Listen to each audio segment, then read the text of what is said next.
It's time for work experience punditry.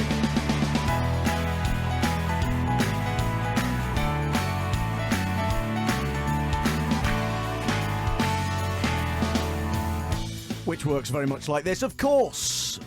You've heard the radio before. This isn't the first time you've heard the radio, is it? And you've probably seen the television with your human eyes. You may have even glanced at a newspaper.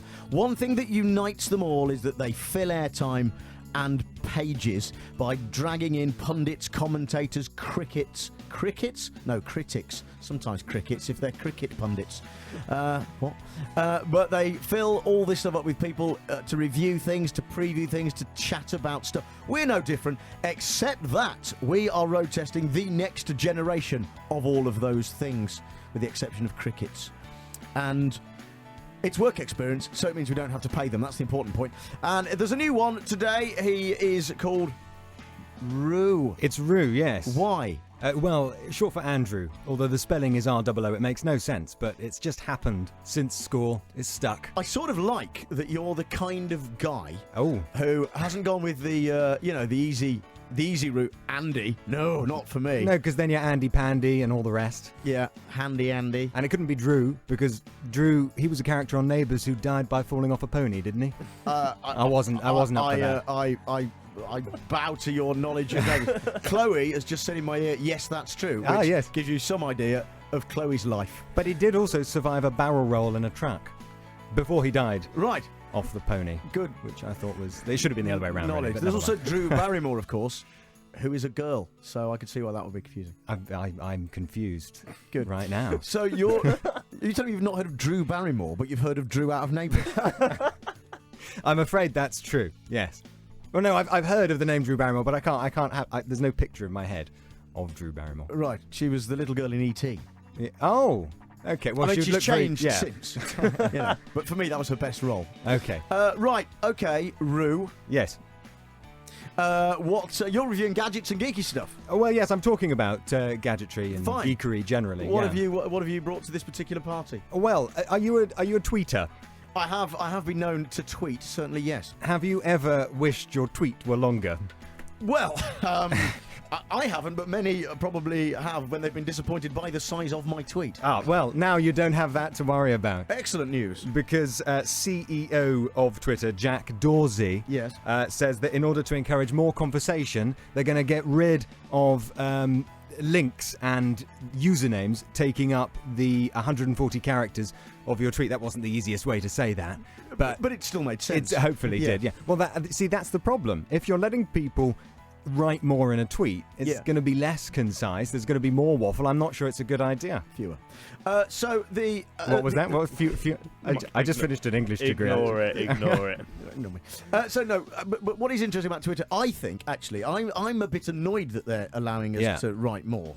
Right. So is there a character limit, a new character limit, or can you just write whatever you like? Well, no. Or they've just taken out that it's still 140. Yes. But they've taken those out of the equation. See, I often think that actually Twitter enables you to be a more concise writer and your own sub-editor. So I didn't really ever have a problem with it being that with the links, because it just encouraged you to be a bit more creative, didn't it? Well, it's always quite satisfying when you get something down into 140 characters that was way over in the first place. I'm not pleased with myself unless I count the full stop at the end as one of the characters. Yeah. Yes. I don't want to leave it open. You need proper punctuation. Of course you do. None of this MSN days abbreviation. Oh, no. People put tomorrow. No, write unacceptable. Properly. Exactly. Okay, so when does this already come into force? Well, no, they're going to introduce each sort of new rule at a time. Yeah. Which is, again, that might lead to confusion. It's a bit like changing the rules of Monopoly halfway through. You know, everybody's very much used to it. I think you need a clean cut. Let it all kick in one go. The one rule of Monopoly is don't play it. It's boring rubbish. Well, yeah, you know, quite. Are you a board game kind of? I'm bored. When I'm playing. Monopoly. I suppose as a sort of gadgety chap. Board games are so pre 9/11, aren't they? But then the iPad version of Monopoly is also not that satisfying. In fact, it's less satisfying because you haven't even got the pleasure of pretending that the little dog is actually walking. Didn't they introduce a load of new, more modern playing pieces. Or So something. now it's all credit cards and things, which is Well, no, it wasn't that. It used to be a dog and a boot and a ship. Oh, But I'm sure not long ago they Mobile brought in phone. a mobile phone, Yeah. a happy slap, and a hoodie or something. That modern is that modern? Probably. Yeah. An emoji to use on the board, and that kind of come on. well, now they're going to have to make the little Twitter bird a little bigger, aren't they? What? Because the tweets are bigger. Sorry, that was all. Oh, sorry. Okay, fine. No, But you'll also be able to retweet yourself, in case you ever wanted to do that. can't you do that anyway? No, apparently not. Like, see, that's it. I've never actually looked into it. No, I don't know right. why you'd want to. No, that's a bit egotistical, Yeah. isn't it? It's already egotistical enough without that. Yeah, the people doing that would be like Piers Morgan and Alan Sugar or something. Constantly, oh, look what a clever thing I said. Not really. Anyway, okay, interesting. What next? Oh, well, okay. Have you been abroad lately? No. I'm going abroad. Well, what's your definition of lately? Well, where are you going? I'm going to Spain. Ah, okay. So can you And speak Spanish? After that, I'm going to Papua New Guinea. Can you And I you just speak? came back from India. What do they speak in? I'm Papua like a New show-off. Guinea pig. They squeak. Guinea squeak. pig Latin. They squeak like guinea pigs. It's where guinea pigs come from. Well, if you fancy swinging by the US first and pushing your holiday to Spain back until after September, Yes. you'll be able to pick up something called The Pilot by Waverley Labs, which you stick in your ear and it translates in any language into any other language in real time. So you can speak and have a conversation without knowing the language at all. So it's basically the Babel fish from Hitchhiker's Guide to the Galaxy. It is indeed. We're now living in a science fiction movie. Because when I read The Hitchhiker's Guide to the Galaxy as a child, by Douglas Adams, of course, and the Babel You could fish... read it as an adult. There's nothing wrong with that. You could, but frankly, you should have read it earlier. Yes, that's true. Because as soon as you can read, you should read that. But the Babel fish was a magical thing. You're absolutely. It was a live fish that you put in your ear, and it translated any language from around the galaxy. And now they've made one. Yeah, although it's not a Fish. living being. No. Excreting those words into your mind, I think was the phrase, wasn't it? I think it was. Yeah, yeah. Well, how does it work then? Well, this is the thing. It's like Siri in your ear, and I think it only translates literally. So the words you say, it gives a literal translation of that. So context and humour, I think, are out the window. Yeah. They'll probably come as an update later on. But does it make us? Doesn't that make us? We're British. We can't be asked to learn languages anyway. Yeah, so We'd this is rather just perfect. shout at foreigners. But does this? Yeah, this makes us completely lazy now, doesn't it? Does this just not get rid of language teachers? Probably, I mean, are we yeah. going to see strikes by unemployed language teachers? Maybe. It might get rid of language altogether. It might come to the point where we're just translating grunts and moans at each other.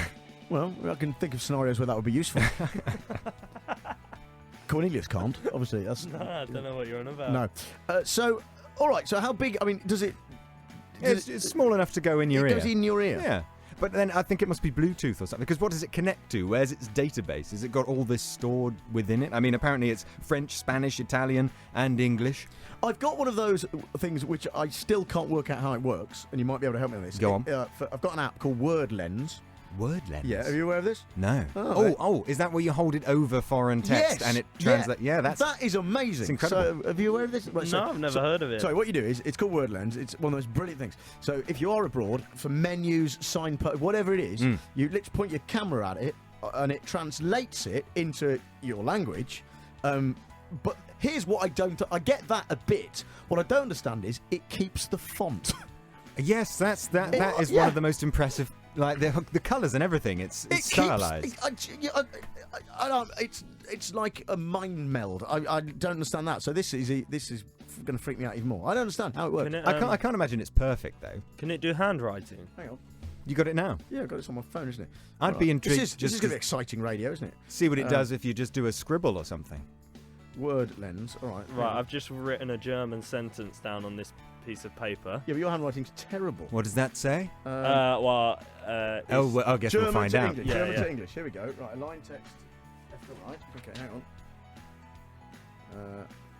This is what radio is made for. Yeah. It's very exciting. It's very exciting. I'm gonna say it doesn't work with handwriting. Oh no. If the pilot's anything like that, then I don't think I'll be investing $129. Apparently. That's I quite think cheap. That's very reasonable and cheap. is also another noise a bird makes apart from Twitter. So very much we've linked Yeah. this Oh, whole lovely. segment Full circle. very, Yeah. very, very smoothly.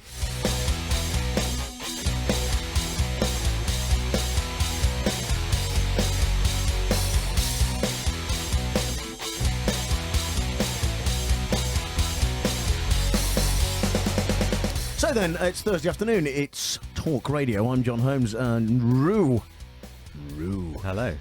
is with us. Andrew, but no, Rue is with us. You can reviewing- call me Andrew if you like. If it I will call you, my friend, whatever you want me to call you. it's a strange name.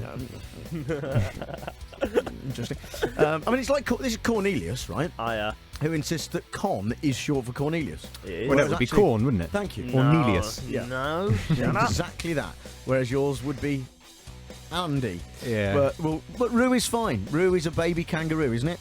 Yes. You're not the first to have said that. Well, that's because that's a known fact. So, you're reviewing geeky, gadgety crap. We've already done the translation tool. I think it's amazing, the thing you put in your ear that will Yes. translate. It is Douglas. If Douglas Adams was still with us, he would be very proud of this moment. But he invented that. What else have you got? It can't live up to that. Well, it might do. Go on. If you're spending too much on translators, you might want a Pavlok wristband, which gives you an electric shock if you're spending over your budget, linked to your bank account. So yeah, if you go over your budget, it'll give you a, what is it? How many volts are we looking at? 255 volt shock. Yes. Which is designed more for discomfort than agony. Yeah. It's not the volts that get you, though. It's the amps, isn't it? The electricity, geeky electricity fact there. That would be more embarrassing. Yeah. If it was just a very loud noise. Not Then that it wouldn't. kind of amp. But no, is it... so it's like one of these Fitbit things, is it? You wear it on your wrist? Yes. Is it? Yes. And then... But you wouldn't want to get them mixed up. That's how wristbands work, yeah, John. Thanks. I'm not very good on tech stuff. How does it connect to your bank account? How does it know how much you're spending then? Does it take the Is it like a contactless thing that you pay with? Yeah, well, it's the wristband connects to your phone, and then your phone is obviously connected to your bank account. So This is the worst children's rhyme I've ever heard. when you, I mean, I remember one about the knee bone connected to the thigh bone, but this is stupid. well, when you're edging ever closer to your budget, it will send you a notification Yeah. so that you've got your warning. And if you go ahead and keep spending, it's your own fault, basically. Yeah. And does it then electrocute you every time you That's an interesting one, actually. I'll have to up find the that. ante every single time? Well, it'd have to, wouldn't it? Otherwise, it's pointless. Yeah. If you're just ignoring it. But what Perhaps sort of... you could wear it for the thrill, couldn't you? Almost set Well, your budget very low. There are people, let's be honest, right? And now, I'm aware that this is a family show, but let's be honest, right? If you are, how can we put this? If you are in Congress with a prosy, right, then, I'm sure there. right, But and other your ways around that one. and your thing, I don't mean your thing, I mean your bag that you're into is pain, right? I thought you were calling the prosy a bag. No, I would never do that. One thing is, you could wear it round your gentleman's downstairs, couldn't you? Yes. And then, keep paying for extras. Depending And on then, the cost. as you went over your budget, you could you'd get electrocuted. But you'd like that, wouldn't you? Because that's what you're there for, and thus you'd have the pain. And now Ass Prodcast is looking at me through the glass and wants to say something. Move on. I think that that would sort of defeat the purpose of the band, which is to promote self-discipline. Well, yes, I guess it does. My dad's got one for snoring. What? And A prostitute. Is he got a sort of snoring fetish? And he's like, well, I love snoring, but my wife, she doesn't understand how to keeps snore. her up. So she doesn't snore, and I really like snoring. Snoring's what does it for me. And my wife doesn't snore, so I have to go to a prostitute and sleep with her. Literally sleep to hear her snoring, because no, that's not it. No, that's not it. Okay, He wears a wristband Yes. that is connected to something in his head, I think, The thigh bone. which electrocutes him if he snores, only very gently, so that while he's still sleeping, he's brought out of his snore. Right, and just sort of turns over. Yeah. I was Exactly. going to say tosses and turns, but it would be inappropriate. Yeah, it doesn't deduct any money from his bank account. Although, that's another incentive, isn't it? Every time you snore. Because your cough's getting quite annoying on air now. Yeah, Tom, it is. Right? So every time you cough, we could taser you, we take some money away. I haven't heard you cough. That's Is that a request? Go on, give us a go. You should get one of those bands. Stop you coughing. I have a question. How much do these bands cost? That is a bit of information I neglected to find Well, just have a guess. on the interwebs. Well, I wouldn't pay more for more than the translator. No. Surely it's not worth more than all the languages in But the world. also, if you did go to buy one, and then you bought one, and then And it's expensive. it's expensive, you've It'll overspent shock you straight away. as soon as That's you true. put it on, I mean, you're kind of in a vicious circle of... They're only about $32. Oh, you- all right. Okay, fair enough. Too bad. Just Googled it. Right, fine. Well, look, thanks for that. Pleasure. Well, I'm afraid we're out of time. Thank you for having me in. You're welcome. Do you want to come back and, do that again? I wouldn't say no. We might. Right, so, that's Rue. We've learned a lot about her, man, haven't we? Yeah. His dad's penchant for prostitutes with breathing problems. It's just who knew? Rue, thank you very much. That was gadgety, geeky stuff. Work experience punditry time then. As you know, if you are a regular listener, we are road testing the next generation of pundits, of critics, of broadcasters, and they review various things on various days. Today, it's geeky, gadgety crap reviewed for free. Work experience, don't have to pay him. By Rue. Welcome back, Rue. Hello, thank you for having me back. You're very welcome. Whenever you say next generation, I always feel a bit like Patrick Stewart. Yes, well, to be fair, you don't look unlike Patrick Stewart, do you? It's the baldness. It is certainly the... I mean, you brought it up, so yes, let's go with it. It is the baldness. Well, there's voluntary baldness. Yes. Well, I like it. It's, thank you very it's much. very Star Trek. Geeky gadget. Well, that leads us in nightly. Yeah. Nicely and nightly. Look, I've had a week off. I've forgotten how to talk. Yeah. Nicely and nightly to today's subject, which is geeky gadgety stuff. Indeed it is. What have thee? Well, are we equipped with the dramatic news bong? Are we equipped with a dramatic news bong? Is that something Victoria's been smoking?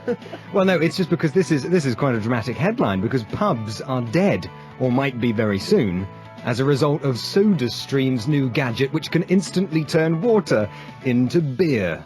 What the hell is this? Yes! Cut the music, Chloe. This is serious. What the hell? Well, apparently you can brew 3 litres of lager for just £2. Of course, you've got to buy the machine, but they're usually around £150 from Argos or something. Is this the same machine that Noel Edmonds uses? No, well, Can it also... I mean, it's got magical properties. We already know that. Can it now turn water into beer? He is like Jesus. I said earlier... Yeah, he's got beard. He's got the beard like Jesus Edmonds, hasn't he? He's the And new... Pilgrims. Yes. From Deal or No I don't know Deal. what that means. I've never watched it. But yes... I don't remember Jesus wearing such floral shirts, Well... but I don't remember Jesus. You So. know, this is the problem. Yeah. But if you think about what was the Turin Shroud, Well, that's true. except a floral shirt of its day. Think on that. Oh, no, I did have a bit of Noel Edmonds. I was going to dwell on Noel Edmonds later. Well, let's come back to Edmonds. Let's keep talking about the magical properties of turning water into beer. Well, it's only available in Germany and Switzerland. Switzerland. Yeah. Nicely. At the moment, but it'll be available elsewhere by the end of the year. But how does it work? Isn't the machine that turns water into beer simply called a brewery? You'd think that, wouldn't you? Yes. But I think we're talking more sort of the diluted, sort of fizzy naff beer. I don't know about the alcohol content. It might just be sort of flavoured like beer. So it's like a soda stream. What's the gadget Yeah. called? It's a soda stream. It's the beer has a brand name that is That's in fine. either German or Swiss. Yeah. Right. But when it's here, they'll be focusing on one beer brand. Yes. And Go on, you can tell us. sorry. You can't tell us. Oh no! Well, I haven't got it written here. Oh, is it? That's- Oh, I thought you were Yeah, I skirting thought it around was, the... yeah. No. It's going to be one beer brand that I think they're going to pair up with.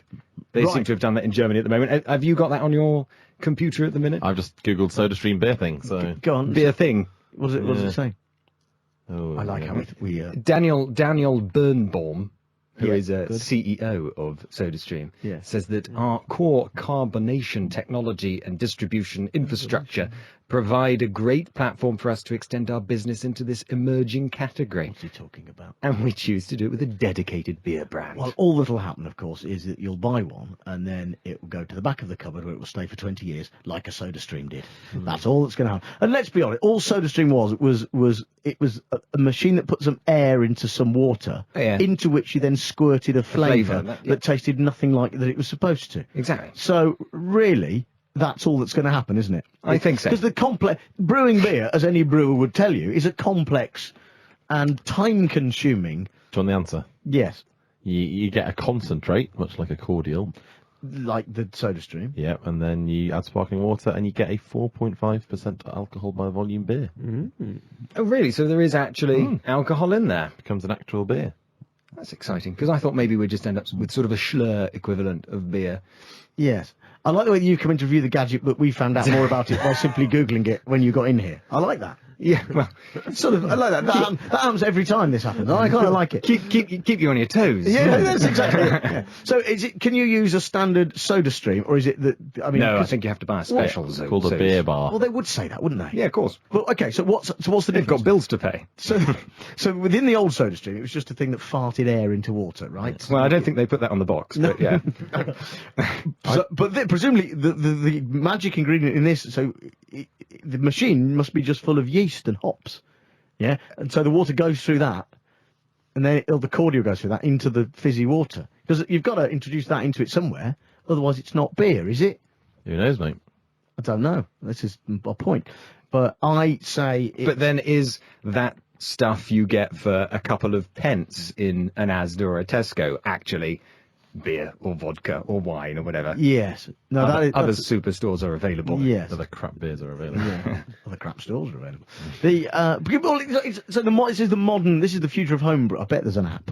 I bet there's an app that does it. I bet you can put this, because homebrew. My dad used to make homebrew, right? And he used it in the airing cupboard, much to the annoyance of everyone, because it just made all of the towels and bed linen smell of yeast, right?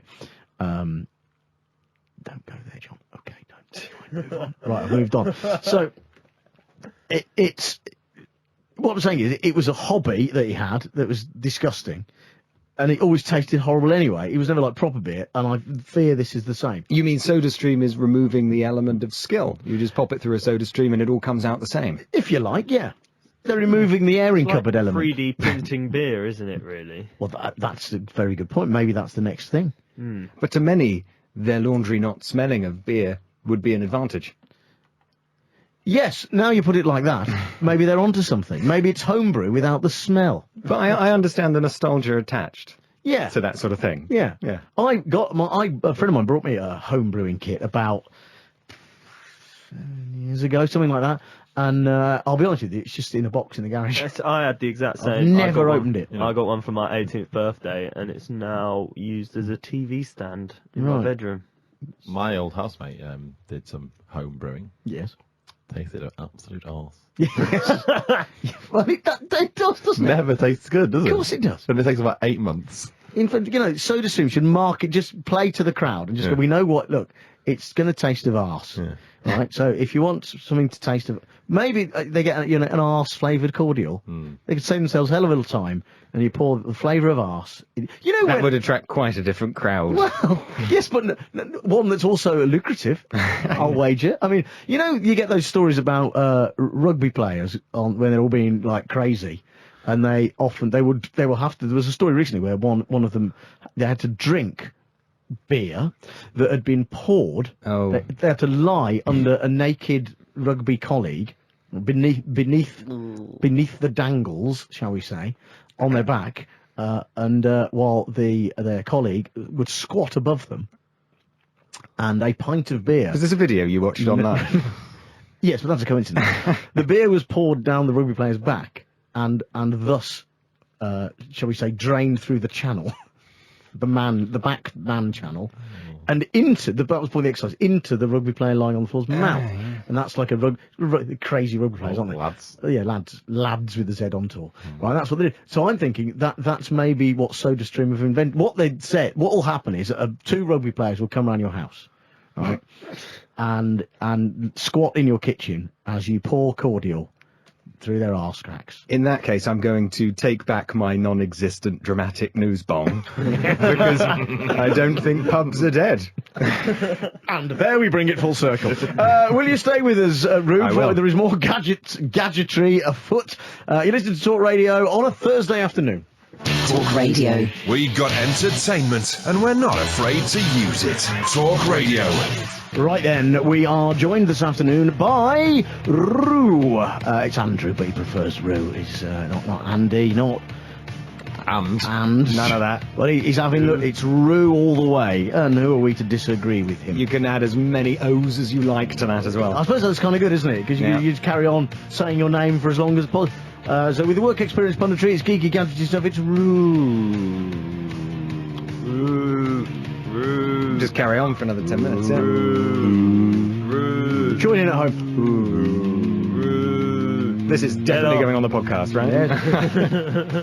It's not on the podcast, it is the podcast. Right, so geeky, gadgety stuff. We've already talked about SodaStream's new thing, which they claim can make beer, and we have rubbished it. What's next? Would you like me to gloss over Noel Edmonds? I would. There are many things I'd like to be done to Noel Edmonds. Glossing over him is one of them, but preferably with that sort of paint that killed James Bond's girlfriend in Goldfinger. I can't do that for you. Okay. At least we mustn't discuss it on air. What have you got on Edmonds? Well, he may well be invulnerable. Because he obviously has been promoting this IMRS device, yes, which apparently enhances cell function when you lie on it for a few minutes, tackling cancer and other such problems.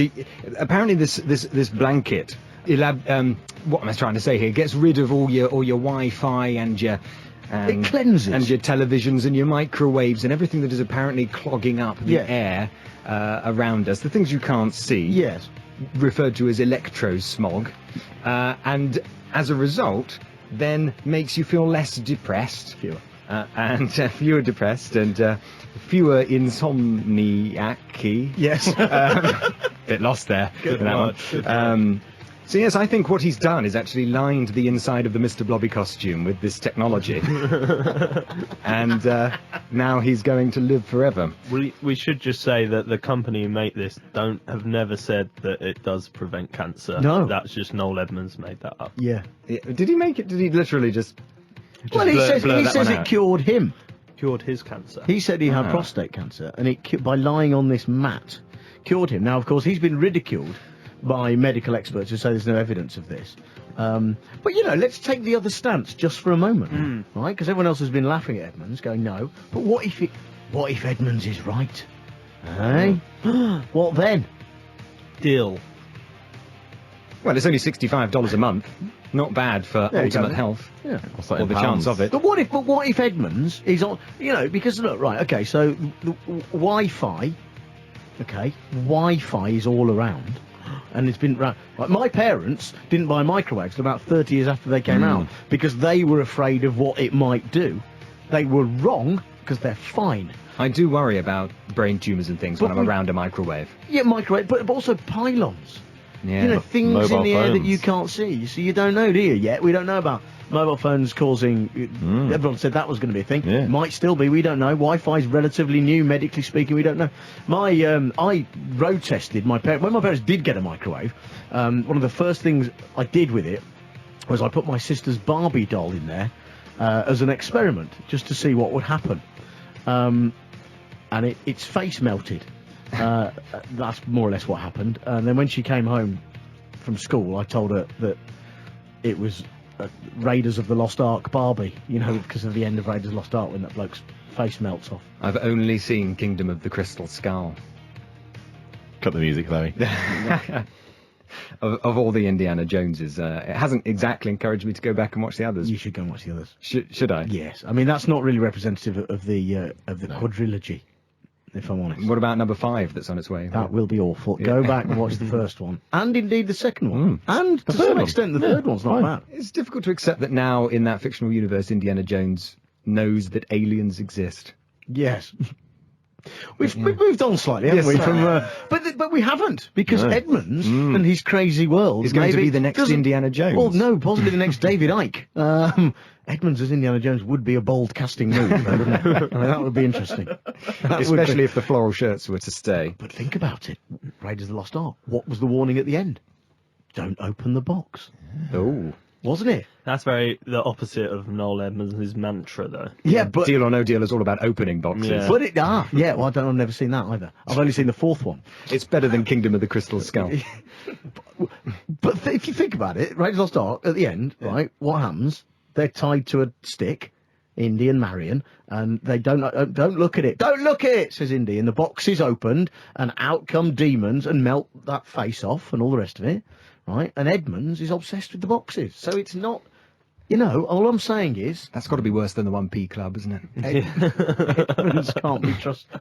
Don't know what that is. It's a really funny Deal or No Deal joke. Yeah. Great. But what I'm saying is Edmonds can't be trusted. That's all I'm saying. Or can he? I'm saying both. Well, he's a lot Why are we easier talking to- about Noel Edmonds again? Oh, that's right. His iPad stupid thing. iPad map thing, whatever it is. Yes. Well, it's not his. He's just sort of claimed it, Yeah. isn't he? So it's made him basically. He's made Noel. Hey, if it's made Noel Edmonds feel better, whatever. You know, Yes. whatever. But he hasn't got shares in the company or anything, has he? Is that the thing? No, he's not he- connected. But he used to work. He's the owner of the company used to work with him or something. That's the only connection, isn't it? Or something. I don't know. He used to be Mr. Blobby. Yeah, something like that. But right. Oh, it's not a blanket, it's a box, isn't it? Yeah, sorry. I'm just... No, but you do lie on a mat that the box controls, because then it puts electromagnetic... Okay. Oh, so the blanket's on a box. I think the blanket's on a box. Okay. No, the box is attached to the... And this all goes in the mains. does it? All the evils of the world are in the box, Yeah, okay, right? right. And what Edmonds is doing is putting the lid on all the evils of the world. He's essentially a bearded Pandora. You could just buy a Dreamcatcher and be done with it, couldn't you? And there we have it. Yes. I've got see, look, I'm coughing. Oh, lie on this. Oh, hang on.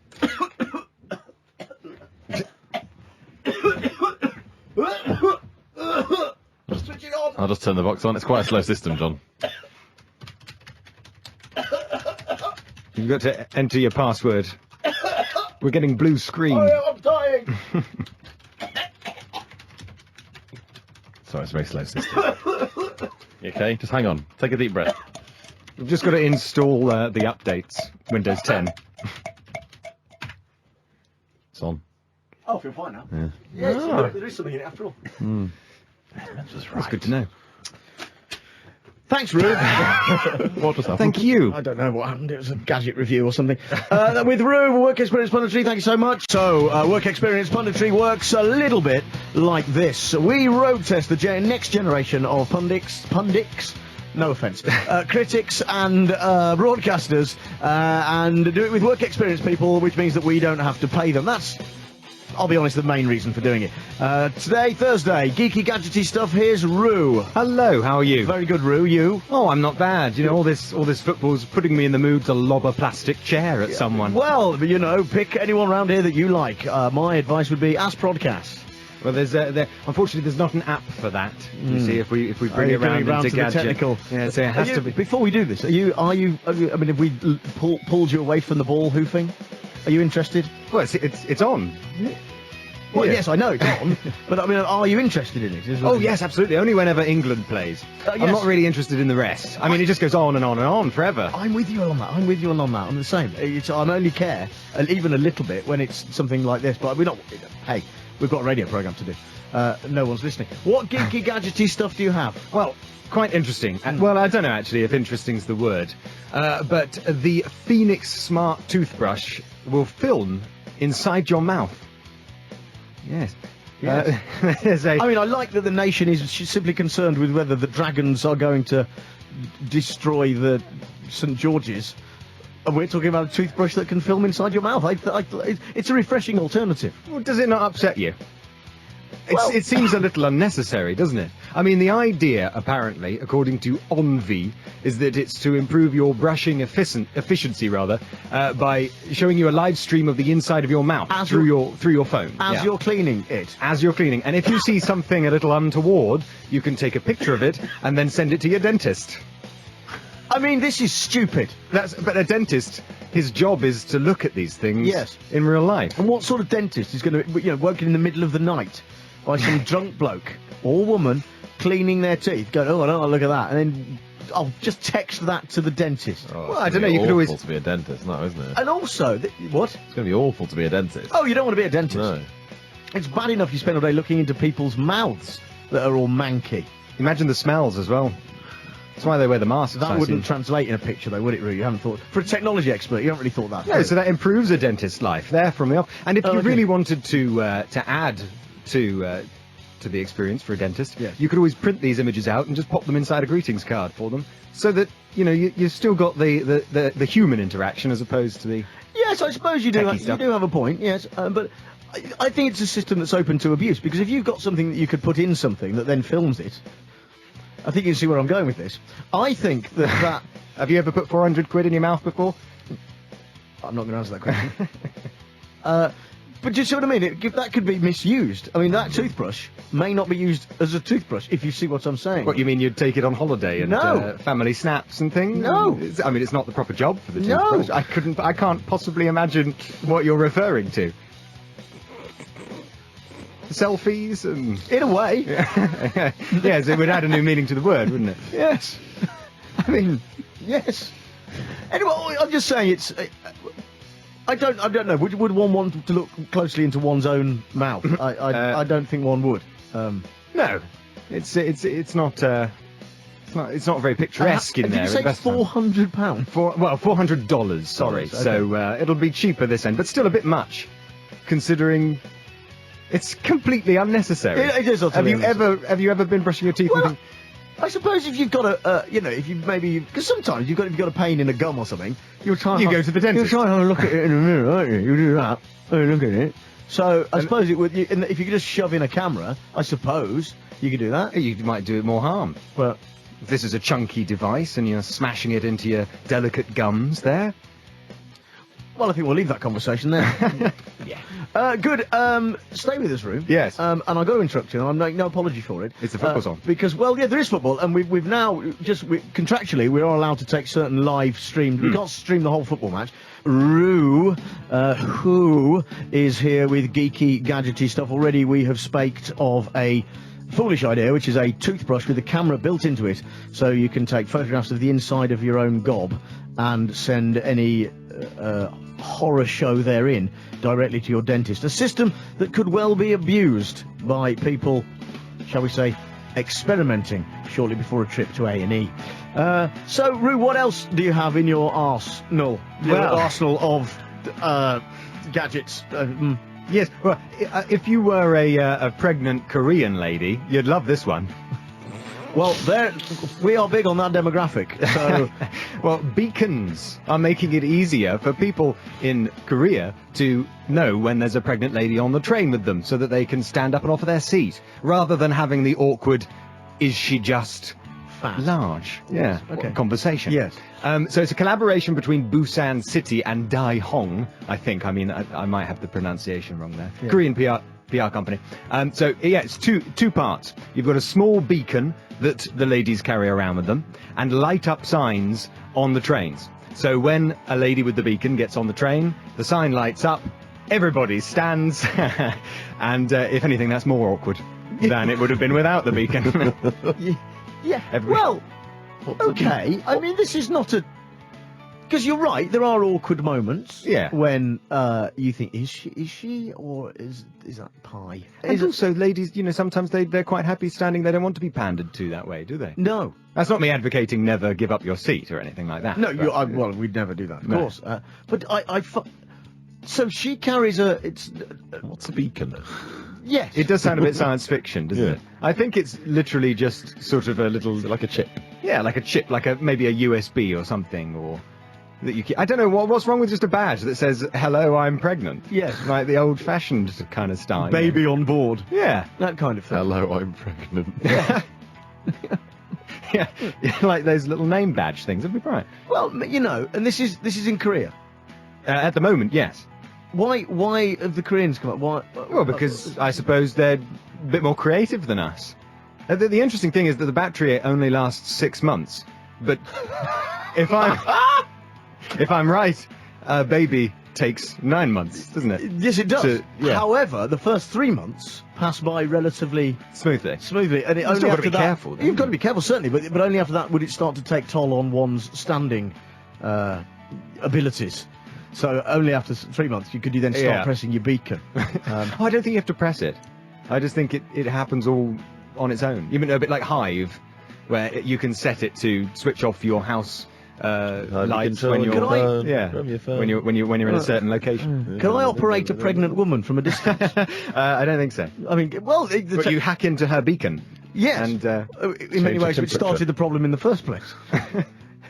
If one were to hack into someone's beacon. no, well, I think the security measures might be quite advanced.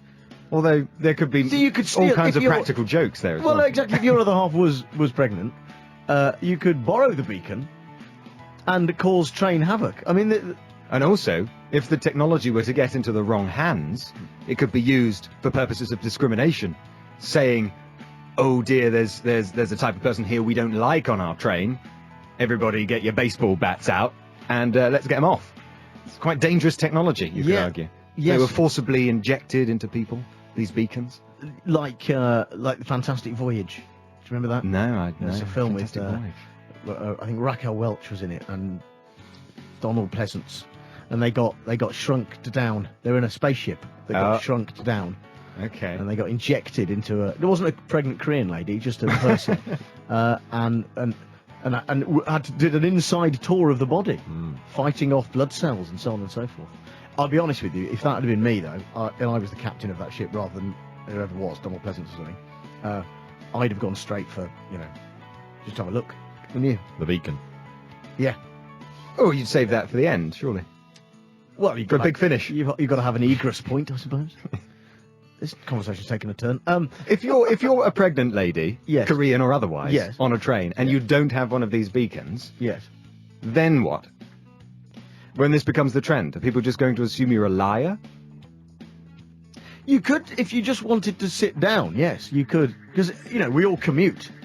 And so, if you did have a beacon, and you just walked onto everyone would stand up. But before they realised it was you, and not a pregnant Korean lady, you could just get a seat, couldn't you? You could. And no one would know it was you, because the beacon would be hidden about your person or injected into your bloodstream, as previously discussed. But I think if people are anticipating a pregnant Korean lady to occupy their seat, and then you sit in it, there'd be outrage. Yeah, but they wouldn't necessarily know that I was the perpetrator of the business, would they? Because But you're taking advantage here of a situation. A Korean lady deserves the seat. This is bizarre, isn't it? Is everybody just standing around waiting for Korean ladies? What if the lights just stay on? It's a strange idea. have you got anything else? Yes, I do. Great. You might have heard Microsoft have acquired LinkedIn. Are we lovers of LinkedIn here? I'm not on LinkedIn and never have been on LinkedIn, so I can't understand why I keep getting messages from LinkedIn saying, Oh, that's interesting. saying so and so wants to link up with you on LinkedIn. Yeah. It's because it sort of hacks into your phone book and stuff, unless you untick a box, which they make it very difficult to find. Yes. And emails everybody Yeah. announcing that you've joined LinkedIn and that. But I haven't joined LinkedIn. No, not you. Oh. It wants you to join LinkedIn. What they should do, because LinkedIn's just a bit, isn't it? So there should be a beacon that alerts you when someone on LinkedIn comes onto your train, and then you can just turn your back on them and just don't link up with them at all. I was going to say it could be the reverse of that. It could encourage communication. These beacons seem to be avoiding people talking. We seem to be silently on all these apps and looking at beacons and just trying to avoid a little chat. What's wrong with that? This is what we're doing now. We love it. If this was all done by beacons and robots, where would we be? I mean, that's very philosophical, but also a point. Yes. No, I think anyone on LinkedIn should carry a beacon warning you that they're the sort of person that's on LinkedIn. Well, there might not be any more, because if it goes the way of Nokia, Yeah. Microsoft acquired Nokia. Now look at Nokia. It's Yeah. nowhere to be seen. They've spent 18 billion on LinkedIn.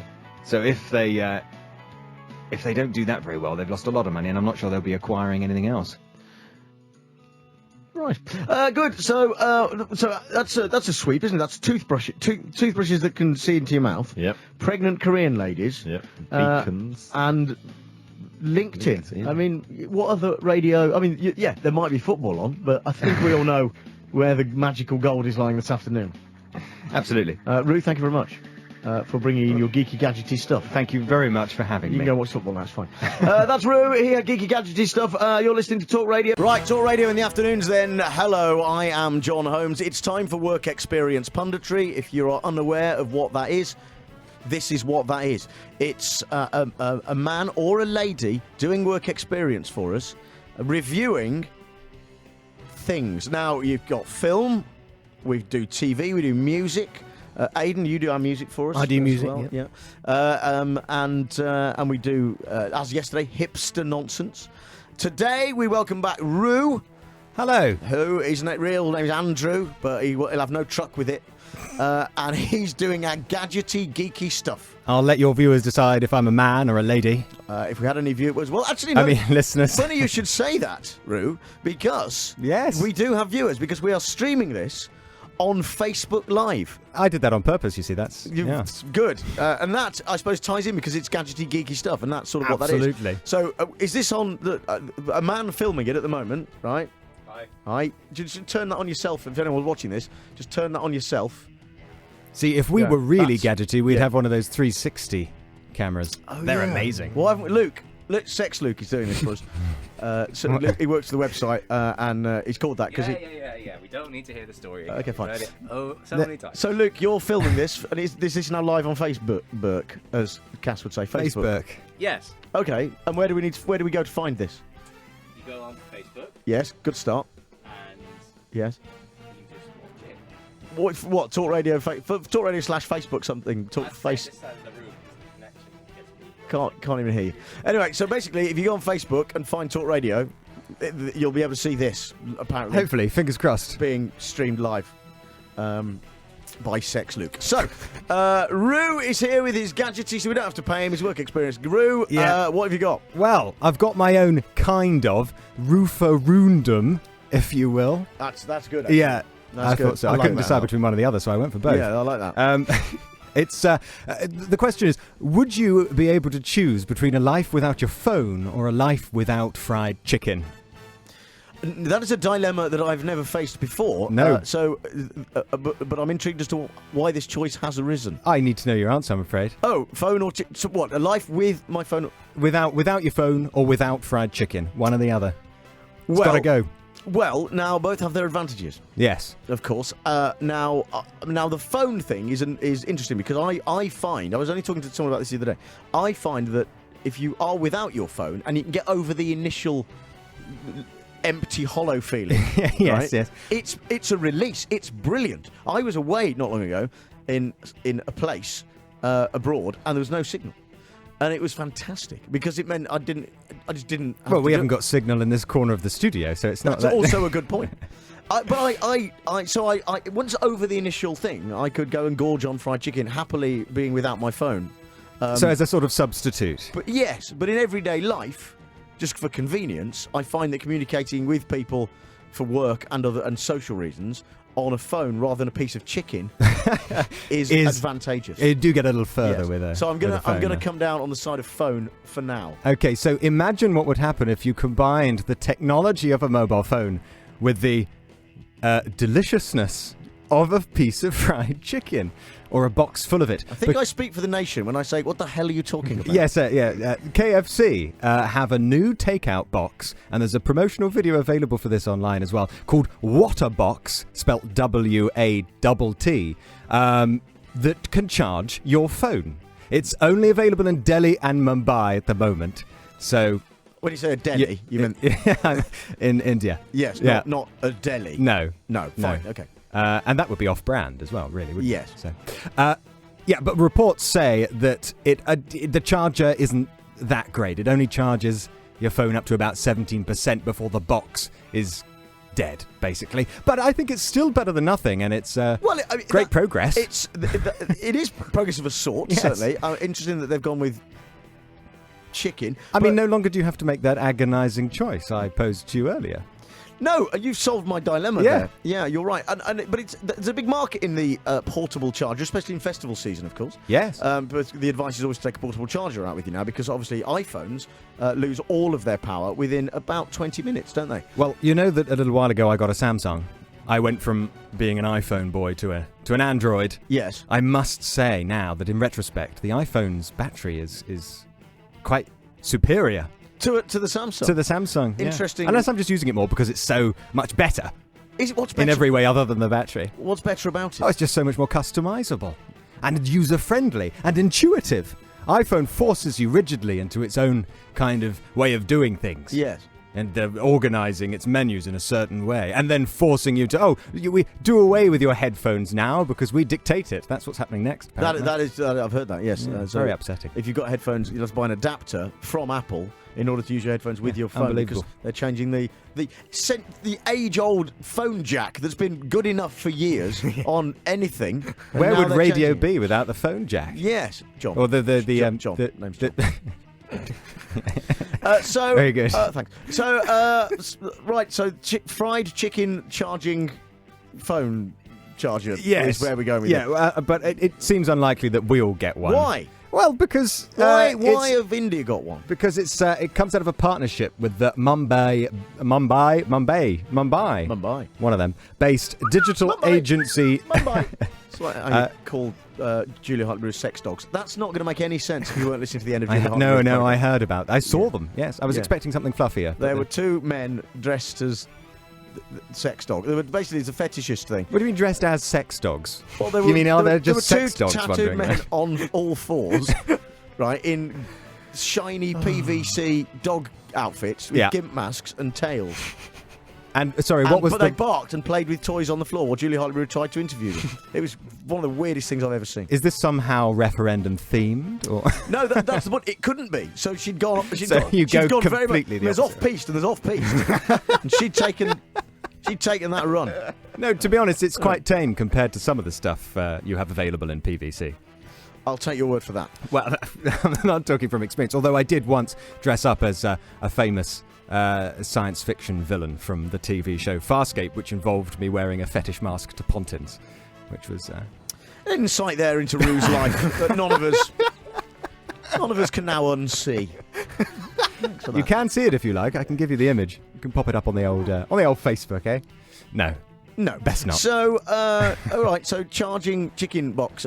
Yes. Yeah. Yeah. All right. KFC, by the way, you know their special herbs and spices, by the way. KFC. Well, I don't. Nobody What? does. That's the That's the thing, secret, isn't it? Yeah. What is it? The secret. They use a blend of herbs and spices that makes the chicken flavour taste like it does. Yes. That's what they say, isn't it? Although It's- I've it's never a secret. really sat down at a KFC and thought, this tastes like no other chicken I've ever had No. before. Well, I'll tell you. I know the secret. Well, is there not one? It's just a big bluff. No, they aren't. What they do, they just use chickens with eczema. Right. Yeah, well. Or if their It's if their lawyers are listening, they don't do that. Just to Hang be on. very clear. Are you suggesting that they would seek out the chickens that have eczema or force eczema upon them through all kinds of weird scientific it's methods? not for me to say. All you know is that may or may not. May or may not happen. Depending on where we stand legally. Yes. What else have you got? Don't worry. We've no. got to take a break. Oh, right, fair enough. So, no, give us teasers, Roo. Teasers? Teasers. Okay, I'll tell you which of your devices you should be taping up. Geeky, gadgety stuff with Roo as today's work experience punditry. You're listening to Talk Radio. We'll be back with the answer to that next. Today we are talking geeky, gadgety stuff. That's work experience punditry. We've already talked about some boxes of fried chicken KFC are peddling. That while you're scoffing the chicken, you can also plug your phone into it and charge your phone. You can indeed. Right. So what else have you got? Well, have you ever been milling about at home? Yes. In just your undergarments with your laptop open, thinking, now hang on, somebody might be tuning in and watching this without my prior permission.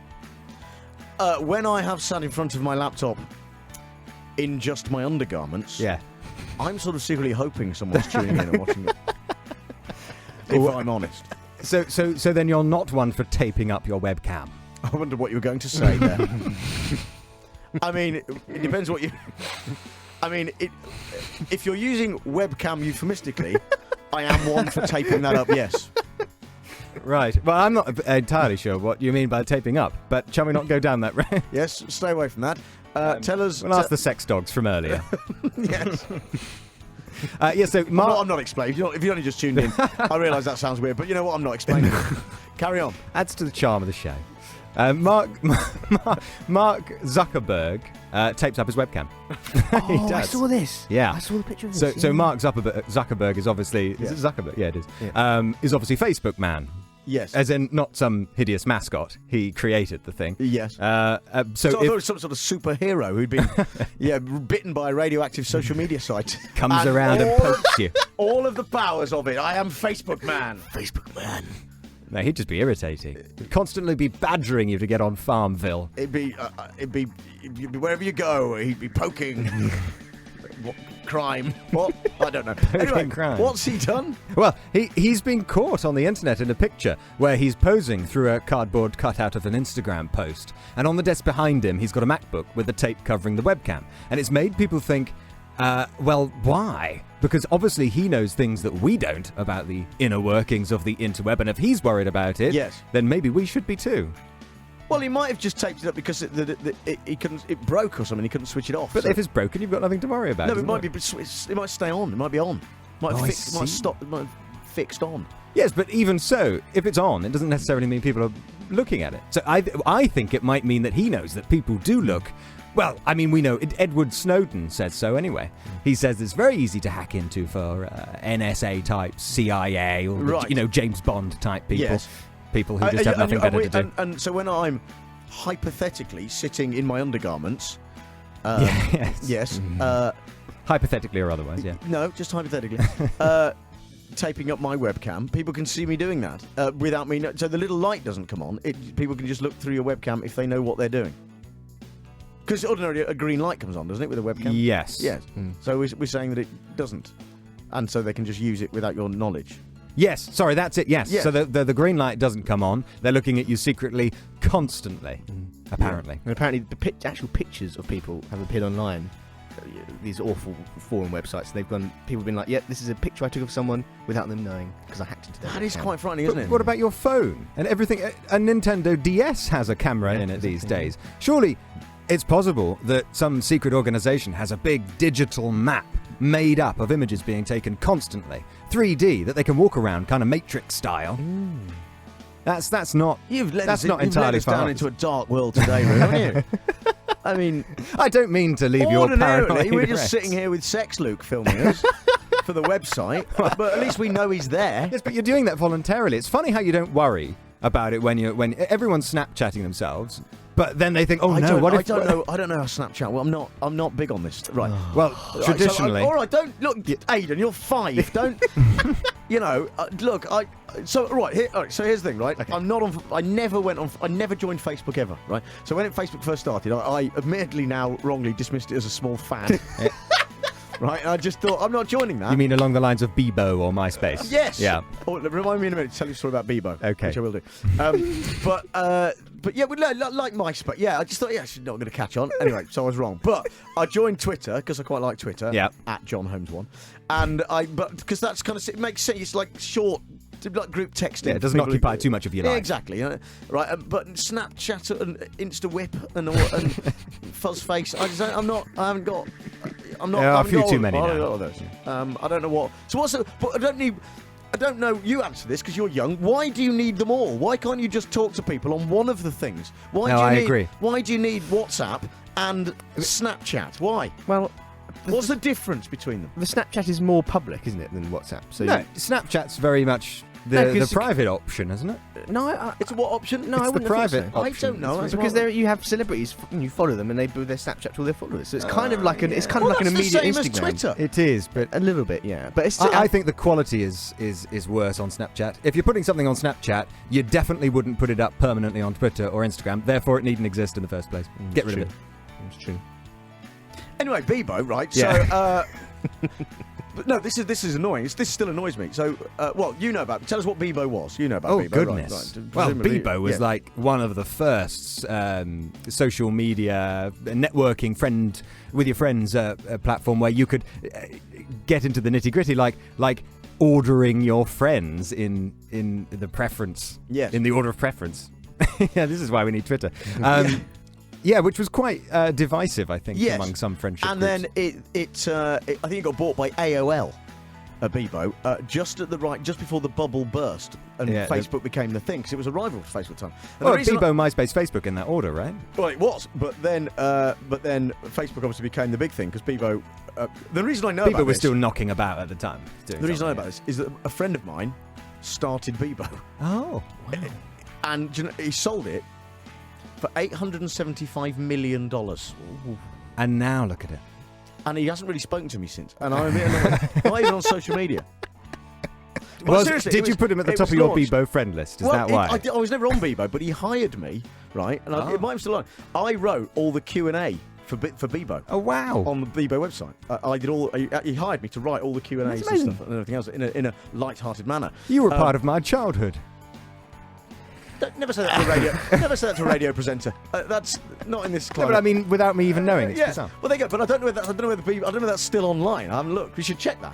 But Bebo basically got me to write all the Q&A for Bebo because my mate started Bebo. And then he went and sold it for £875 million to AOL. And he's now the richest man alive. You should have got. And he lives in San Francisco with his beautiful wife, Sochi, and his kids. Bebo Q&A. I'm looking You should have it got up a now. $5 for that, at least, I think. He did pay me all right, to be honest with you. But that was before he sold it as well. So, yeah.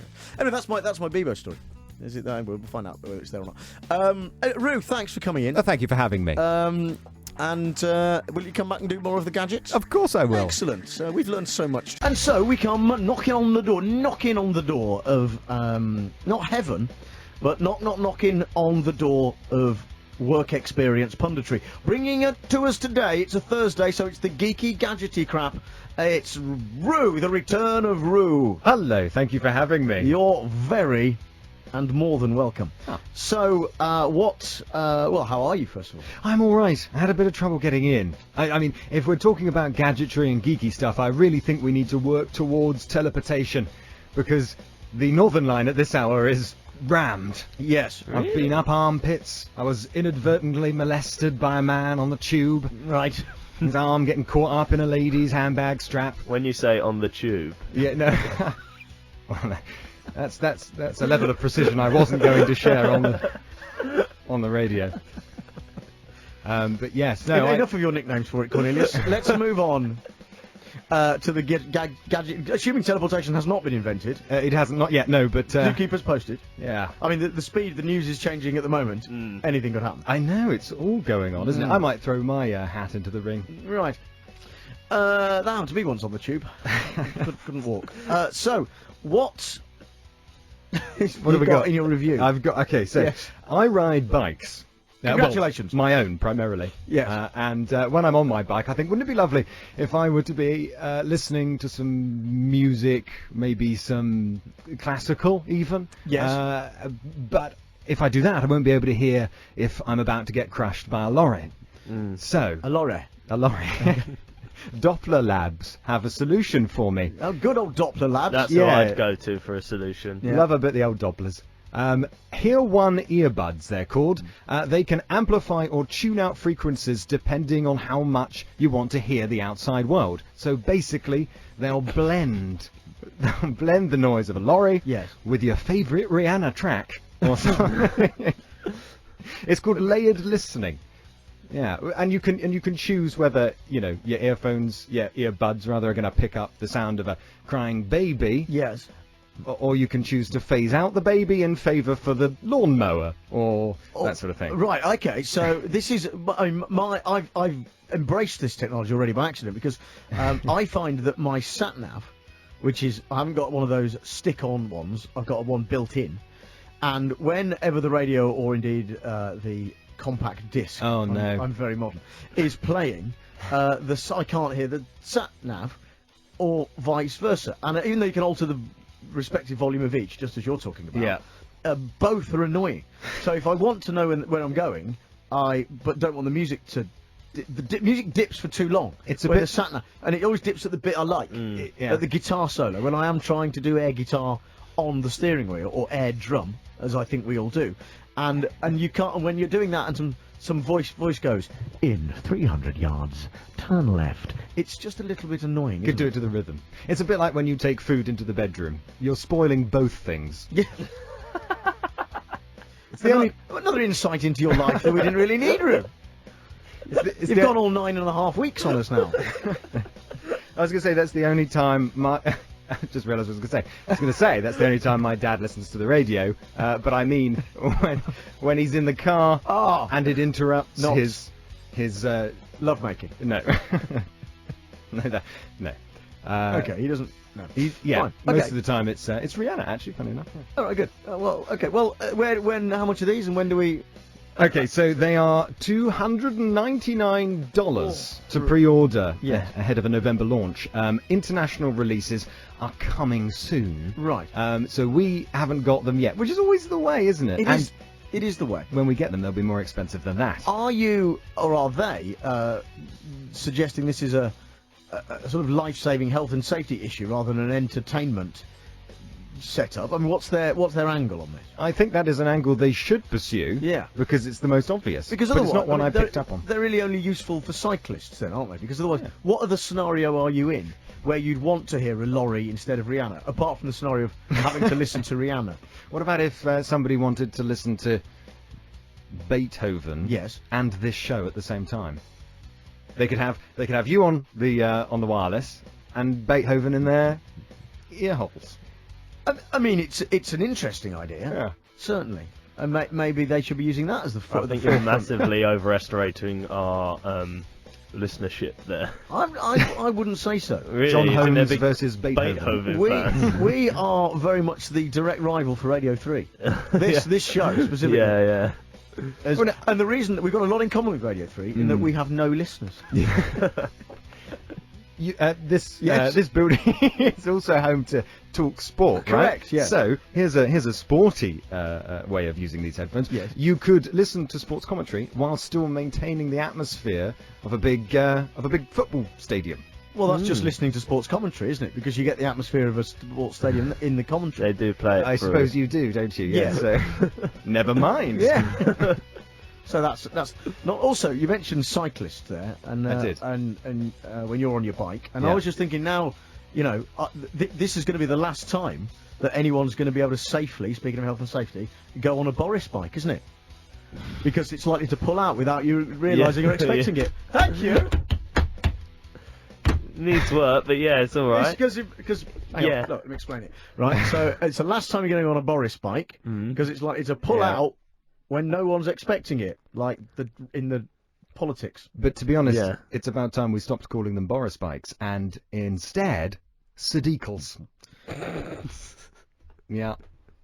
That is it. That is very good, actually. Sadikal. We've got to make that catch on. Sadikal. If this show achieves nothing else before it's just soon axed, should we not be at the forefront of the campaign to call them Sadikals? That needs hashtagging immediately. It does. Let's do it. Has somebody done it? I don't know, my laptop's run out of battery. It also Okay, fine. it works because they're Santander Sadikals instead of Barclays Boris bikes. It's perfect. Sadikals. Sadikals. It's good. If you live outside of London, you may have no idea what we're talking about. Yes. Essentially, there are free bikes, okay? Not in a northern sense, where you just steal them from people. I mean, in the sense that that you get a bike. Is it for 10 minutes? It's free, and then after that, Half an half hour. an hour. Half an hour for £2, isn't it? No, I think half an hour's free. And after that, so basically, there are bikes all around London, and you can just get on one. They're in racks, and you ride it. I think half an hour's free, and after that you have to pay on your credit card or something. But you don't have to take it back to where it came from, which Nigel Farage doesn't like that. Yeah, just lob it in the Thames. Yeah, with the trolleys. Good. Have you got more geeky gadgety stuff? I do, indeed. Oh, good, because that's kind of your job. It is a bit. Would you like it now? I'm going to say quickly yes. Okay, I'll give you a quick one then. Yeah. Google's self-driving cars will also be self-honking their horns. Yeah.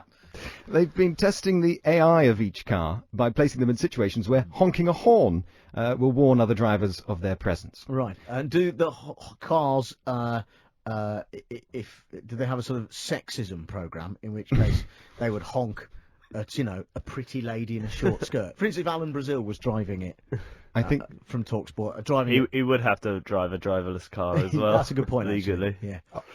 I think that's precisely the kind of thing they're trying to avoid. Okay, fine.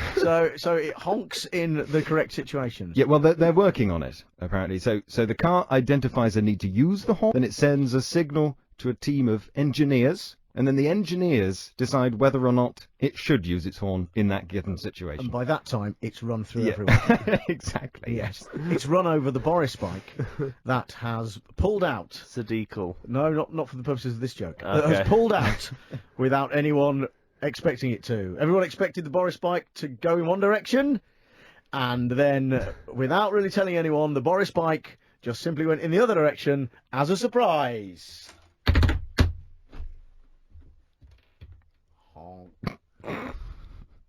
It's Talk Radio in the afternoon. Rue is here. I am. Hello. With today's work experience punditry. Work experience punditry, of course, it's punditry, but with the advantage that we don't have to pay the people doing it. That's what it is. Today's geeky gadgety stuff. We will be back with more of it after this. Talk Radio. Join the Talk Nation. Pick up your phone and talk radio. We'll get you talking. You're listening to Talk Radio in the Thursday afternoon. I'm Jon Holmes. With us is Rue. He is our gadgety, geeky reviewer of gadgety, geeky things. We've already talked about earbuds that allow you to be run over by a lorry at the same time as listening to Rihanna.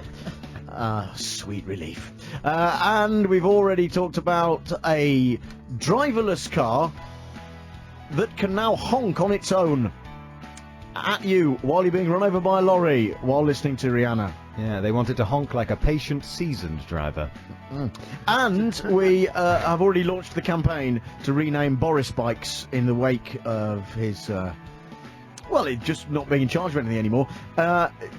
Sadiqals.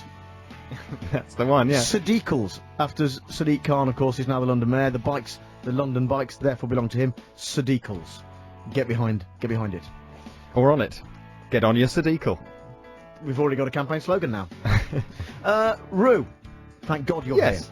here. What else have you got in the gadgety geeky roundup? Well, have you ever come up with a really good idea? No. I would have thought that was obvious. Yeah, you clearly haven't listened to the show that much. A really good idea, like my Sadiqals thing, for example, and not patented it, and then had it stolen.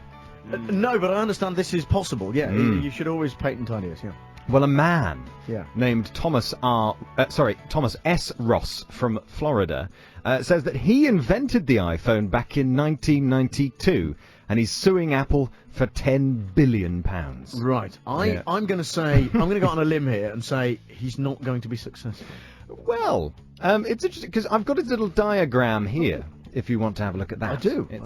It looks like an iPhone, but with buttons, and it folds up. Sort of looks like a PDA. They were around in 1992, weren't they? Well, yes. I mean, it just looks like.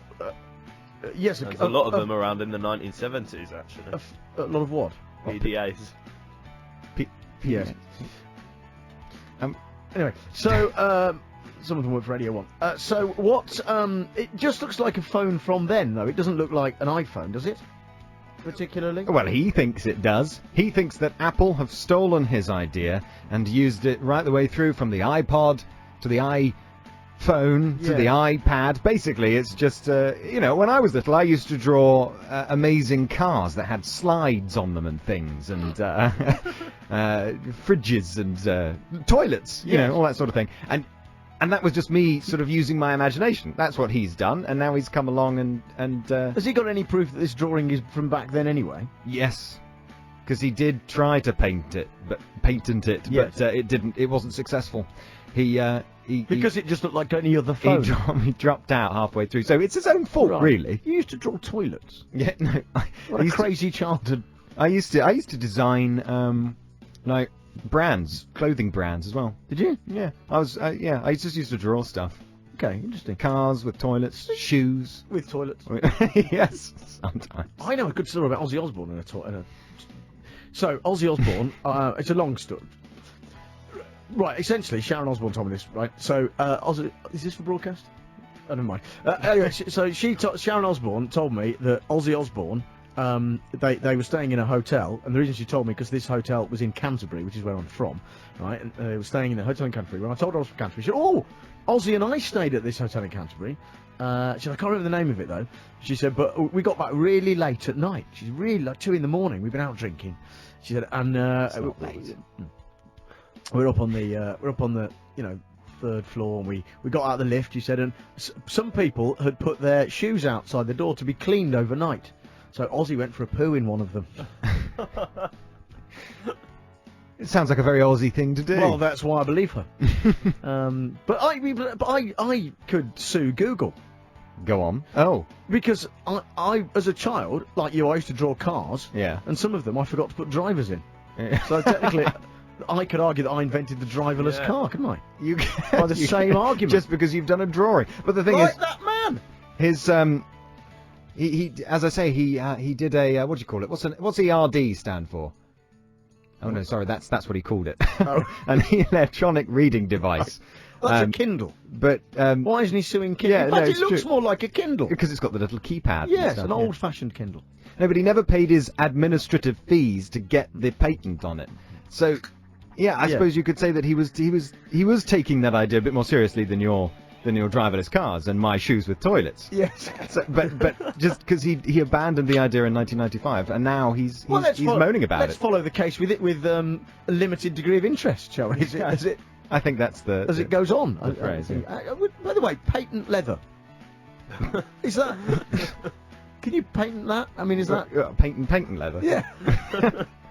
I think it's already been patented. Yeah, but is leather just leather that's got a patent, or patent leather is leather that's pre-patented?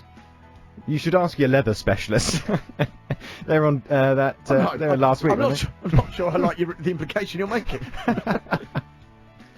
Anyway, Yes. you've got about 1 minute. Anything else very quickly? Yes, Silver Surfers. Yes. They spend more time on tablets than 15-year-olds. Well, I think we just leave it there. I think that's all we need. Rue, thank you very much indeed. That is Rue with our work experience punditry for today, the gadgety geeky stuff. Rue, will he be back next week?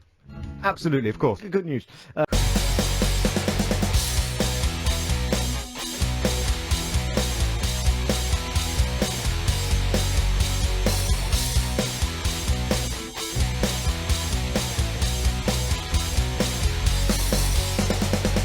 So here we go then with work experience punditry. This is the part of the show where we review a thing. On some days it's music, other days it's television. Yesterday it was hipster nonsense.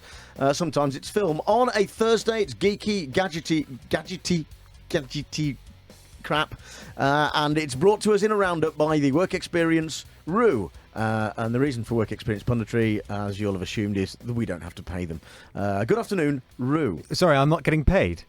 I thought that was clear. Oh, right, well, I'm off then. Yes. Have a good one. No. Don't be silly.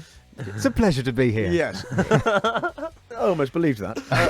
Right, geeky gadgety stuff's on a Thursday. What have you got, Rue? Well, you know how last week we renamed Boris bikes Sadikals? Sadikals. I love a good bike, but would you rather avocado? I thought I'd open with a gag. Yes. Well, when's that coming? Very good. That's why we don't pay you. Avocado. Yes, Yes. This is the latest in avocado news. Yes, we were talking about this. Yeah, we've been. We were talking about avocado just earlier, yeah. Yeah. Did you know that now you can grow them yourself? No. Well, couldn't you anyway? Well, yes, but you'd have to take about 5 to 15 years growing an avocado tree. So the process has now been streamlined by a gentleman called Daniel Kalionitsis, I think. Yes.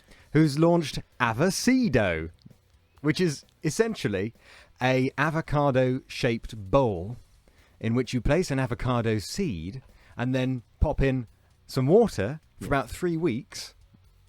Sorry, 3 weeks to 3 months.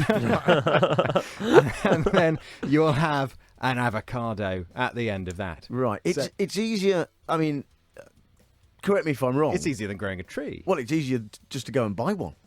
Yes, but apparently there's a global avocado shortage. I blame Suggs.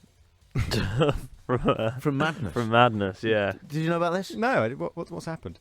Well, we discussed this earlier, so if you were listening earlier, I apologise for repeating myself, but Suggs from Madness, of course, is upset. He's had his entire house rewired so that all the water pipes dispense dip. And he's got avocado comes out of the shower, well, guacamole. Right. And he flushes the toilet with salsa. For the reasons for this, I can't actually remember, but that's a fact about. And hummus comes out of the taps. That's what he does. So it might be his fault. I didn't realise until only the other day that guacamole is to do with avocados. Really? Yeah. What did you think it was? I don't know, just guaca made into a sort of a mole. I don't know. The guano of a mole. If you like, yeah. So moles actually, that's where you get it from. Moles actually excrete guacamole. And that's why you often see Suggs. Suggs from Madness. Why you'll often see him holding. You know those. You haven't got children, so you won't know. But you can get these things called Ella's Kitchen, which is like a pouch of sort of fruit and stuff. And you tear the top off, and you can eat the fruity stuff out of the pouch. Well, what Suggs from Madness does is that he gets moles. And he sort of squirts them into his own mouth. And you often see Suggs squirting the he does it on stage. Excreta of a mole, which poos avocado into his own mouth. Well, I hope he packages the stuff and distributes it. Because there's a shortage, as you rightly say. Yeah. And again, I think tearing the head off a mole, right, and eating its avocado excrement is still easier than growing an avocado in a bowl and quicker. Than this gadget. It's not really a gadget, it's a bowl, isn't it? Well, yes, I'll grant you. But there must be something sophisticated going on within the bowl for an avocado to be grown in that amount of time. From just a bowl in some water. Apparently he gained 1.8 million Thai baht in funding on a Kickstarter campaign. If you want one of these avocado bowls, it's going to set you back 500 of them Thai bahts. If that's how you say it. What's that in... Well, that would have been a fantastic thing to have found out prior to having sat down in this chair. Yes. I'll grant you. Yeah. All right, well, we could find that out. We could do. That's fine. But we are equipped with technology. Given the state of sterling now... yes, it's gone up in price. It's probably not worth it. What else have you got there? Well, Furbies, they're getting smarter. So much so that they can now grow their own avocados. No, I'm joking. They're now Bluetooth and everything with wireless connectivity and a mobile app, so that they can now deliver all kinds of interactive games for the children that play with them. Well, yes, we have a Furby. Yeah, but they're just... And it doesn't do anything. Well, no, but this is the new Furby. Yeah, but... Well, it did. I mean, I don't know what they're for. I mean, it just doesn't do anything. I mean, it'll squeak a bit, and then its eyes will open, and then it just... You have to put batteries in it, John. Yes. Oh. Yes, I know. It honestly doesn't do anything. I mean, it's supposed to go, it does all these things. No, it just sits there, goes, and then stops. And I think as a parent, it's easier to buy a Furby than an actual... child. Than an actual pet of some variety. I don't know, perhaps one of those guacamoles we were talking about earlier. A Furby that dispenses avocado dip. Yeah, that's just messy. At least a Furby keeps things clean. Right, yes. Although it's not quite... I can't remember the name of that robot that was basically an iPad on wheels. But we were talking about that a few weeks ago. It's not one of those. It can't sort of lock your front door for you. It basically just has a pair of LCD eyes, 1,000 phrases, so it doesn't get boring. You could have a good conversation with this Furby. They don't talk to you. They don't. I must be doing it wrong. Keeps track of the time and date for you as well. You consult use is yourself. Wow, that? technology these days. How do they do it? So you can ask it how long until your avocado's ready. Yeah. Okay. I'm trying to muster up a speck of interest in it, but I can't. It's going to cost you $100 anyway. See, so I wouldn't get That's ludicrous. too interested. But what's also scary is that while I was looking for some geeky gadgetry news, Yes. I read that scientists are making robots learn how to hunt prey, which is quite worrying. If Furbies are getting smarter. What is a robot's prey? Well, no, Humans. I think. Yes, that's the worry, isn't it? Sort of Terminator style. But really, what they want is to create technology that will allow, say, your suitcase to follow you around in the airport. So it's more of a parent-child thing. But the news article I read made it sound scary Yes. by positing it as prey. I could see the use of a suitcase following you around in an airport, but let's be honest, the margin of error is quite wide, isn't it, with that? I mean, suitcases get lost all the time anyway, don't they? So what would you... I don't really... So it can hone in on you. Yeah, so but you'd have to switch it off when it went... Otherwise, it wouldn't get on the conveyor belt. So when you go and check your suitcase in, it'd just follow you off, wouldn't it? You'd walk up, it'd come with you. Yes, but until that point, you've had to drag your Furbies, your avocados around with you, whereas now they can just be there, like a sort of obedient little dog or something. Yes. Well, again, the problem with this, a myriad, I would suggest, when the suitcases rise up, yes, and become sentient, and just zip us up. And we would end up like that spy in that holdall that time. Never mind. I don't know what. There was a dead spy found in a holdall. Oh, interesting. Yeah. Well, I didn't. I mean, it was a good advert for the literage of the holdall, I imagine. But apart from that, okay. Well, that's interesting. Intelligent suitcases that can eat us. Yes. Well, not quite what I said, but yeah. Avocado growing and Furbies. I've found the Thai baht exchange rate. And I knew you would done some quick maths. Yeah. So 500 Thai baht, just under £11. Oh, that's not bad at all. No. Because they ship worldwide. I'm gonna have to get one. Are you going to get an avocado bowl? Yeah, and grow an avocado. Well, where do you buy avocado seeds? Comes with it, does it? From you buy an avocado From an old avocado. Yeah. So the big bit in the middle, is that the seed? Yeah, apparently. Oh, okay, fair play. Yeah, but then you've bought an avocado, so you might as well just buy two and save yourself the bother of paying for the bowl. And you would have to wait 3 months for every avocado you ever wanted. Well, I probably only buy an avocado once every 3 months, I reckon. So that's quite ideal for me. They are good, very healthy fats.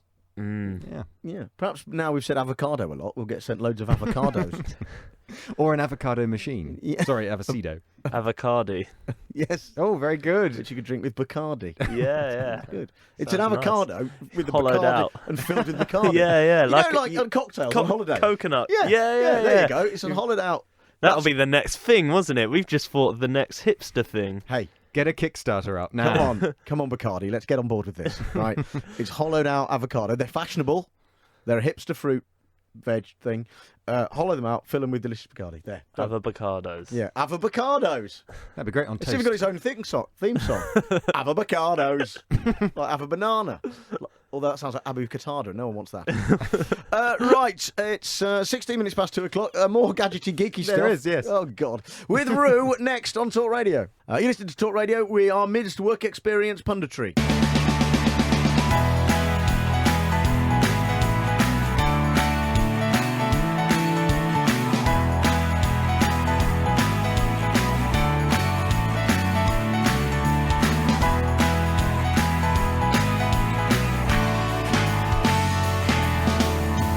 And with a roundup of geeky, gadgety stuff is our work experience pundit today. We don't have to pay him. He's called Rue. We've already talked avocado bowl. It's just a bowl. I don't know what's geeky or gadgety about it. It's a bowl. A Furby that, like mine, won't work. I don't know what to do with it. It's not actually mine. It's my children's. And what was the other thing we discussed? Robots that can hunt you down and lob you in a suitcase. That's something right. along those lines. Yes, that's exactly it. So next up on the gadgety, geeky review menu. Roo. Well, funny you should say menu. Would you ever have avocado on a bagel? Is this a trick question? Yes. Oh. Yes. You would. Oh, well, you don't want to do that. Because bagel is now the name for a new smart tape measure. Yes. Yeah, you're Did going they to ruin your tape measure, John. Did they not know that the word bagel was already taken? I think that's what they're going for, though. Something that sticks. You're going to forget. Well, that's not a bagel. That's glue. You wouldn't remember iSmart measure tape or anything like that, would you? All right. It's a bit like it rings. What's the phrase? It sticks in the head. Yes. Yeah. Kickstarter. That's not a phrase, is it? Kickstarter. Not unless you're an axe murderer. Looking to raise $30,000 to bring you the digital tape measure that offers 3 different measuring modes. Would you like to know what they are? Oh, yes. Yes, of course. String is for curves, lines, and corners. Wheel is for irregular or odd-shaped objects, but they still have to be sort of curvy because it's a wheel. And the remote version option, laser thing, it's for very far away stuff. So, if you want to measure the distance from here to the moon. The moon, yes. which is the pub at the end of the road, yeah. Yeah, there you go. There you'd be able to do that with the laser. Yeah. The bagel laser. Right, okay, so but don't these things already exist? I think you can already get lasery measury things. Estate agents use them, don't they? Yes, but you can't get them all conveniently in one bagel. Right. Talk me through the stringy one. That measures round corners. No, the stringy one is, well, yes, it can do it all, really. Yeah. But the wheel is what you want to use if you want to do that, but with one hand, or if you want to measure the circumference of a strange chair or something. So it's kind of curvy, it's kind of podgy. I often find myself wanting to measure the circumference of a strange chair. Yeah. And that happens. I always think, you know what I could do? You know what I could do with? A bagel. Yes. Yeah, exactly. And what I have had to do in the past, and I'll be honest with you, what I've had to do in the past is I've had to go and get a bagel, and I've just pulled it into little chunks, bready chunks, and I've laid that around the circumference of the strange chair. And you've had to count the crumbs up. Count the crumbs up, and then take them off the chair, put them back down in a straight line, and then measure them with a standard tape measure to get the circumference of a chair. That's the method I use to measure the circumference of a strange chair. Well, thank goodness for this newfangled bagel. Yes. The string, by the way, can withstand up to 112 pounds. Yeah, so it's not going to break easily. What's that in Thai bahts? I'll find out for you. And once you've measured your chair Yeah. with your bagel, you can then record your measurements vocally onto the bagel, and it will save them forever. You don't need a pen or paper. And then you can sync that with its companion bagel app. Of course you can. I don't see the point of it, because we've got things that do this already, haven't we? Yeah, it was a bit like how you used to have to carry your iPhone and your iPod around. Well, no, sorry, that's a bad example. Your BlackBerry and your iPod around. Yeah, okay. So now, rammed together, suddenly that's your iPhone, isn't it? So just making things a little... How much is it? It is... Wow, well, it doesn't exist yet. Oh, okay. It's they're looking to raise $30,000, but you can pledge $59 to get one and a USB cable at 45% off its estimated price, which sounds vague. It could come out at any price. Sounds very vague. Well, I see. Yes, okay. I would see it has a use, but I don't think. I think the world could do without it. I think we'd all take it a lot more seriously had it been named something other than bagel. That is my main issue. Yes, yeah. What else do you have? Well, a graduate student created cute household gadgets that sneeze and poop. That's cute. All of which you can measure using a bagel. Yeah. Hiram Shin. I hope that's right. Bless you. A graduate student at the Royal College of Art. She wanted to experiment with how to make home appliances cute. Because we've all thought that kettle isn't cute enough. They're all sort of pastel coloured and curvy. They are nice. And they all do different things. So the toaster sneezes when it's accumulated too many breadcrumbs. Does it sneeze the breadcrumbs out all over the kitchen? Because I'd find that very irritating. Yeah, that would You take know when you away move from a the toaster, it's really cuteness. annoying. You know when you move a toaster? Yeah, and Right. it sheds. It just, doesn't it? You just have to touch it wrong, and it just crumbs everywhere. It's really annoying. And then you wipe them up, right? You just wipe them up, don't you? And then because you move the toaster out of the way, and you get rid of all the crumbs, and then you put it back. And as soon as you put it, no matter how gently you put a toaster back down, more crumbs just drop out the bottom of it. It's a bit like when you lose the bottom out of your hole puncher. Yeah, yes, Michael McIntyre. Yes, hello, how are you? You've You probably- well? you've- Hello, everybody. Are you good? You've probably observed this about toast, haven't you? No, what is it? Right, I have it. No, I'm sure everyone in their kitchen, they have a toaster, okay? Why is it as soon as you go to move it, okay? Even if I mean, why, whoever moves their toaster anyway? But as soon as you, for some reason, you're moving a toaster, and then it just sort of crumbs everywhere. It's a sort of like a bomb scene of toast has gone off all over my kitchen side, and I have to get the spray out. Michael McIntyre joining us there. That's for, amazing. An obvious observation, as is his trademark. Yes, so cute appliances. Yes. Which one does a poo? That'll be the vacuum. And the garbage can mimics shy children and turns away from its owner when it needs emptying. I don't understand the logic, but that's, it's so that they're cute. They don't exist. You can't buy them. Well, they do exist. You can't buy them. They were just done for a project as part of her course. Right, well, I mean, that's a Kickstarter account. I'd almost rather have a bin that turns away from me than I would an avocado bowl, which is just a bowl. Yes. Certainly a Furby. Well, I'd rather an avocado bowl that turns away from me, a Furby that poops, and a tape measure that sneezes. All future, like tomorrow's world, this, isn't it? Thank you very much, Rue, Thank for you very bringing in much. your geeky, gadgety roundup of pointless things that will never see the light of day.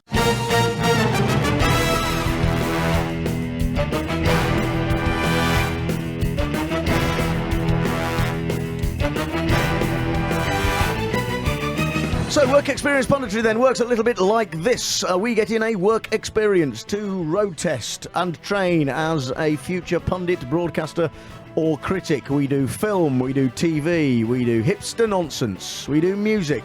On a Thursday, though, we do geeky, gadgety crap, and we do it with Rue. Hello. Good afternoon, Rue. How are you? I don't know. I think I'm fine. You? I'm good. Thank you very much. Good. Yes. Right. I mean, geeky, gadgety crack. It's been a busy week politically. It has. Has it been a busy week, geekily, gadgetily? Well, yes, I think. good. I think so. We can't talk about anything without covering Pokemon Go first. I wondered whether that would crop up. It has to. There's no choice in the matter. Yes. It's taken the world by storm. Yes. Yes. Although, of course, I'm playing. Here it comes. Pokemon Gove, where you have to fight. There's a monster. Yes. And then you throw him out of a cabinet. Oh, yes. Very, very good. I like it. Thank you. And when can we download that? Or is it just available in US, Australia, and New Zealand? that's at the right. In May. You can download it in May. Oh, very good. I was going to say I've been rearranging my cabinet all morning, but you've all beaten me to it. Yes. So, what gadgets have you pulled out of this said cabinet that you've been filling with? Pokemon Go first. Yes. Now, for those that don't know, which was me until about 2 hours ago, Right. when I thought I ought to find out, what is it? Well, did you ever play Pokemon? Of course not. Okay, so Pokemon, hundreds of little monsters that are sort of like animals, but not. So you'll have a fox, and its tail's on fire. Liam And Fox. it's called Foxtail. They are, that's basically Pokemon. Why isn't it called Tailfire? Well, something like that. Anything like that. Firefox. And then it'll evolve when you get enough points. Sorry, that name's already taken Oh, yeah. because of the book. What was that? And the Fire- internet browser. Firefox. Oh, yes. Yeah. Yeah. No, that would be a Pokemon name if it wasn't a browser. Yes. But yeah, after evolution, it'll evolve into something with 3 heads. That's usually the rule. Right. Yeah. Or 3 tails. All of which are on fire? It's This is a very odd game. I'm not following it at all. No, but you see, you'll have a 3-headed fox. I'll have 3-trunked elephant, and we will battle it out. Well, how does it battle? Well, the elephant would be a water type, say. The fox is a fire type. So the fox can breathe fire at the elephant. The elephant... Fox can't breathe fire. This is unrealistic. That's the whole point. Oh. So that's why this is so very exciting, because you're blending a very unrealistic gaming universe Yes. with reality. I mean, unbeknownst to you right now, there could be a Charizard in this room. Oh, I think there's one of those. Charizard is unlikely. That's just one of the words for producer Dave.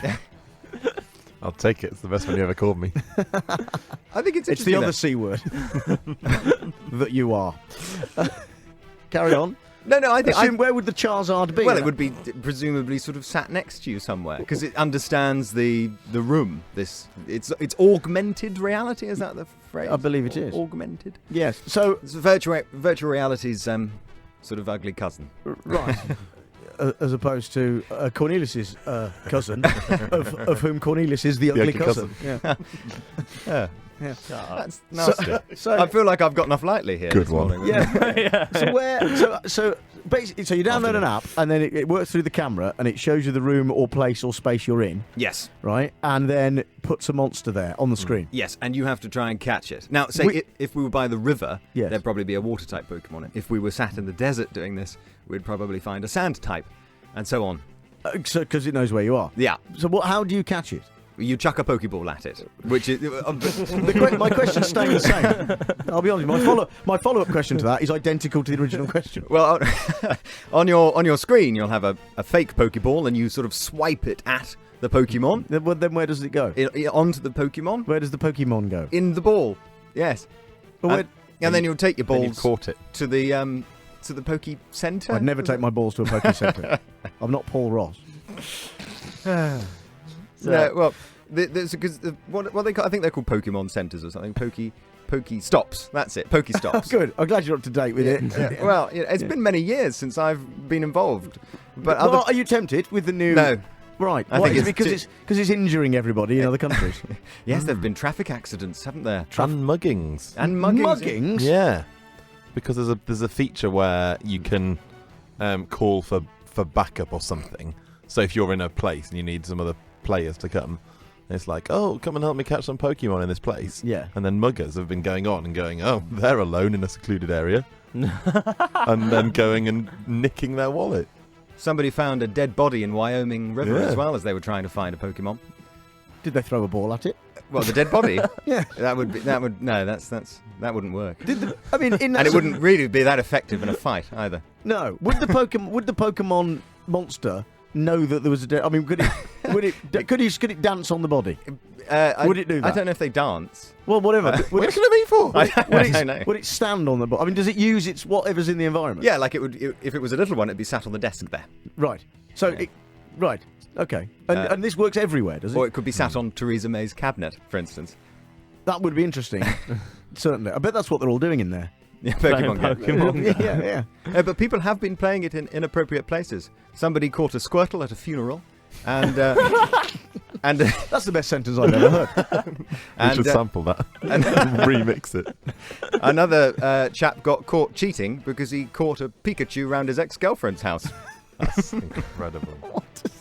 Well, there's also the terrible stories of because you go to museums, but it's becoming Yes. really inappropriate because there's the Holocaust Museum. Is it in Washington D.C. where there were kids going in there, like in the somber, correctly and respectful atmosphere of the Holocaust Museum in Washington D.C. And then all these kids are going in there, going, "Oh, gotta catch 'em all!"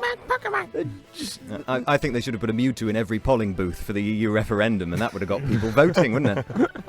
Not that I mean, a lot of people did anyway, but still.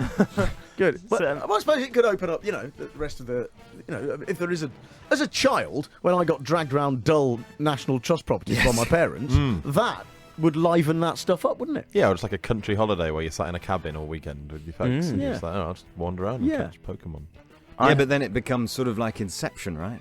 If you spend too long in the game, you might just decide to live in the game and never confront reality. That doesn't work if your iPhone battery runs out. That's true, actually. Yeah. Thank goodness for battery. Which, let's be honest, it's an iPhone. It'll run in about half an hour. It is weird if you see a group of people just all playing it, though. It's like a zombie film. You know, I like haven't one of those seen this. episodes of Doctor Who where everyone's being mind controlled. Everyone's just like walking around. Yeah. With a phone held in front of them. Well, everyone does that anyway in this modern day.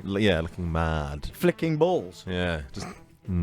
This is a thing. I had to explain this to one of the mics from the two mics yesterday. Which one? The one that looks like Mad Eye Moody, or the other one? Bill Oddie. The The one that Bill looks like Oddie Bill one, Oddie, yeah. And he just went, So these creatures, are they real? Yeah. Yes, they are. They are now. That's what people say about them.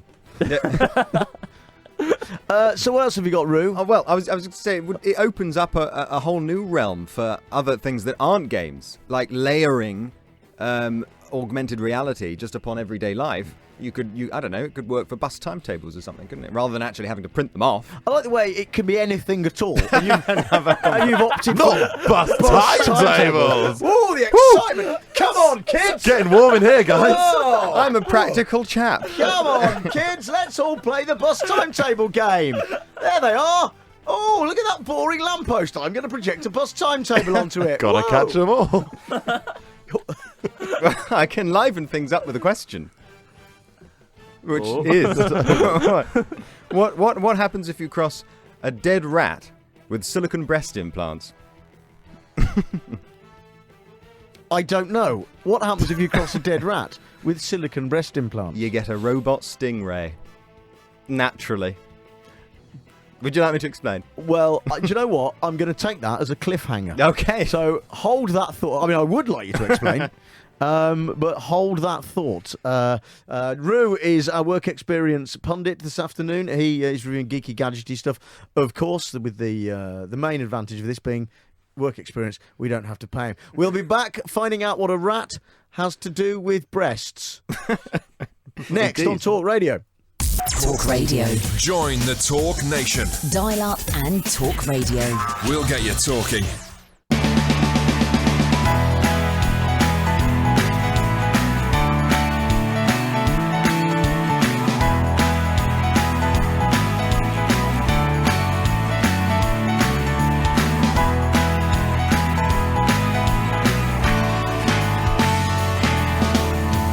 And that cliffhanger is this.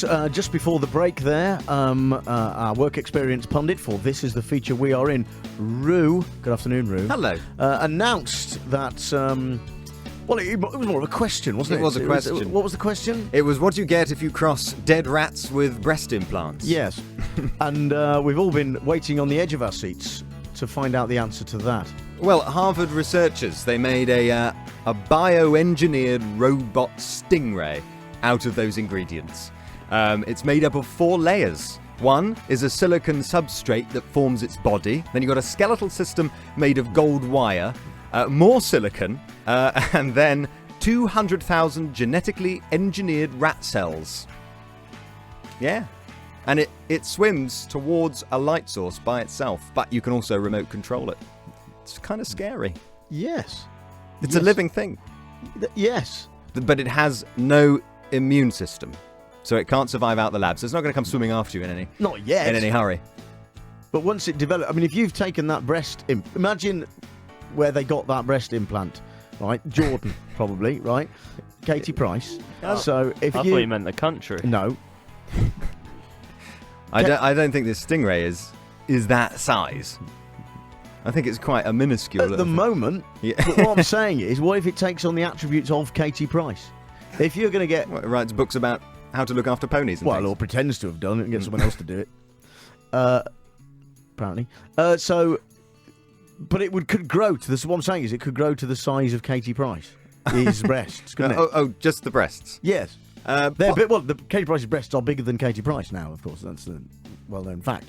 I mean, if you She's just sort of dragging them along if you- like a ball and chain. yes, yeah, and throwing them at Pokemons. But if you stand in front of Katie Price and look dead on, you can't see her behind them anymore. They're like, she's like the Buster Gonad of. Buster Gonad? Yes, he of the unfeasibly large testicles in Viz magazine. No idea. I remember that documentary on Channel 4. That's all I know about men with large testicles. I mean, excessively large. Moving on. So there's a robot stingray. Fine, good. What's it for? Well, they're aiming to to steer towards building, hearts and stuff. If ever you needed a heart, so like living flesh. Yes. Very exciting. Why, it is exciting. Why have they gone down the route of a stingray though? I guess to make headlines. Fine. Well, that works. I mean, Yeah. I don't, so that it can swim, perhaps. I don't know what. Well, so I suppose if you attached a heart to it, like with string or something, and you could send that into the body. It could swim through the bloodstream, like in the film Fantastic Voyage or Inner Space with Dennis Quaid, and drag the heart into place without the need for surgery. Perhaps that's the... Well, it's just a suggestion. It's made of rat heart. Just a suggestion. It's just a suggestion. Just a suggestion. It's just a suggestion. I will not bite. I feel like I've missed something here. It's an old catchphrase that Dave hates, so whenever we can say it to annoy him, we do. It's just a suggestion. It's just a suggestion. It's just a suggestion. It's just a suggestion. Don't Join in! He's going to wake up in a sweat in a minute. It'll all be a dream. Nope. All right, okay, what else you got? Planes could be insulated with burned bread. Yes, it's true.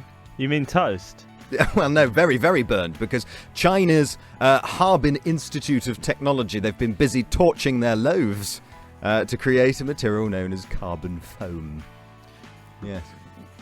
So this happened presumably by accident when someone just burned the toast then?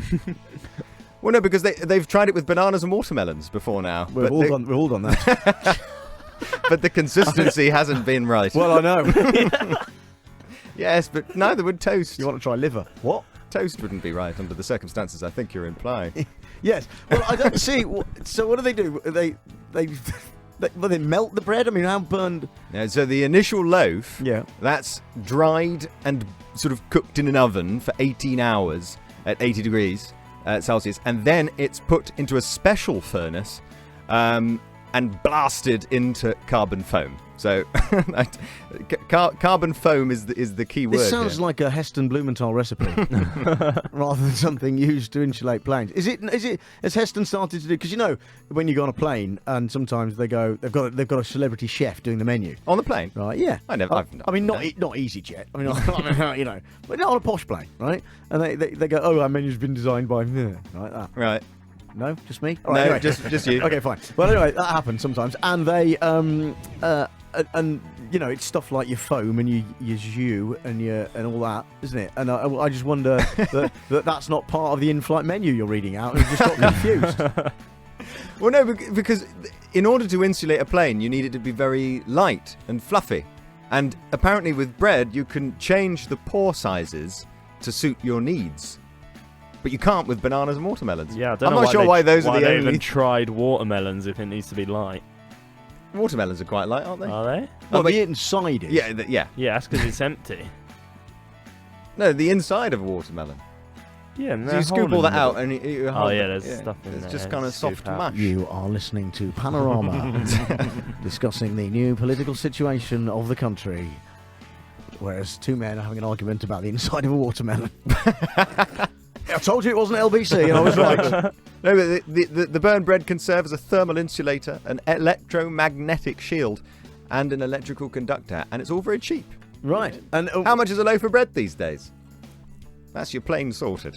Well, I don't know. You might need several loaves. Yeah, yeah. And can you just use any? I mean, could you use that sort of own brand bread, or does it? Can it be? I think it's made especially. Yes, the initial loaf is made especially for this purpose. Right. So, yeah, but I can't imagine it being that pricey for them to do. That's why they've opted for bread, surely. Well, it's got to be cheaper than making a robot stingray out of breast implants and gold wiring and dead rats. I mean, I've used those things for other purposes as well. That's true. What? We've got anything else to finish? Yes. I can finish on a new lamp that allows you to to plunge light. Yes, the new Dymo light. It looks like a like a French coffee press and a table lamp sort of have met. So what do you mean plunge light? So you've got it next to you. Imagine you've got a coffee press next to you. Yes. It's up at the moment. Yes. On, so the light is on like a lantern. Right. But as you plunge the coffee press down, yes, it gradually, slowly but surely, I like that. The light turns Where off. can I get me one of them? They are just launched on Kickstarter, so you have an early bid price of £47, and they're expected to ship February 2007. Yeah. That's a long time ago. 17. Oh, fine. That's, yeah. Can't wait for those 10 years ago. And finally, my final thing, John, someone's invented time travel. Good. Ruth, thank you. Thank you.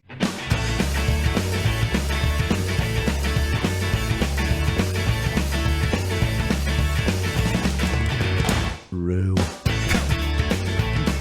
is here, and he is reviewing geeky, gadgety stuff, as is his wont. He is our work experience pundit, or one of them certainly, and the reason he's here, apart from to review those things, is because he's free, because it's work experience punditry, all thanks to Talk Radio's ill-judged employment law knowledge. Right, Roo, hello. Hello. Good. It's good to be back. Yes. So when did we last? About 3 weeks ago, probably. Something like that. You came and saw Bob, didn't you? Bob Mills? Yes. Oh, yes, I did. When Bob Mills just stole all my features. No. We did the one thing from this show Yes. that we thought would be nice to carry on. I agree. I'm not. To remind people that you hadn't been sacked. It was just in your memory. Yeah. Yeah. Oh, that's absolutely fine. And how did Bob Mills react to your gadgety gadgets that you? Yeah, it's good. I don't think he was particularly interested in Sonic the Hedgehog as a video game, but you know, he's out through it anyway. You know. I mean, I have to ask you why you were talking about Sonic the Hedgehog when it's 30 years old or something. Well, you see, that's it's very exciting. They're doing Sonic Mania, which is a game in the style of the old classics, as opposed to the new 3D atrocities we've been seeing. Oh, I see. Right. Yeah. Anyway, you've discussed that. Yeah, that's happened. What's new this week? What's new this week? There is another little robot thing that's going to be following you and your family around the house. And this one looks like a trash can. Yeah. It's the... I've seen this. Oh, I see. It's called... I thought you were just cheering a trash can. Yes, finally. I love a bin. No, I don't understand why it needs to look like one, to be honest. Yeah. It's got this kind of weird grey matte style, like painted style to it. It just looks rough and ugly. So what's it for? It's... Well, not for much, to be honest. It's if you can't be bothered to sort of pull your own curtains and attend to your own thermostat, that sort of thing. Both of those aren't euphemisms, by the way. Thermostat. It's called the big eye, because it's got a large eye where its lid should be. Haven't we all? If it were a trash can. Yes. So, Yeah. I don't know. So what does it do? It sort of follows you around and does things based on circumstances. So, for instance, you can tell it to give... what is it here? A father asks it to send jackets to his children if the temperature is below a certain threshold. So it's like an IFTTT command. If this, then that. Right, so let's start it. Right, so you're in a house. I'm in my house, and my children are cold. Yeah. And instead of me fetching them a cardigan or something, or I don't know, putting the heating on, Yes. I tell a grey bin to tell them to Yeah. put their jackets on. Well, Or does it go and fetch them? no, it doesn't fetch the jackets. It either you ask it to remind you to tell them to get their jackets on, or you ask it to remind them To get their jackets. yeah, Right, yeah. in a cold house. So presumably so if- because it hasn't tended to the thermostat as you requested it to. Yeah, so I'm there with it. Yes. Or it's With doing me. the dishes. or Yes, whatever, and I said, well, does it do the dishes? No, it doesn't do the dishes. So that's not useful either. It will remind you to do the dishes. But only if I tell it to remind me to do the dishes. But I'll already know about the dishes because I'm reminding it to do the dishes. See also put a jacket on a cold child. So I in many ways, it's a pointless thing. Well, yes, but they tend to be. Like, we had a look at Zenbo, which was the iPad on wheels. And that can read... Sorry, let me stop you. An iPad on wheel. Have I missed this? Yes. Maybe, I think We that discussed was it. a long time Oh, did ago. We was discussed I here it. for that? Yeah, I'll be yeah. honest, Roo. You tell me things, and the moment you leave the room, they leave my head.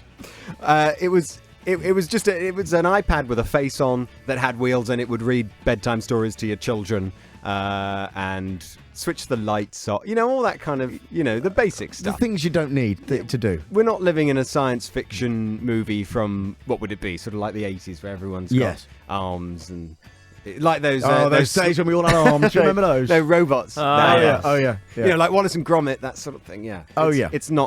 It's not quite that. No. Oh well. So That never really worked out anyway. how much is this bin that simply does remind you to do something that you've reminded it to tell you to remind? Well, it's we're dismissing it, but it is quite an amazing accomplishment in a sense. Well- but I mean, That was impossible not so long ago. Well, yes, but I mean, I'd rather they poured the technology and invention into worthy items. Yeah, it's basically Siri in a bin, isn't it? There's your tagline. But Siri's stupid as well. It doesn't. I mean, it doesn't do anything I can't do. You know, it doesn't understand what you say. You sort of, you sort of go, oh, get the children to Siri. Hello.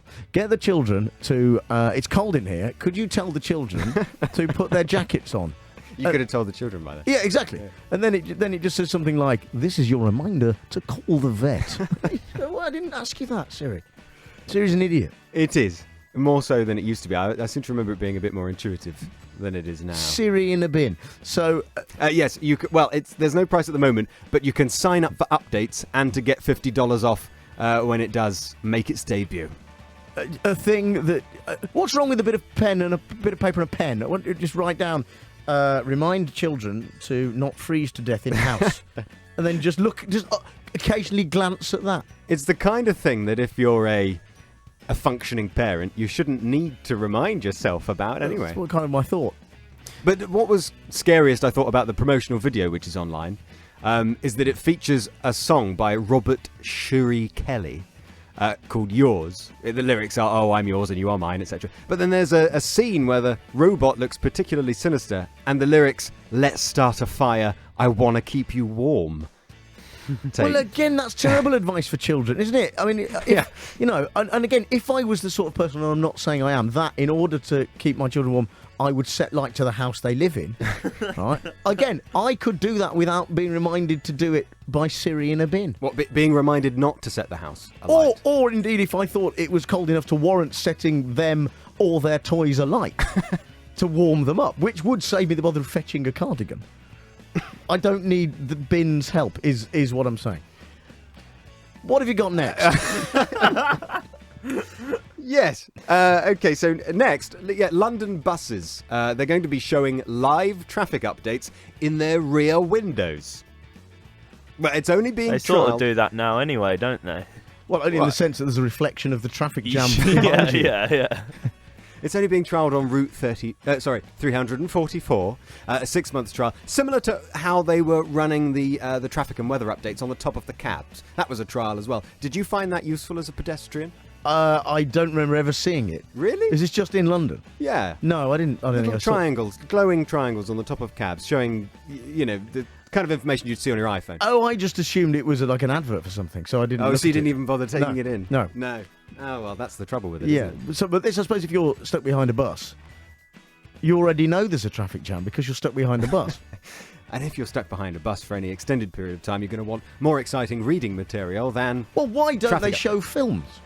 Because if you're stuck behind a bus in a traffic jam, it's basically like if you think about the scenario of sitting on a plane for a few hours, you've got a screen in front of you on the chair, and so you watch a film. So that would be better, surely, is your choice. And what they could do is issue with each driver could have a remote, so it could be like a sort of bus Netflix. So you can literally point your remote out of your windscreen while you're sitting in a traffic jam and just scroll through and choose something you want to watch. I'd watch Speed. Ironic, yes. Yeah, that'd make it go a bit faster. Yes, it would. But that would be a good idea, wouldn't it? You could do that, then you just catch up on stuff. You can binge. But I've been stuck long enough behind a bus before now to binge. Well, the purpose of this, though, is to reduce congestion and to improve the reliability and efficiency of the roads. If you pop Netflix on the back of a bus, you're going to get people purposefully trying to get stuck there to catch up with the latest Game of... No, it's not available on Netflix, is it, Game of Thrones? Stranger Things. There we are, yes. That's the big thing right now. Yeah, well, but yes, all right, but if you're stuck, if you've got... I mean, how does it know your route? I mean, does it give you the immediate traffic in your area, which is like just around you, but you already know that because of, windows? How does the bus know your route? Yes. Because it's on a bus route. Yes, but it doesn't know you're going on that bus route with it, does it? So it could be giving you advice you don't need, is what I'm saying. It's not tailoring it to your journey, is it? It might be useful to know that there's a traffic jam elsewhere because the repercussions of that jam may affect the route that you're actually going to take. I don't know, I'm not a driver. Is Jarena Adams involved? Who's Jarena Adams? What do you mean, who's Jarena Adams? Who She's is... my favourite character on this show. Yeah. She's a comedy character we do that gives out travel information. Oh, right. She'll be on in a minute. Yeah. I can't wait. She talks like this. I'm Jimena Adams. That's how she talks, isn't it? Yeah. But only weirdly when she says the word Jimena Adams. Yeah. The rest of it's quite normal. Quite normal. She just sort of reads the travel. Is Jarena Adams on Twitter? I don't know. I'm going to follow her if she is. And she goes, and there are delays on the South Circular in London and problems on the M1. Wait a minute. Is this lady a character, or does she exist? I'm confused now. Well, she purports to exist, but none of us have ever seen her. Right, okay. Well, look, we've got to go to the break now. Oh, anyway. right, fair so enough. let's listen out. Let's listen out for Jareen. I'm not saying she looks like the back of a bus. But I don't know what she looks like. But she does have the travel. We think she exists. They could pop a nice decal of her there. Yeah, we don't know. I think, So, anyway, we'll listen out for Jareen Adams. Across the UK, online and on DAB. Jon Holmes on Talk Radio. We'll get you talking. Wait a moment. Where the hell What? was Jareen Adams? What was that? She walked out after that impression. That's what's happened. So Dave Stamford. Dave Stamford's rubbish. He's a pale of imitation of Jarena Adams. Not spotted, Jarena Adams. No. Not spotted. Not spotted. By the way, you're spotted is very welcome this afternoon. I saw a Rizzle kick yesterday in Leicester Square, so that was exciting. So if you spotted a celebrity, Rue's here with work experience punditry.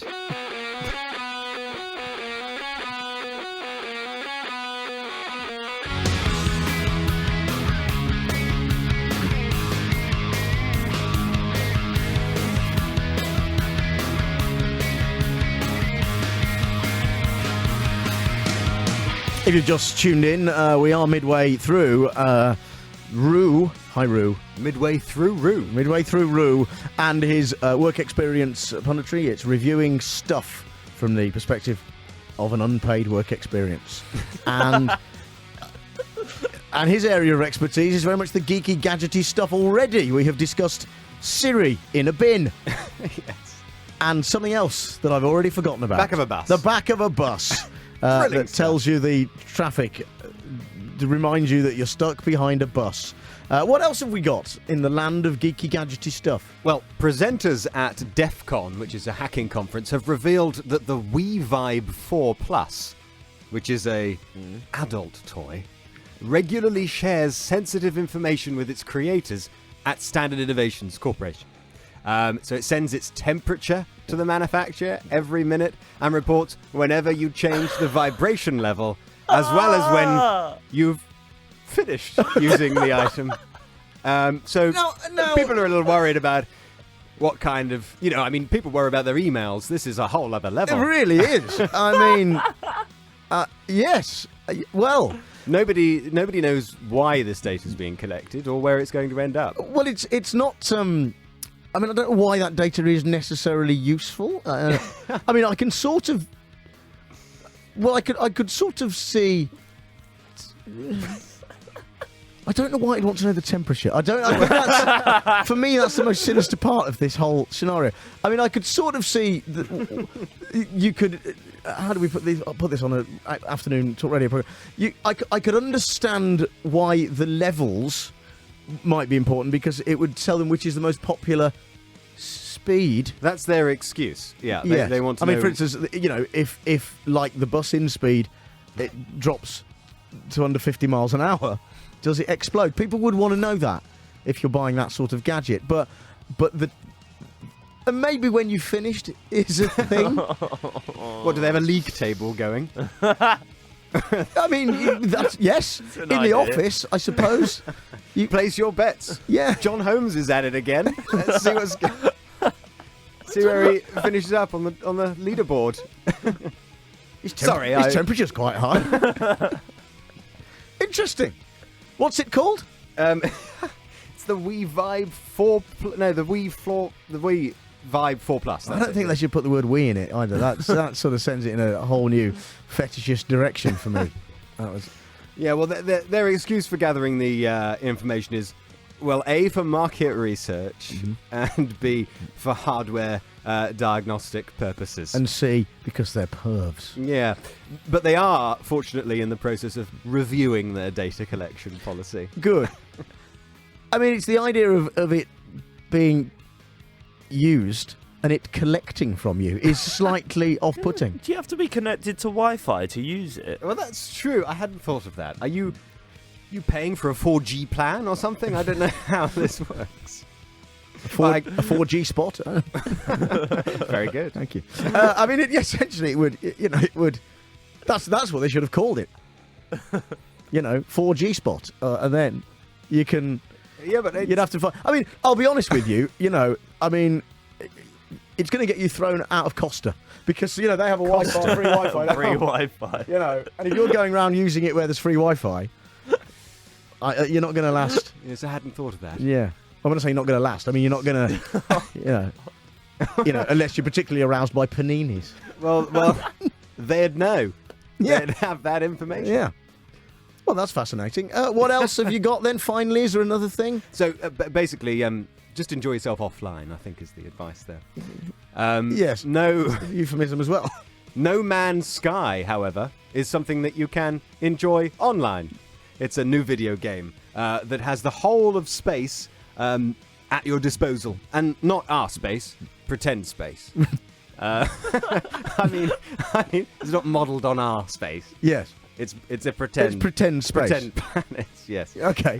So if you're so it's like any other video game. Then. If you're like a Star Trek fan, yes, there's an element of going out and exploring strange new worlds, planets, but not just a few hundred, 18 quintillion, all with different animals, plants, textures.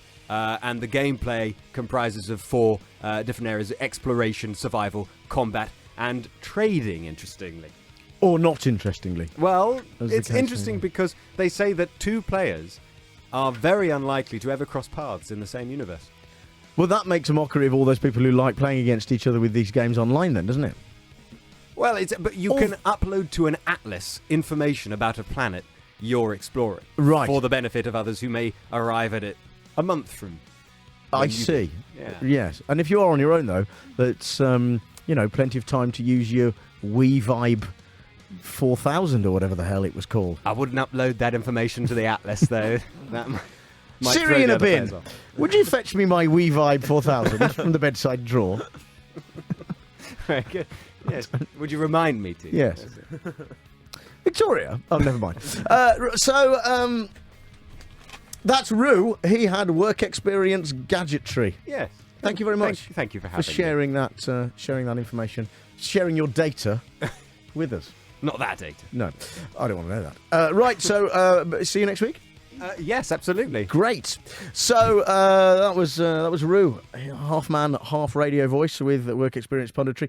You can win some meat this afternoon on this programme in just over an hour's time in a game of Dead or Alive. You can choose from chicken, beef, or lamb. There will be.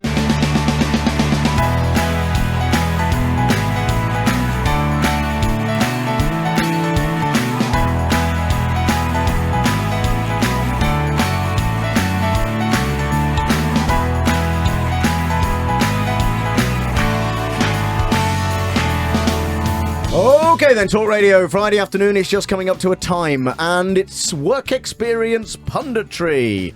If you're a regular listener, you will know we reach out a helping hand across the great employment divide that divides those of us who get paid and those of us who absolutely don't, due to Talk Radio's relaxed attitude to employment law. Yes, it's Work Experience Punditry, where a work experience reviews a thing. Today we welcome back Rue. Hello. Part man, part radio voice. Oh, thank you very much. You can pay me in snacks, I don't mind. Snacks? Yeah. We do we Minstrels or something. I've just eaten my lunch.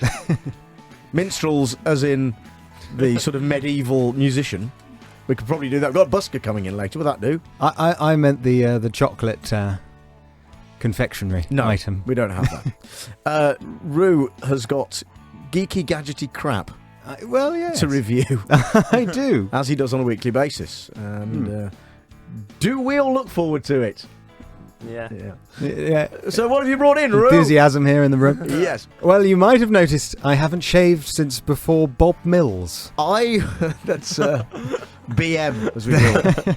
I was going to say, you are slightly more beardy than last time I saw you. Just a touch. Well, I've got to make up for what's lacking on top. Yes. Yeah, yes.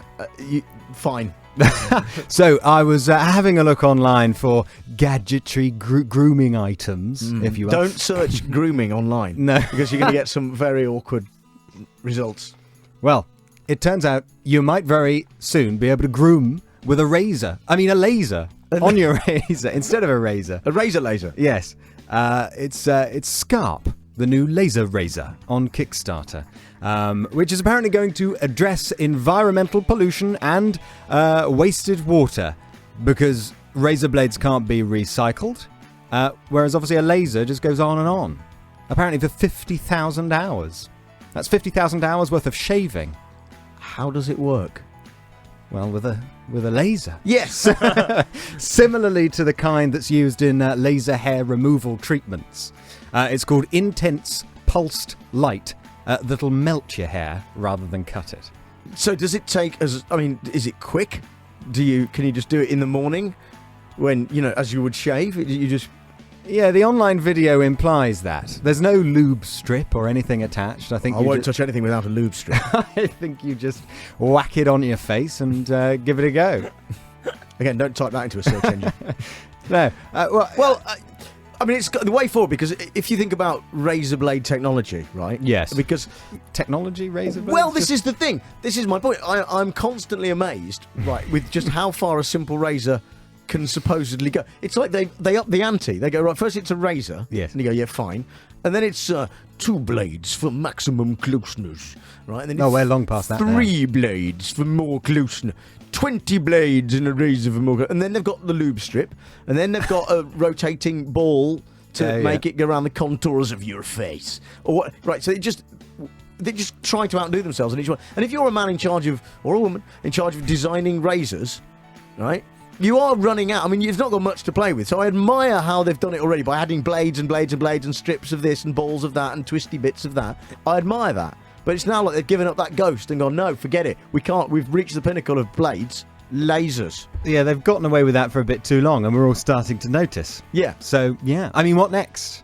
Maybe we'll sort of dip our face in a big laser bucket. Well, acid. And it would and our beard will just disappear. Yeah, along with our face. But you still have to do the shaving motion, obviously, with this. That's the struggle. That is the everyday struggle for the man. But it is... And woman. Some women are hairy in the face. In the face? My grandma, for instance. Ah. Well, she would be, but she's dead. But if she was alive, she would be. Would she be comfortable using a laser razor? I think she'd embrace it. Yeah. But sadly, I can't ask her. But you don't have to worry about it, because apparently it's fine to use in water, and apparently it's fine to look at with your bare eyes, because that's a concern for many. What about your human eyes? Oh, very good. Yeah. Well, it's not. A shaved bear now I've got in my mind. Again, don't type that into the internet.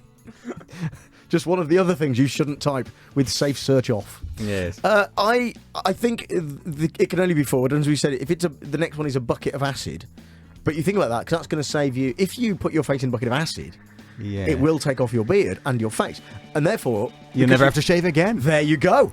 So 2 birds, 1 stone. That technology is better. Two birds. I was just trying to figure out what exactly I mean by that. 2 birds, 1 stone. It's just 1 bird. Don't type that into the internet.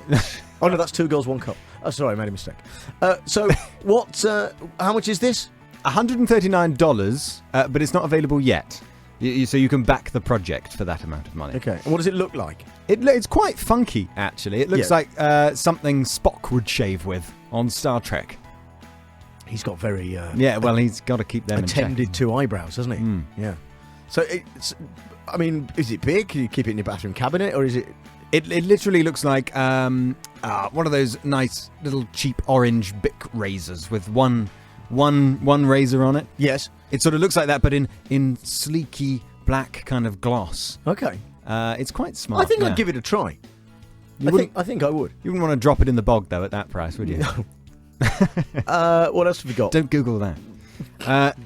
On my gadgety travels across the web, I saw an interesting article by Kerry Davis on Engadget, and she was asking, is AI sexist? Now, when you think about it, Apple's Siri, Amazon's Alexa, Microsoft's Cortana, they're all women, aren't they? And even your sat-nav, a lot of the time. Siri used to be a man. Well, actually, for us, he still is. He's the man who voiced the weakest link. But in the US, it's a lady. I don't know if a lady voiced the weakest link in the US. Isn't that equal then? No, but the rest are... I mean, the vast majority are ladies. And the argument is that there's a subconscious link being made here between women and servitude. Because you can switch on your Siri, say, do this for me, do that. You can flirt with your Siri, and it's going to give you back quirky comments. It's not going to... Siri can't say, no, please stop. Well, even for Siri, no means no, Roo. Come on.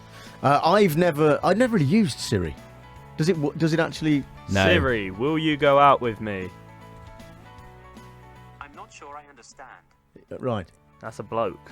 Yeah, but when they changed it to a man, he's got a lot less fun as well. He just does what it says. Well, yeah, like he comes from a very computer perspective as opposed to pretending to be a person, a human, on the other end. Okay, let's try this out. It's always quicker to type it in. Yeah. Siri. Hello, Siri. You'll need to unlock your iPhone first. Oh. You need to unlock your iPhone first, so John. bossy. Flirting with you there. Yeah.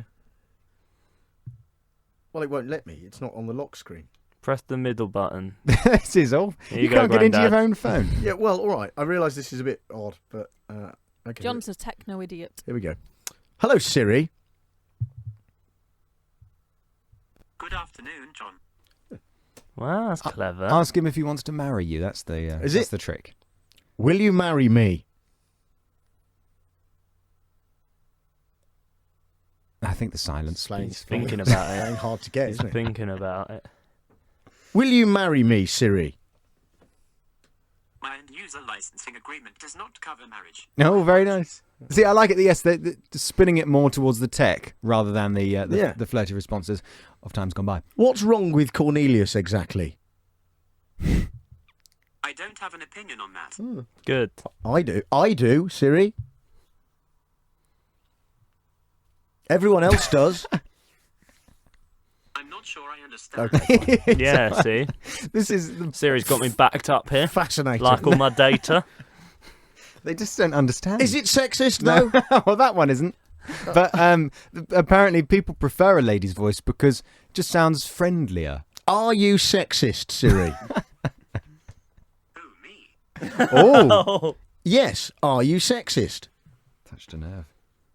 Yes. Are you sexist? I thought so. Oh, they go. From the horse's mouth. Rubbish, isn't it? Maybe they should get a horse to voice it. Do you know what that is? That's just the modern equivalent of a magic 8-ball. They should get a series of animals to do this. Not men and women. What, one of Actually, it's transgenderish, isn't it, as well? Because if it's women or men, Oh, yeah. are there any transgenders voicing these things? So that's an issue. What would that sound like? Just like a transgender person. Well, it could be a different voice every time you ask it a question.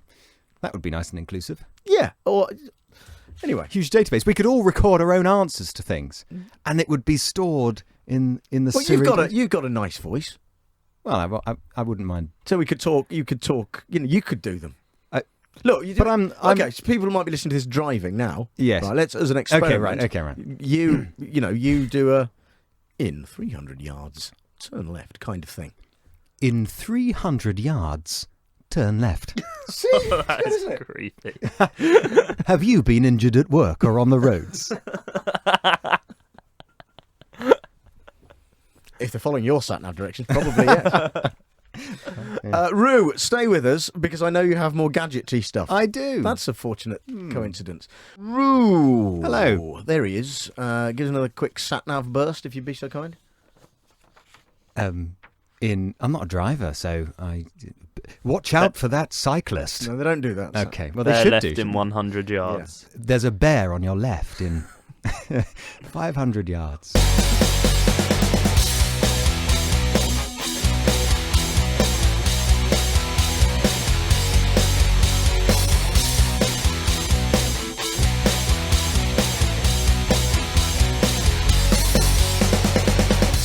is one of our work experience pundits. He is reviewing geeky, gadgety stuff. That is his area. We've already talked about a laser shaver razor. And the scarp. Yeah, why is it called a scarp? No idea. Okay. What was the other thing we talked about? Oh, is your sexist AI? No, is your AI sexist? Yeah, That's the we one. didn't really come to a conclusion on that, did we? So No. Let's just say yes for the sake of argument. What else are we talking about? Well, cast your mind back, if you will, to when KFC released a chicken box that could charge your phone. I do recall us talking about this. Yeah, it's called Waterbox. Yes, I hated it at the time. Yeah, well, it didn't even charge your phone very well. Pizza Hut have taken a leaf out of KFC's book. Yes. Book. A wing out of their chicken? Something like that. Okay. And they're delivering the world's first playable DJ pizza box. As demonstrated in an online video by Rinse FM's DJ Vectra. Whatever that is. Yeah, it's basically a standard cardboard container rigged with touch-sensitive decks, a mixer, and other controllable buttons.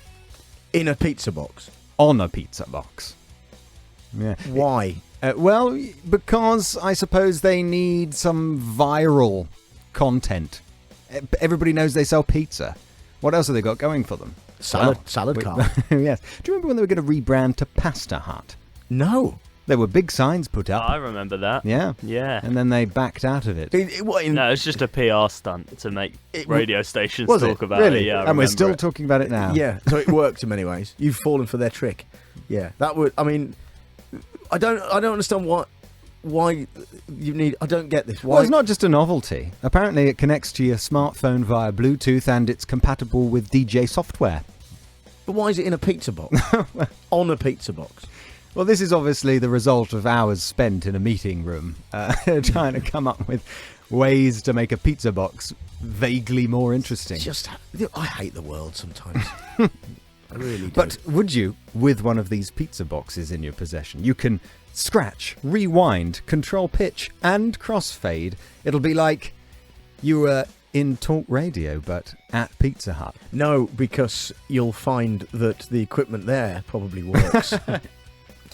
Are you supposed? Can you use this in Pizza Hut? I mean, can you? I mean, otherwise, what you've got there is a lot of people going to pizza, eating in Pizza Hut, just mixing music. It's going to be really annoying. Like a really naff club. Yeah. Well, apparently they're only going to be dishing them out from 5 deep dishing them out of their 350 UK restaurants. So you'll have to pay attention to their Twitter feed, apparently, to find out which ones those will I'll be. be avoiding that. Yes. All right. It looks just like it's just picture. Nothing moves on the box. It's just touch sensitive. The tech people at Novalia, they specialise in printed electronics. It looks like they've just got. See if they'll send us one, Roo. Yes. That's how the radio That's an works. idea. We've talked about their thing. Get in touch with them and say, can we try it out? Well, and then next week you can bring it in. I'll stop speaking because I was going to spend the next 30 seconds slagging it off. Okay. No. Well, obviously I haven't gotten to grips with it yet. So. Yeah, that's why. Yeah. Clearly. So we'll get one of those. Yeah, I think so. Right. Good idea. By the way, are you familiar with James Max? No. Okay. He's been sitting in for Sam Delaney on Drive here on Talk Radio all week. Oh yeah. He won The Apprentice some years ago. He won the first one. No, he didn't win. He was in the final of the first one. Of the first the series. one that no one watched. Yeah. So was that the one with Katie? No. Hopkins. No.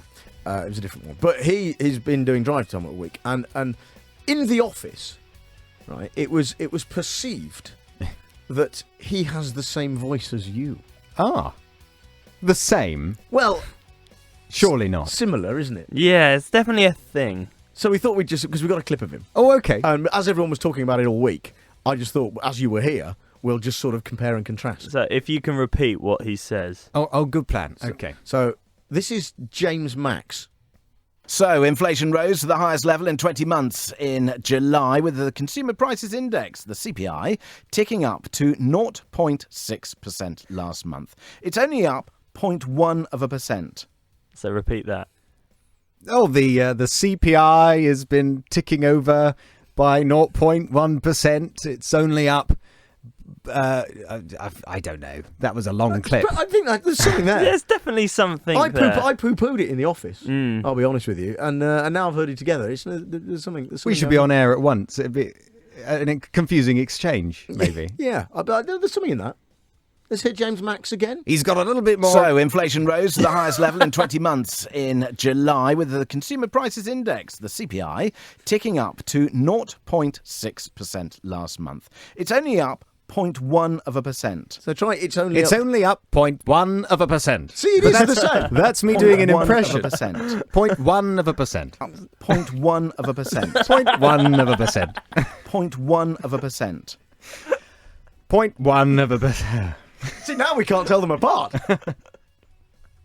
Here's Rue. 0.1%. Here's James Max. 0.1%. See? Have you got any more gadgets? Little do the listeners know, it's just me saying it over and over. The word listeners is optimistic. But... yeah, I do. Go just on, a little bit. Go on then. Gadget-mad children have been warned. Because I was using Siri, I put my phone on to get the volume. Who is it? And it's 0800 number, so that means it's like a PPI or something. Is it Pizza Hut? Shall I get Answer it. Answer it. Hello? Hello? There's literally no one there. It's just a that's annoying. recorded call thing. I thought it was our DJ box being. Yeah. Wait. Hi, John. Pizza Hut. We're listening to the show. You never know. Still there. It's great the station's getting calls. For once. Sorry, Roo.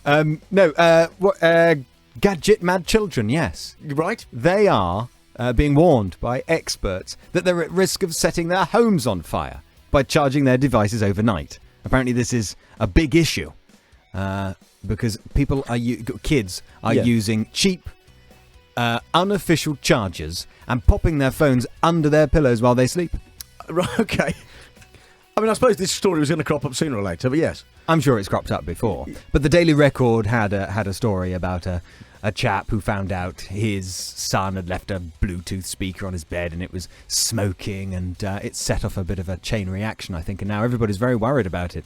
Yeah, these Bluetooth, they're all smoking, aren't they? Drinking, doing drugs, that kind of thing, aren't they? Well, electrical... All the Bluetooth speakers, they're out of control as far as I'm concerned. The Bluetooth... That's binge Bluetooth Britain for you. In fact, everything is Bluetooth. In the streets, they're out there, aren't they? The kids and the Bluetooth speakers, they're just binging on them, and they're all... You just can't walk down the street now without seeing a load of Bluetooth speakers hanging around the corner, being threatening. But see, these Bluetooth speakers, you can see often they're very poorly made. You know, you drop one and they shatter. They sound terrible as well. And everybody's using these portable chargers now as well because of Pokemon Go. So now you're charging your phone and your portable charger, possibly from the same socket. It's just a disaster waiting to happen. Yeah. Speaking of, by the way, overnight under your pillow. Don't do it, kids. is the advice of Rue there. I was about to say, by the way, speaking of Pokemon Go, Aspro Cass, who is through the glass. Yes. There is now, let's say, active on Tinder. And I'll be honest with you, she was trying to type in the office earlier, but she's actually got repetitive strain injury from swiping right. Swiping right? She's on the mark. Stop talking right now. That's the good one. You said you were trying to catch them all. Poker Cass Go, that's what we call Chloe, it. turn the mics off. I find it upsetting. Okay, I think they learned the lesson. We'll do some work experience punditry.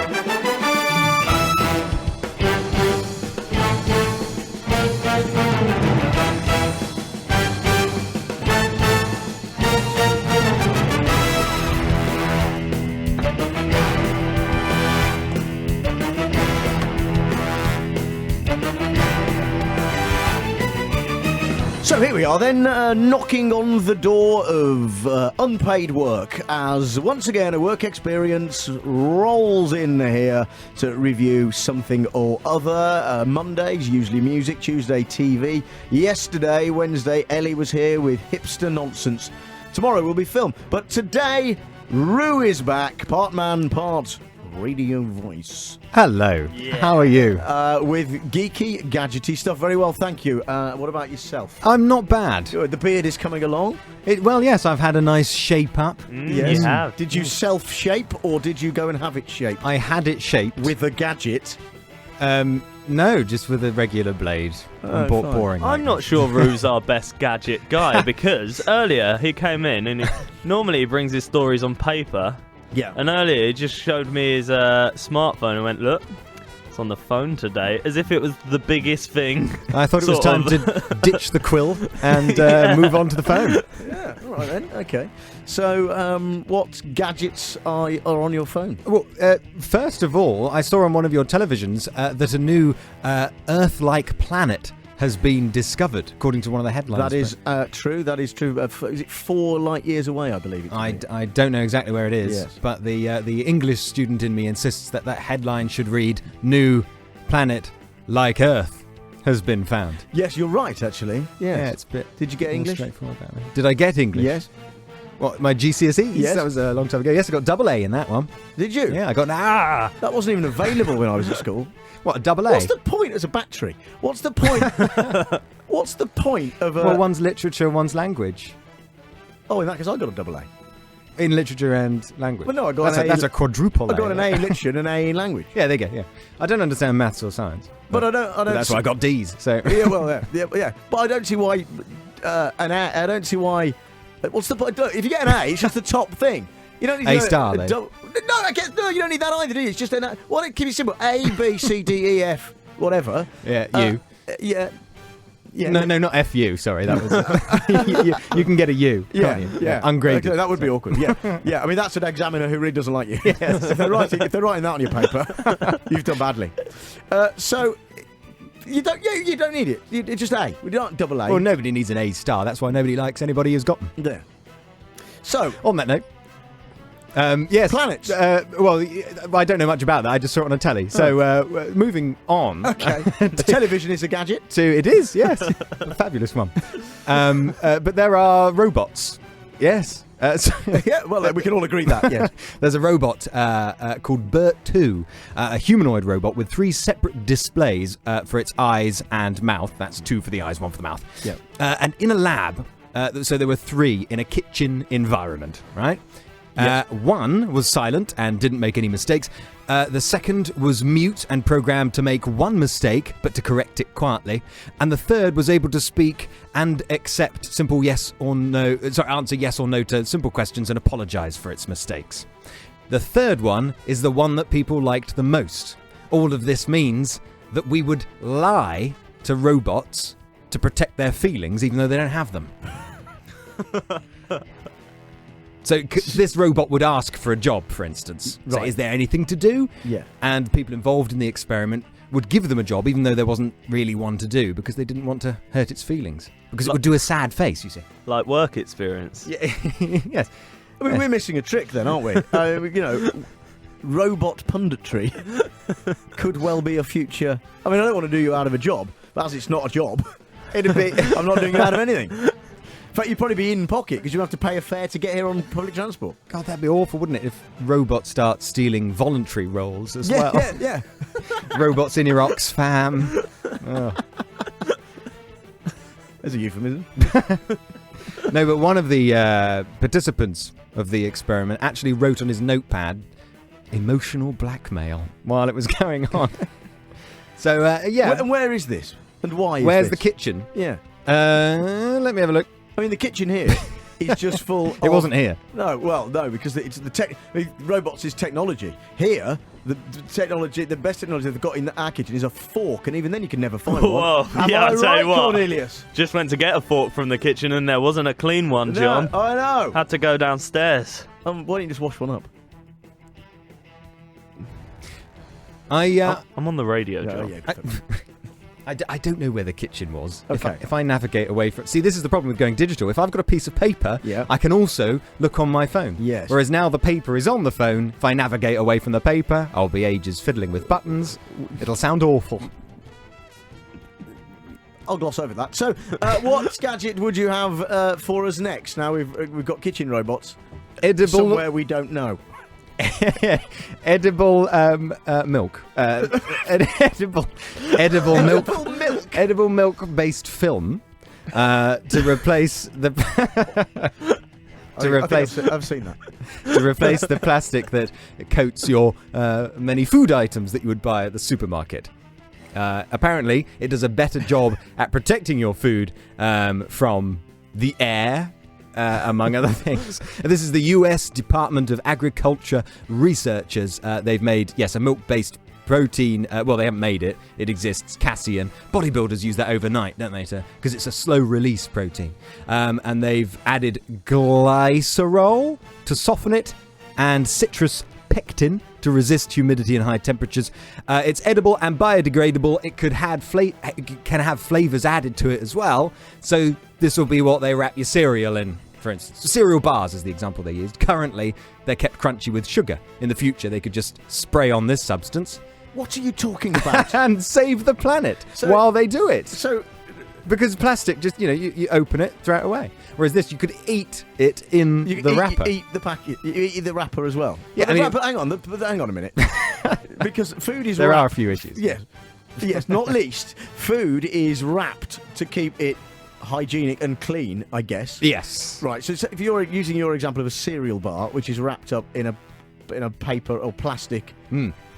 Bag, essentially, it's a small plastic bag, and it's like, right, so if that is now edible and I'm having to eat it, I'm going to have to wrap that in a bag to stop germs getting on it, and if that bag is edible, I'm going to have to wrap that in a bag to stop germs getting on it, and if that bag is edible, you see where I'm going. I see where you're going. And eventually, it would be like the Princess and the Pea, the story of the Princess and the Pea, where there was a pea under 100 mattresses stacked on top of each other. And she still couldn't get to sleep. So I think that's more of a psychological issue. Possibly. But what would happen is this cereal bar would become so enormous that the supermarket would not be able to stock anything else. And there'd just be all these wrappers leading down to one small pea-like cereal It'd be great bar. for birthday parties, wouldn't it? Pass the parcel. But that's a good point, yes. They have come up with a solution that will also save the planet, is to pop these new milk-based wrappers into boxes, cardboard boxes. Yeah. Which will apparently keep everything nice and sanitary. I have my doubts. I'm not sure I'd feel comfortable. Well, what's the box, mate? Is it just made of cardboard? Just your cereal comes in one. Yeah. At the moment. But it then is also in a plastic bag. Yeah. But if you could eat that, would you feel comfortable eating that bag after it's been in a box on the shelf in a Tesco for ages? Well, I suppose I'm comfortable. I mean... But that means all your meat would have to go in a box as well. At the moment you've got steak. Do you ever give your steak a good squeeze while you often while you're browsing for a nice dinner? Picture on the internet. What? while you're having a look down the aisles for the perfect steak, yes. You do give it a bit of a mush, don't you? So if it was in a box, you'd have to get it out, mush it, put it back in, and then some poor sod's going to go and eat that later. Would you cook it in the plastic? Too many questions. But it's worth asking them to save the planet, right? Yeah, no one listening to that's thinking that now, no. But, all right, milky... Why they made... No, it doesn't 500 times better at keeping oxygen out. So at the moment, you're risking bad food. When you see the green, glossy bacon, and you think, is this okay? Then you eat it anyway, and just cross your fingers. Yeah. Because it's in date, Yeah. I'm sure with this... Be quiet now, Roo. We'd see... Sorry, be quiet now, Roo. We've all drifted away, if I'm honest. Although I wouldn't mind watching a milky wrapper. I was just thinking that. All I was thinking of when you... whatever you were talking about there, I was just thinking that'd be good, wouldn't it? Just Milky wrapper? Milky wrapper, yeah. It's a good name for a DJ or something, or an MC. That's what the kids call them now. DJ called Shatter Whale. There's a poster. I don't know why, but like shatter as in... What, as in he pooed one out? That's... No, that's got to hurt. Okay. No, as in broken glass. Yes, that's where I was going. But I don't know where he came up with that.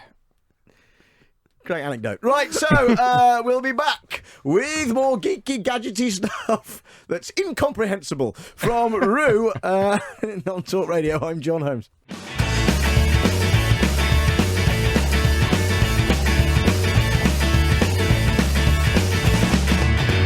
Roo. is here. That's a ringtone. With work. Oh, you're in your gadgets.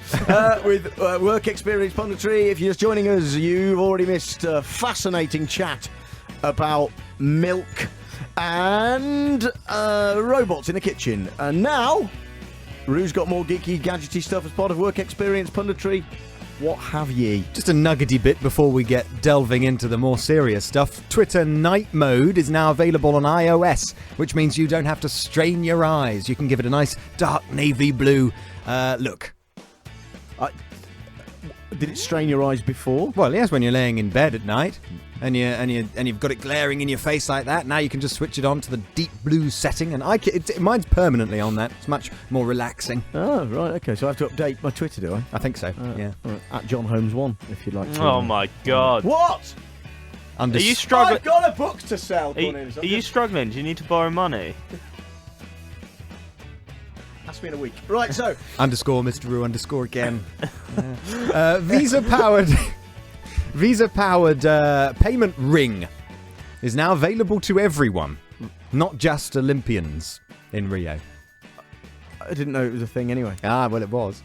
Yeah, it's an NFC ring, and it lets you tap the ring to pay.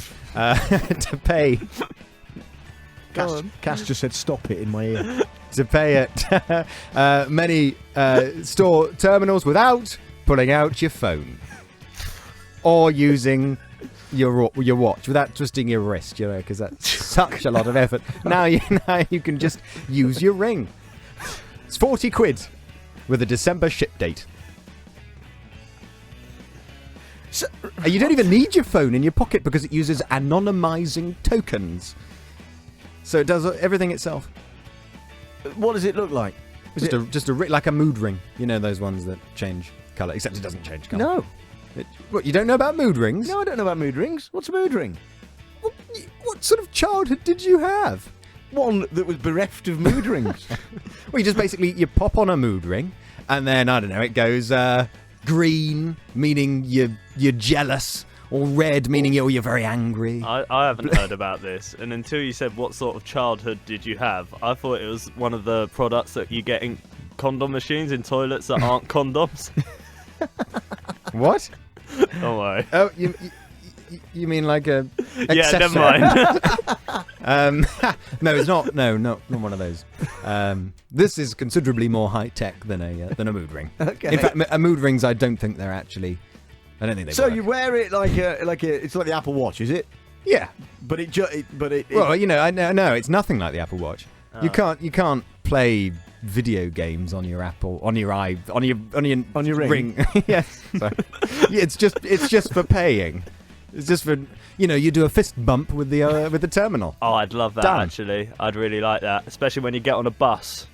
You just fist bump the Oyster card thing. Well, it'd be good if the bus driver also had a ring. Yeah. So that's a great idea. We get rid of you get rid of a bit London centric, I realise, but you get rid of sort of public transport swipey things, right? Everyone wears the pay ring, the ring. What's it called? the NFC. Is it the yes, the NFC ring? Not that catchy, is it? But no. They need a better cash ring. Anyway, Visa ring. That's fine. Fine, and then everyone's got them, so you just fist bump whoever you're paying. So from the newsagent to the public transport. It would work really well with drug dealers. Yeah, because they do that anyway. Look cool, wouldn't it? I think from the movies. Yeah. So they wouldn't even know because you wouldn't have to exchange money. And they don't use contactless. The handshake. The way you hastily added from the movies there. I've never understood why it's called contactless, though. Because the one thing you have to do is make contact. Can't you just wave it abstractly in front of the thing? Do you have to make contact with the contactless? Well, with the ring. Or with the card. The card. Can't you just wave it near I don't know. Well, you have to get so close, you may as well just touch. Whereas with the ring, I think you have to come at it. No attitude to go to a strip club with. You have to come at it with a sort of a specific angle. This conversation's really weird. I mean, everything you've said, Cass has just said "stop it" in my ear before I can say anything. Well, it's because you have a filthy mind. No. Okay. Well, I can't. Yeah. I mean, is that going to catch on, Roo? I mean, is that I can't. I don't know. I think it will. Yeah. People use their Apple Watches to do it. Do they? Yeah. Well, Ginger producer Dave does. Whenever we get on a tube with him, he goes through the barriers, and he always struggles for a good 2 minutes trying to really slickly pay with his iWatch. But it's also more discreet with a ring. No one knows what you're doing. I have an issue. Here's a technology payment-related thing I've got an issue with. So when I put my card in, because I'm old school, I haven't got a contactless one. No, neither do I. Ah, good. I have to put. You're a geek and gadgety expert. People can come along and swipe, your wallet without you realising, or swipe your phone using a special iPad that's designed to steal your money. Now I just sound like a worried old person. Don't I? I put. You put your card in though, like in the old days, and it says pin. Yeah. I put my pin in, right, and it goes pin OK. Yeah. Right? It's not okay. It's bloody bang on, right? and I don't see why that can't be corrected, because I'm always slightly annoyed, irrationally, at the machine, and I always say in my head every time it goes pin OK. I go, it's bloody right.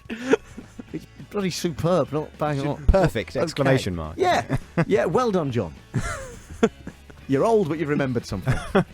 Anyway, personal thing. I think checks should make a comeback.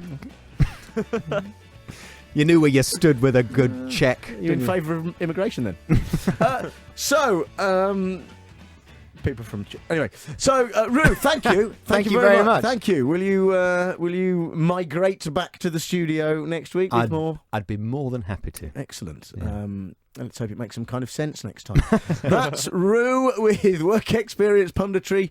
Talk Radio. Time for some Work Experience Punditry.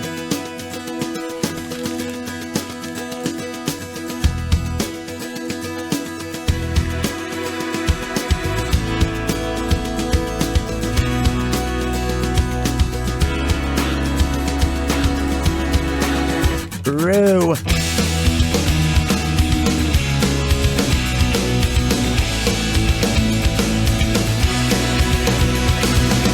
Is here. Good afternoon, Roo. Good afternoon, John. How are you? Very good. Well-ish. Are you? Yes, not bad. Not bad. I'm damp. Are you? Not bad. Are you damp? Well, the weather is damp. Yes. Has it rendered you damp on your way in? Unfortunately, it has. Yes. Now Cornelius as well has been rendered damp, for he wore summer shoes, not realising that the weather was about to change today, and only for the last 5 hours has he been banging on about it. He even asked me if he could borrow my socks.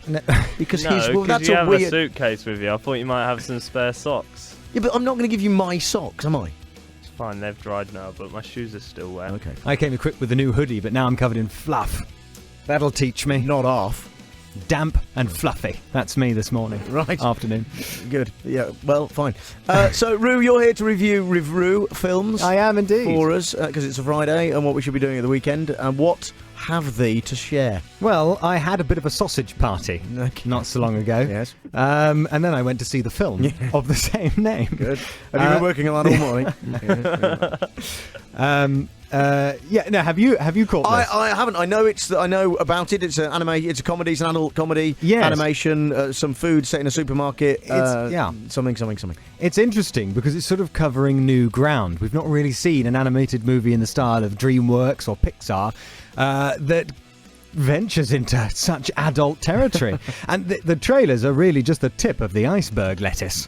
The asparagus tip of the iceberg lettuce. Indeed. You could, you could say that. So what the premise is, it's set in a supermarket. The food realises it's what happens to food after you buy it, and they go a bit crazy. Is that right? Something like that? It's sort of... Yes, that's sort of what the trailer lets on. Yeah. But there's a bit more to it than that. Right, do we have a clip? I think we have a clip of Sausage Party. They're eating children! It's the children!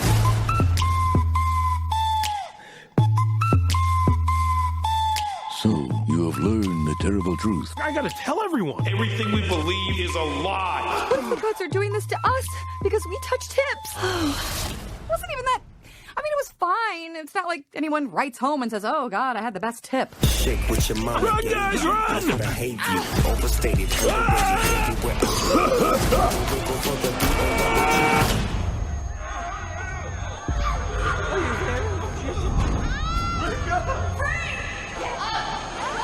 Hey, I am sorry. I accidentally dropped a few things back there. Hey! I'm gonna fix you. I'm gonna fix this.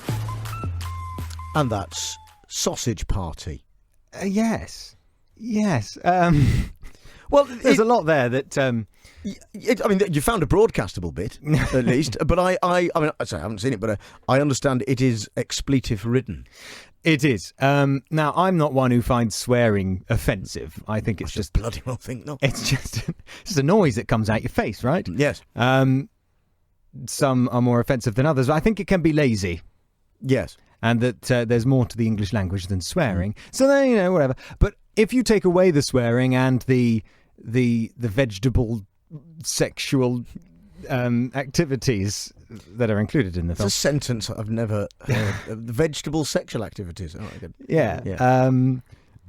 You would have a kids' film, essentially. Yeah. I don't know why they didn't really go down that path. Well, as you said, there's not been a DreamWorks level animation adult film before, so I think that's that as a pitch. But the whole thing, that's what it feels like. The whole thing feels like, let's do this because we can. Right. It's a Seth Rogen, James Franco, that bunch. It's kind of a bit of maybe a vanity project in that respect. Yeah, their last one was a bit similar to that, wasn't that? Or maybe not their last one, but that one where the world was ending or something. Well, no, they did the Korean one, didn't they? I'd forgotten the Korean one. Yes, they what like was to that push called? the envelope. The interview. The dictator. The interview. The interview. Yeah, that's it. Yeah. That was rubbish. Yes, was it? I never got around to seeing it. Yeah. Despite all the. I got sent the DVD, but I've never watched it. It is rubbish and boring and not worth watching, and I want my life back. You should chuck it to me. I'll review it. Yeah, I think we just had that. Right. So Sausage Party. Yes or no to go and see it? I mean, did you enjoy it in any way? Was there anything about it that because it's got mixed reviews, some good reviews, I have to say. I think it's fine, and it's an experience. It's not a bad movie. I'd rather it focused more on the character and story than, as I say, pushing the envelope. For instance, its main villain is a douche, as in a hygiene product, not a he doesn't act like a well he does act like a douche, but he's also a douche. You could use him as a douche. So I've got to stop saying douche on the radio. Stop saying douche. Sausage Party was very funny. All grown-ups should watch, says Carla on Twitter. Well, yes. So it sounds like you've got this wrong, Roo. No. No, it does, because someone tweeted in. It sounds like you're wrong. It's a Netflix and chill movie. It's not one that you should go to the effort of. Is it? It's not a cinema film. Sort of catch it later when it turns up on your Netflix. Yeah, it should be on your to-do list, but I don't think it's essential viewing. If you want to see vegetables in action away from Sausage Party, you should watch VeggieTales, which is what I grew up with, which makes Sausage Party all the more shocking because VeggieTales is a religious children's TV adventure. What? Where Larry the cucumber and Bob the tomato tell religious stories by way of food products. Sorry, are you dreaming while you're awake now? Are you awake dreaming? I've seen it before as well. The It's theme really tune funny. goes VeggieTales, VeggieTales, VeggieTales, VeggieTales. And they have silly songs with Larry Cucumber singing about hairbrushes and things. Watch VeggieTales and then Sausage Party, and that'll confuse one's mind, surely. You'll sort of upset and amuse yourself in equal measure. I think Roo's on acid. Whoever made VeggieTales was. There are films that are animated that have an adult bent, which are very good. And I'm thinking of South Park the movie. Yeah. Where they do it sort of properly because they're not doing it just for the sake of it, because they do South Park very well. It's very good in that. So it can work. Yeah. Well, South Park was notoriously up to date, wasn't it? It was very topical. Yeah. Whereas Sausage Party, I think it had a little less to go on. It just had to sort of run on the whole, this sausage looks a bit like other things, as does this bun and this banana. But it does get confusing What is sentient and what isn't? Is a box of cereal alive, or is the cereal within alive? He has taken acid. The logic of the movie, the internal logic is flawed, but it's fine because it is a kids' film for adults. So you can kind of look past that. Okay. What have you got next? What else have you been to see with those eyes? Well, my eyes haven't been in the cinema enough this week. So I was thinking... It's not very handy for a film reviewer, is it? Well, no, I do see a lot because I have a review show. Yes. ELR Comfortably. However... Yeah, what review show is this? It's Are You Sitting Comfortably? Yes. You can find us on Twitter. ELR Comfortably. Okay. Yeah, we review at least one film a week. But a long time ago, we had a look at Green Room, which is now out on DVD. Yes, which I still haven't seen, but we may well have the director of Green Room in as a guest next week. Really? On this very show. Yeah, don't go slagging it off. No, all right. Well, careful. I'll joke it, to be honest. Well, you didn't slag it. We didn't slag it off last time. Last time? Well, when we talked about it when it came out of the cinema. Oh, yeah. Yeah. Yeah, no, it's no spoilers, because I haven't seen it yet. And they did send the DVD for me to watch, but Cass has taken it home with her instead, which is really useful. Well, I'm sure it's out now, so you can buy it yourself. Yeah, you can buy one, John. What's the problem? Because they sent it to me. Oh, don't be so tight. Just buy them. Spend your money. It's moody. It's dark. So the premise is it's about a band playing a gig. They erroneously play at a venue that's very popular with the Nazis. Yes. Yes. Or the UKIP conference, as I think that's been called today. But I must say, my only fault with it, it's not really a problem as such, because Patrick Stewart, he's incredible. Though I didn't believe he was a big Nazi. He just oh, you great big Nazi. His name's Darcy. Darcy the Nazi. And he spends the whole thing talking as though he doesn't sound like a Nazi. I'm locking you in a room. I'd like my gun back, please.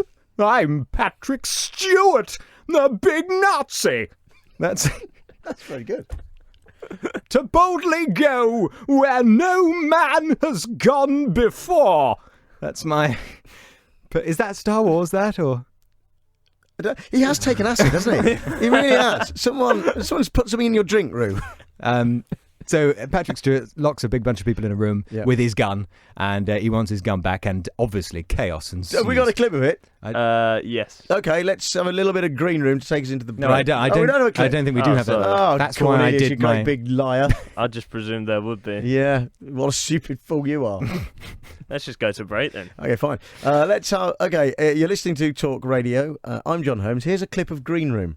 Across the UK, online and on DAB. Jon Holmes on Talk Radio. We'll get you talking. 2:22 then. Good afternoon. Yes, it is Talk Radio, and just ahead of more work experience punditry. Why are we doing that? Well, because we take the work experience and we force them to review a thing because we don't have to pay them.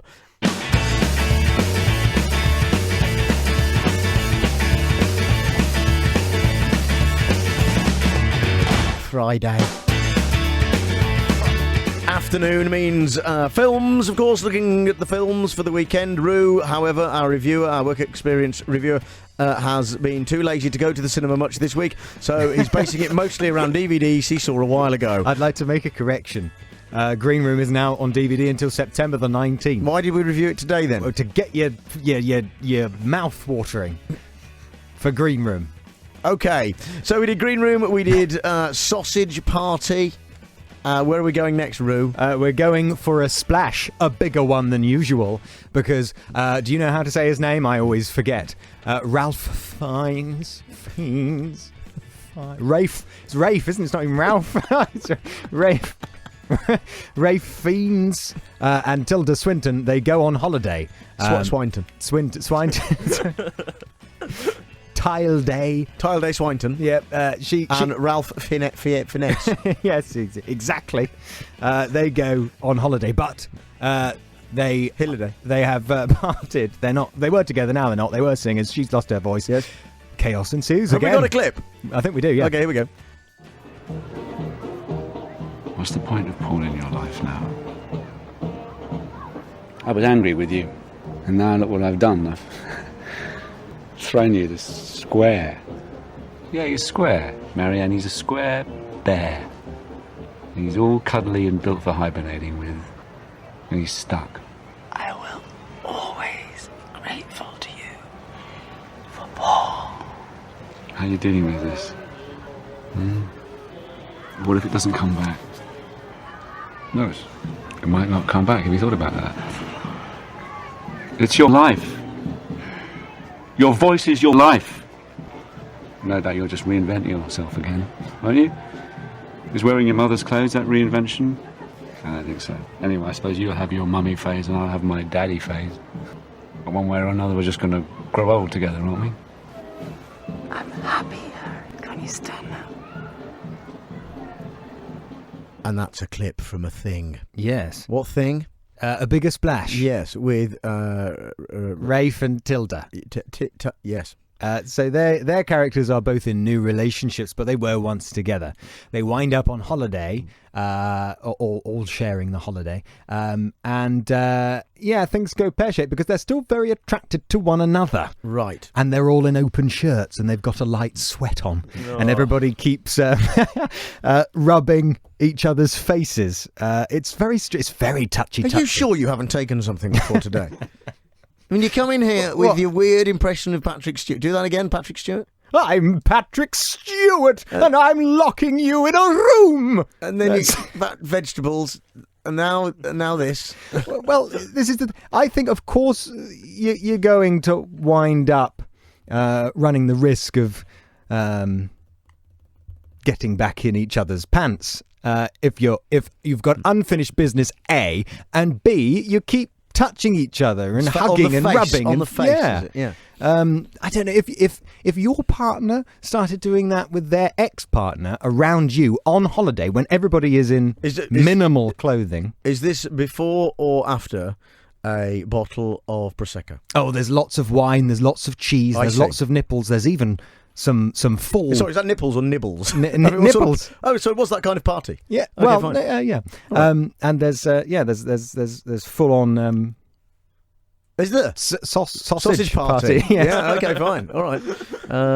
With Tilda Swinton and Riffy Fiennes. It keeps you guessing, keeps you wondering which way this is going to go and who they're going to commit to and who they're going to cheat on. It's not a comedy, is it? It's a sequel to the TV show Splash. That's what it is, isn't it? This is not true. Biggest splash. Well, the people that Paul Ross has done that, so that explains a lot. It does sound a bit like an old sitcom or something. Yeah, good point. Yeah, Vernon Kay. Yeah. I mean, so yes or no? Yes, but just don't expect too much from the end. It sort of fizzles out. It keeps you going, and then just sort of it's over now. It's sort of an easy way out of the situation, but the journey is an intriguing one. Okay, all right. Yeah. Where are we going next? Next, love and friendship. So we're rewinding back in time to an adaptation of a novel by Jane Austen. Mm-hmm. And the story is basically Kate Beckinsale. She when it came out at the cinema, she came on this programme to talk about it. Did she? Yes, she did. And what did you say? I said I quite liked it. Okay. Right. I did. I thought it was very well written. I thought it was a good adaptation of Austen. I thought she was very good in it. Yeah. And I said all those things because she was in the room. Well, no, she is obviously, she's very strong. She carries the film, really, doesn't she? But her character, Lady Susan Vernon, is playing all the men throughout the story. I thought actors played the men.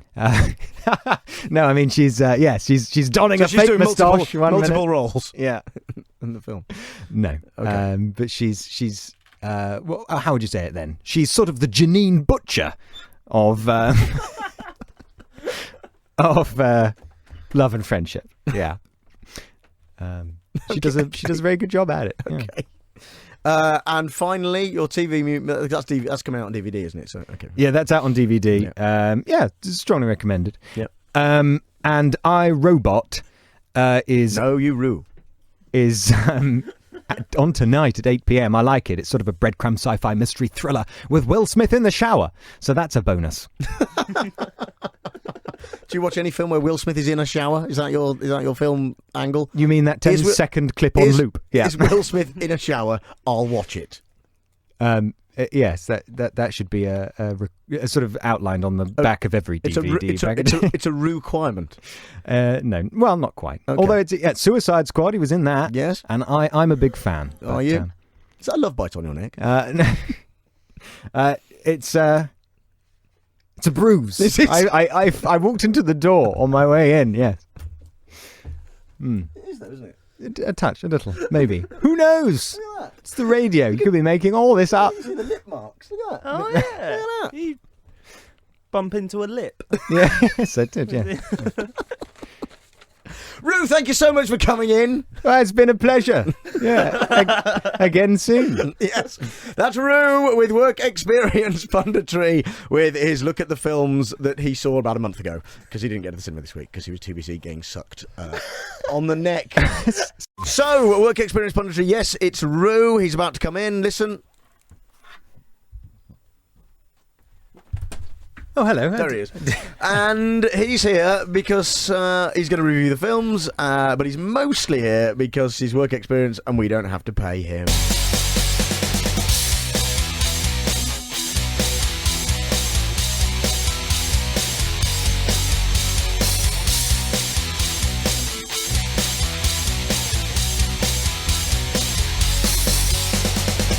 So, regular listeners will know that Rue is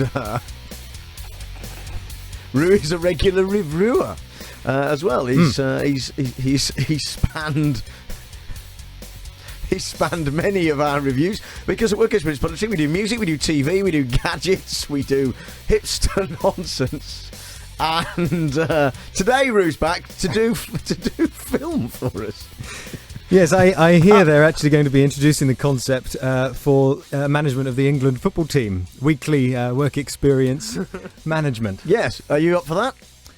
It's not really my forte. Fair enough, yeah. Or footy, as I've made Oh, people yes. That's the pronunciation. Yes. Something different about you, Rue. What is it?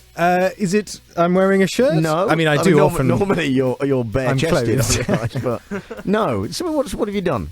Something... The beard, the hair, or lack thereof. I don't know. It's a bit different this week. My glasses are off. That's I'm wearing it? contact lenses. There you go. Yeah. I knew there was something. This is fab radio. I know. Why are you wearing... What's prompted the move from glasses to contact lenses? Is that... Well, when I move about a lot, I tend to wear contact lenses. Right. Because then your frames are at risk of flying off your head. Have you been moving about a lot today? Yeah, moving around London, I mean, on trains and transport and walking and running and buses and things. Okay. Can't ever wear glasses at the gym either. That's a That's a no-no. Yeah, I smashed an iPhone with a free weight once, so I've learned my lesson. Don't take delicate items into the gym with you. Always wear a cup. Fascinating insight into Rue's life there. However, it's film review Rue time. Yes. And what should we be seeing this weekend? Where are we starting, Rue? Well, The Magnificent Seven. Yes. Is it magnificent? It is. Oh. That said, I am unfamiliar with the original. Oh, dear. Yeah. So have you seen... Well, of course. It's a classic. Well, I did think, hang on, I've heard that theme tune somewhere before. It's one of the best ever theme tunes. It is. Have we got it? Well, hopefully. If not, you definitely need to. Have we got the theme tune? Anyone? Probably not. No. Well done, everybody. I didn't know. I haven't seen it. I didn't know there was a theme tune. Na. That's how it goes. Yeah. Well, they also, I think in the trailers they were using, Heavy Young Heathens, House of the Rising Sun. Is that right? Yeah. Something about there being a house in Newham. New Orleans. Newham. Yeah. Very, very good music all round. But also a strong ensemble. Every character has just enough screen time. You know how we were all very worried about Civil War, Marvel, and wondering how they were going to cram everybody in? Yes. They did so successfully. Yes. Much the same here. This isn't a Batman versus Superman affair. There's no sort of... incredible character arcs or anything, but we know just enough about each of them to get by. Right. And to care, to invest ourselves in the story. And I understand we've got a clip. Yes, we do. From the Magnificent Seven. I have a proposition. Now, I'm wary of propositions, miss. Mrs. I'm not sure if my friend filled you in on the details. Enough of them. Then why won't you at least listen? We're simple farmers. Decent, hard-working people being driven from our homes. Men slaughtered in cold blood. Women and children without food or essentials. All because some man named Bebo wants to mine our valley and take it from us. Bartholomew Bebo. You know him? Heard the name. And there it is, a clip from the Magnificent Seven, which Rue says is magnificent. It is. Because it's been mixed reviews. I mean, I like that you're sticking your neck out, but I mean, I haven't seen it, so I don't know. But the reviews have been mixed for it, so it's interesting. You said it was. Well, I think for reboots, they tend to be, don't they? Because there will be a lot of people who are still invested in the original. As a general rule, I'm not a fan of reboots. I think it's stifling creativity generally. We should be coming up with new stuff. Why not just do a story about 7 geezers on horses who saved the day and call it something different? What are you going to call it? I mean, I don't want to put you on the spot, but the 7 men on horses, what are you going to call it? More than a few brilliant blokes. It's not quite as catchy. No, it isn't. No, but you could bring it up to modern times. Yes, like they did with War of the Worlds. It was, of course, based though on the 7 Samurai, wasn't it? Originally, the original Magnificent Seven, I think. Yeah, so it's where you draw the line, really, isn't it? As a classic West. But the original was, of course, well loved. Yul Brynner, as I say, of course, and there was Charles Bronson in it as well. I think. I couldn't. There's a thing where can you name the original Magnificent Seven? The answer to that for me is no. Well, are these all famous Western actor people? Well, they were famous actor people at the time. I mean, you're aware of Yul Brynner, clearly. You're not aware of Yul Brynner? Well, maybe if you showed me his face. Or you something. Look a bit like him. So that's Patrick Stewart and the man who you just said, who I can't pronounce. The star, Westworld. Westworld's coming back. Yes, I saw a trailer for that. It looks very good. On the television, but that was original. That was a 1972 Michael Crichton film, based on Michael Crichton's story, where Yul Brynner played a robot cowboy in a theme park that went terribly wrong, along the lines of Alton Towers, recently. but Yul Brynner. Just unbelievable. We haven't all Brynnered. Yul Brynner, I haven't yet. I bet you went and saw the Magnificent Seven. The Magnificent Seven? Yeah, without even seeing the first 6. Well, no, because I think that'll taint my view. I haven't seen Ghostbusters, but I went to see. Yeah, but you need to see because it's obviously a sequel. You need to see the first 6. Oh, it's not a sequel. Otherwise, it'd be the Magnificent 8. No, that's coming next. No, that'll be the next one. I bet you went to see Ocean's 11 without seeing Ocean's 10 or 9. Yeah. No, you nearly had me there, but I didn't. No, because there is 12 and 13, isn't there? So tell us a little bit more about the Magnificent Seven. And so, in terms of it's what 7 men come to rescue a thing. It's like a 7-man A team. Yes, they get the group together pretty swiftly, which is nice. We don't have to spend ages traipsing around getting the team together. What I find interesting, though, is that Hayley Bennett as Emma Cullen isn't considered one of the 7. It should really be the Magnificent 8, because without her, the day wouldn't have been saved. That's not a spoiler, is it? I was going to say honky honky on your spoiler horn, but you don't have one. No. That's a thing I do. Do you honk on your spoiler horn? I do. if we're edging towards a spoiler. When you broke your iPhone, if that's what you're doing. She's a very strong female character. Which is refreshing, obviously. She's not there just to be saved and to scream, or to be eye candy. Yeah, which is excellent. Yes, excellent. And I think that's the way they're depicting. Well, it's kind of been an issue in Hollywood generally, hasn't it? It's kind of been that thing of going hard, strong women characters, and then you hear about them not. So to have a reboot of a film that already existed, but to write that role in. Is actually quite good, isn't it? So there wasn't even a lady in the first one at all? Not that wasn't screamy or catchy. No. Well, there is eye candy, in case you're wondering. Is there? In the form of Red Harvest, Martin Sensmere. Now, I nearly I nearly had nothing to say during this review. Such a distraction. What's his name? Red Harvest.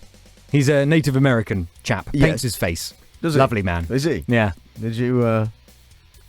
Because last time Did I what? Don't mention the spoiler horn. Did you blow your spoiler horn? Exactly. No, I didn't blow it. No. Did you? Because last time you were here, you got excited that Will Smith was in a shower in Suicide Squad. Oh no, I don't want this to become a pattern. Well, you brought it up. Well, no, he's not in the shower. I'm just saying. That, Okay. It's fine. Yeah. It's refreshing to have the roles reversed a little bit. He's obviously posited that way. He's Yes. supposed to be a little bit sexy. Right. And he does it well. Good. What? Magnificent gunfights too, by the way. I just thought there's a lot of build-up. Is that War at the end is very fulfilling. Satisfying. What are we talking about after the traffic and travel? After the traffic and travel, we're talking about the girl with all the gifts, not to be confused with the girl on the train with all the gifts, which is a completely different movie. Not prizes, note. Not the girl with all the prizes. There can't be prizes. It's not a competition. It's not a competition. So you have to call them gifts. The girl with all the... the girl with all the gifts. all Yes. the magnificent gifts. Yeah. All right. Rue's here. Oh, you probably spotted that. And he's reviewing films in his own way. And that's the Magnificent Seven. We'll talk about the girl with all the gifts next. You're listening to Talk Radio. I'm Jon Holmes. Talk Radio. We got entertainment, and we're not afraid to use it. Talk Radio. If you are listening to this, by the way, on a digital audio B radio, then chances are it's got a screen on the front, and the chances are your screen isn't wide enough to have the full Talk Radio slogan on it. We are compiling a gallery of screens that don't show the whole slogan. The slogan, of course, is Talk Radio. We'll get you talking. In fact, Rue should say that in his radio voiceover voice. We'll get you talking. Yes. No, it's not. I'm not on form today. I feel like a bit sort of throaty. I'm not using my diaphragm. That's the trouble. Not passing comment on that. Give us a Talk Radio. We'll get you talking. Talk Radio. We'll get you talking. That's really good. Talk Radio. We'll get you talking. Talk Radio. We'll get you talking. Talk Radio. Look, talk, all right, or we'll be round knocking. Well, the thing is, that's the way it is threatening, because the screens aren't wide enough to have the We'll whole get slogan. you. So they just say, Talk Radio, we'll get you. Well, you don't need Talk Radio, do you? Because you've already got that on the channel. Yes. So cut that out. We're compiling a gallery. People are sending us their pictures of their DABs threatening them. Love that. Yeah. So if that's you, if you're listening to some DAB and it says, we'll get you, do just take a little picture on your phone or whatever and send it to us, 87222. Start your message with the word talk. Or free on Twitter at Talk Radio. Let's change it to I don't we're know coming. if you can text pictures. I don't think that will work. Well, just use Twitter then. Just tweet them. At Talk Radio. Yeah. And then, but we're combining a little gallery of radios that threaten people. Get involved. Anyway, look, Rue's here because we're doing work experience punditry today. Well, like every day, really.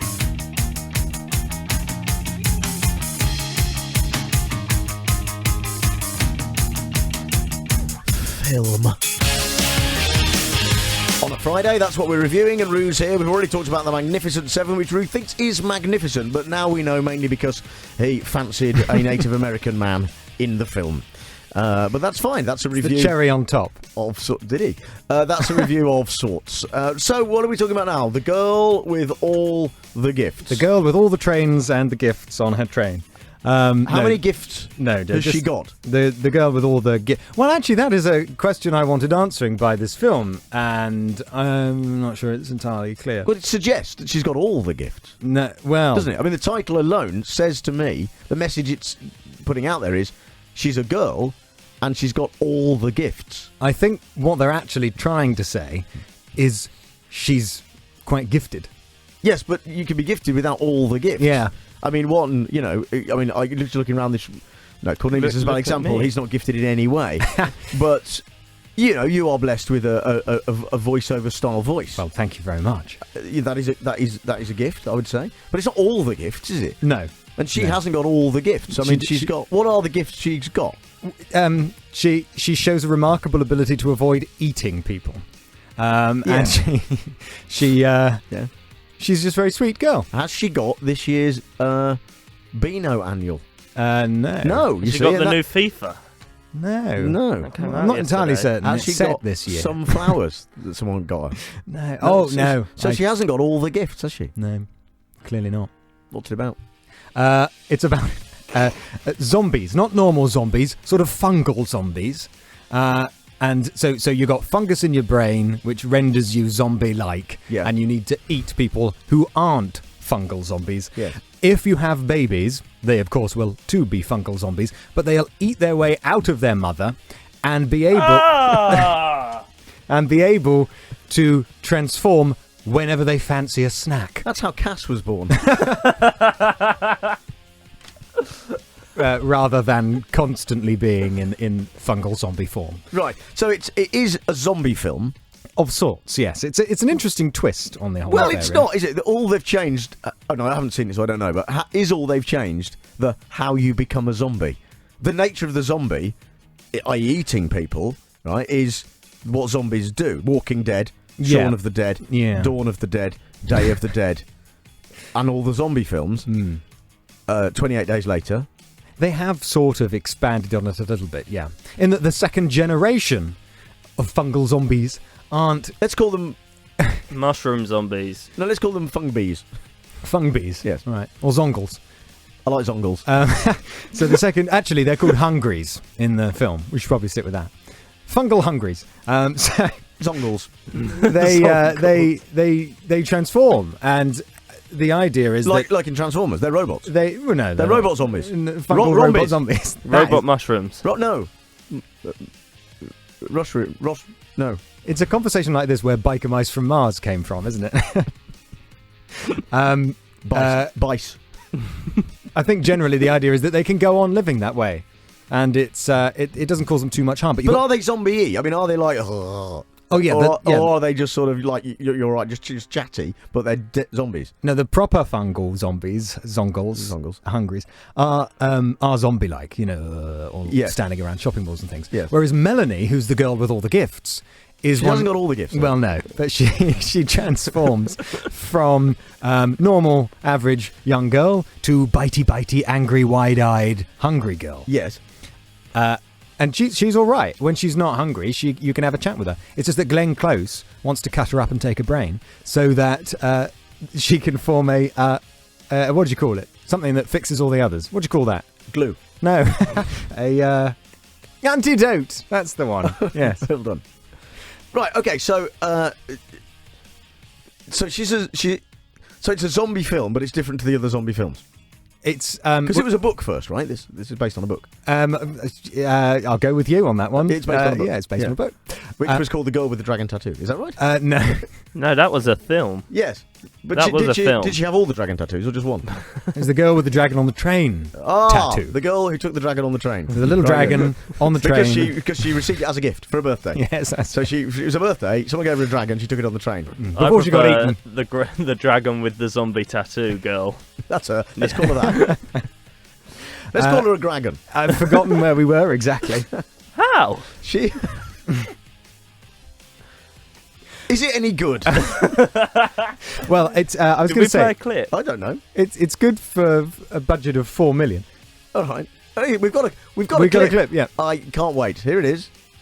Okay, I've got chemical elements here. Oh, lots and lots. Can we have a story? Oh yeah, that's a great idea. Then someone goes and tells Dr. Caldwell, and I'm in the sweatbox for a week. We won't tell, we promise.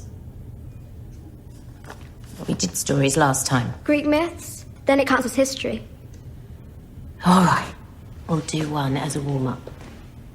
Now, where were we? Prometheus and Epimetheus, the war with the gods. Got it. Thank you, Melanie. You're very welcome, Miss Just to Know. The gods do not forget. And by, Zeus wanted to punish Epimetheus for his misdeeds, so he fashioned a woman of clay and gave her the name Pandora, she who brings gifts. So she's made of clay. No, this woman. No, that's the. She's very much inspired by stories. This young girl, and it's this teacher who shouldn't be telling her stories. she forms the closest bond with and absolutely refuses to eat. The chap who looks a bit like Rod Gilbert, at first she probably could eat because she doesn't like him. But then they form a bond too in an attempt to sort of find shelter and maybe save the world. Is it any good? Yes, I was going to say that if you cut out a few of the effects, maybe it could go straight to TV, but it is cinematic enough to get away with it. I was enthralled, and the plot changes direction so many times it feels fresh. Okay, we're running out of time. This is very much like Simon Mayo and Mark Kermode, isn't it? This is just what they do. This film review likes easy. What's your TV movie of the week, if that's indeed something you've brought with you? It is. Now, it's a long time ago, 2009, Knowing with Nick Cage, in which a young girl writes down lots of dates and they coincide with tragedies, and somehow it all ends up with honky honky spoiler horn, bunnies on a spaceship. So if you want to see that journey unravel, you should watch that on the Sony Channel, 9 p.m. Saturday. Yeah, is it because Nicolas Cage films are mostly terrible? I mean, latterly. I mean, in the old days, brilliant. Yeah, you know, Wild at Heart being a good example of that. The Rock. What an amazing film that is. The Rock. The Rock, starring Dwayne The Rock Johnson. No, starring Nicolas Cage and Sean Connery. No. You've never seen The Rock?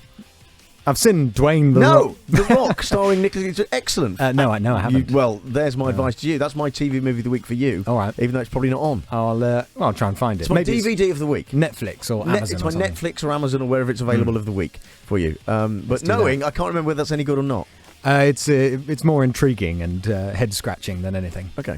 Yeah. Ruth, thank you for coming in. Well, thank you for having me. Would you like to rate those films out of 10? Which ones? No, just generally. Just pick as a collective. I've had a 7 out of 10 cinema week this week. There we go. Thank you very much. That's Rue, the boy with all the films.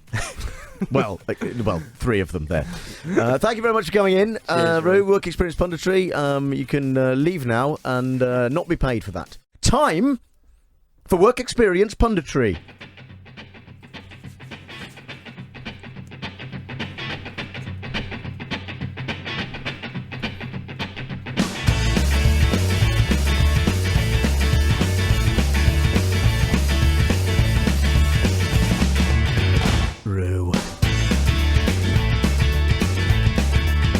Is back with us, a regular Work Experience pundit. He's turned his bald head to everything from gadgets to other things, and he's back with film today. Oh yes, he's ruing the film.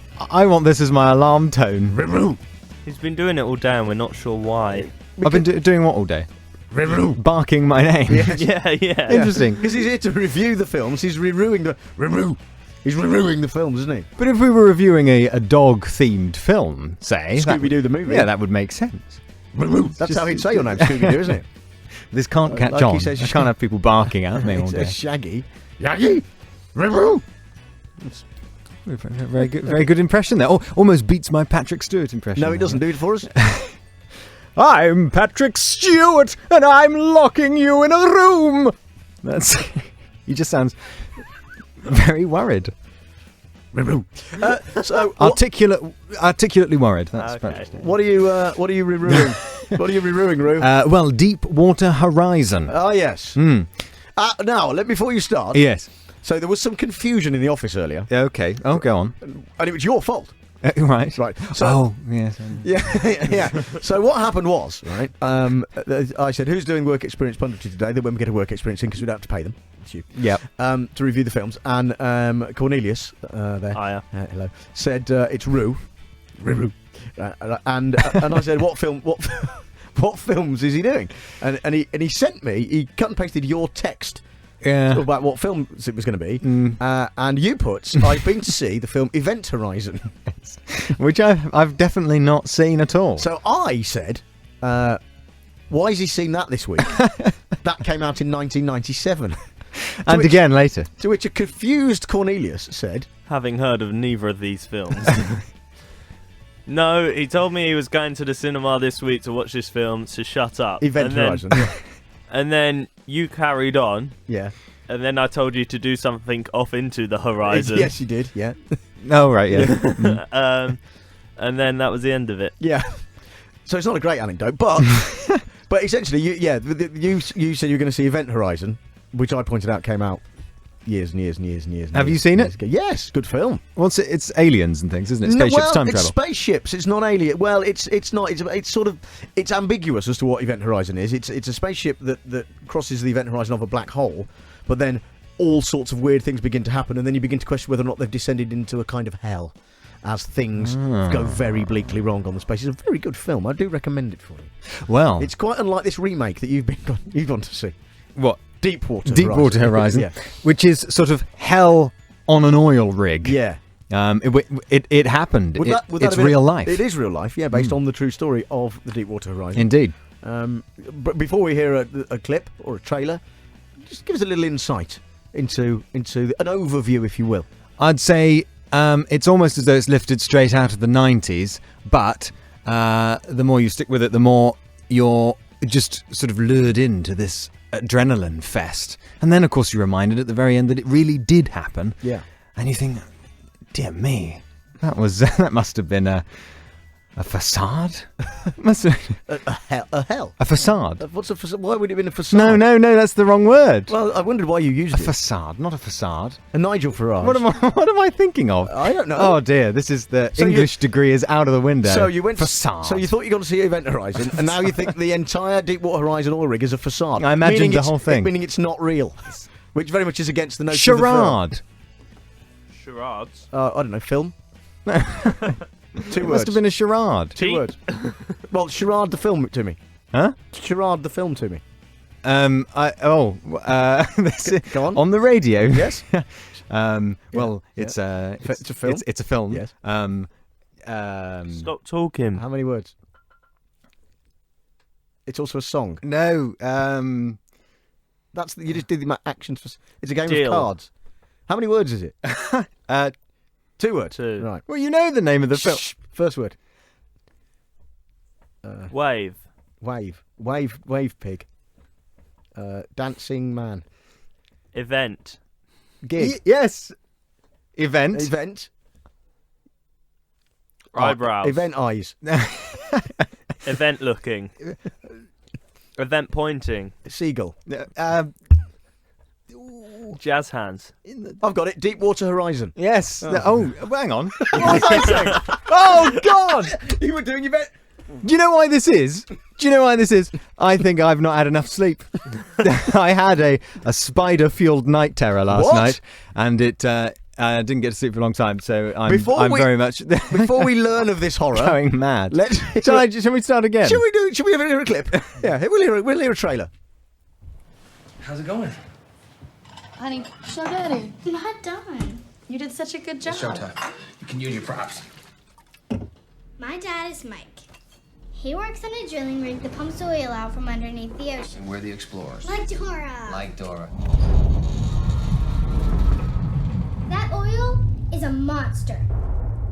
Like the mean old dinosaurs all that oil used to be. So for 300 million years, these old dinosaurs have been getting squeezed tighter and tighter. We get it. Just use 2 tighters. Then Dad and his friends make a hole in their roof. Yeah. And these mean old dinosaurs can't believe it. Freedom! So they rush to the new hole. Then smack. They run into this stuff called mud. Get in there. That they cram down the straw.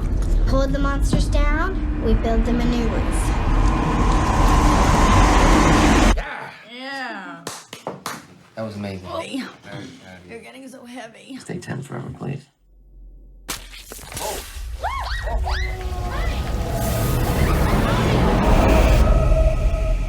Daddy, you need to get me a fossil.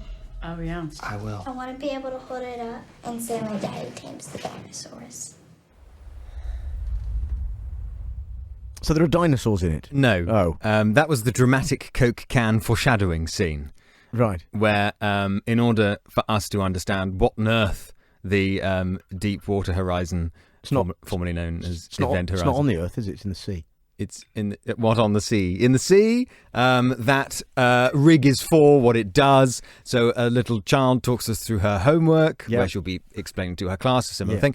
She stabs a Coke can with, I don't know, some sort of stabby pen, biro thing, to demonstrate, and then dramatically, to sinister music, the Coke can explodes, hinting at what may occur. That's quite good. I quite like that. Oh, really? Yeah, I did quite like that. No, it's just too obvious, isn't it? I don't know, is it? It's not as though... What else would you show spurting in a film rated like that? Lilt. Oh, yeah.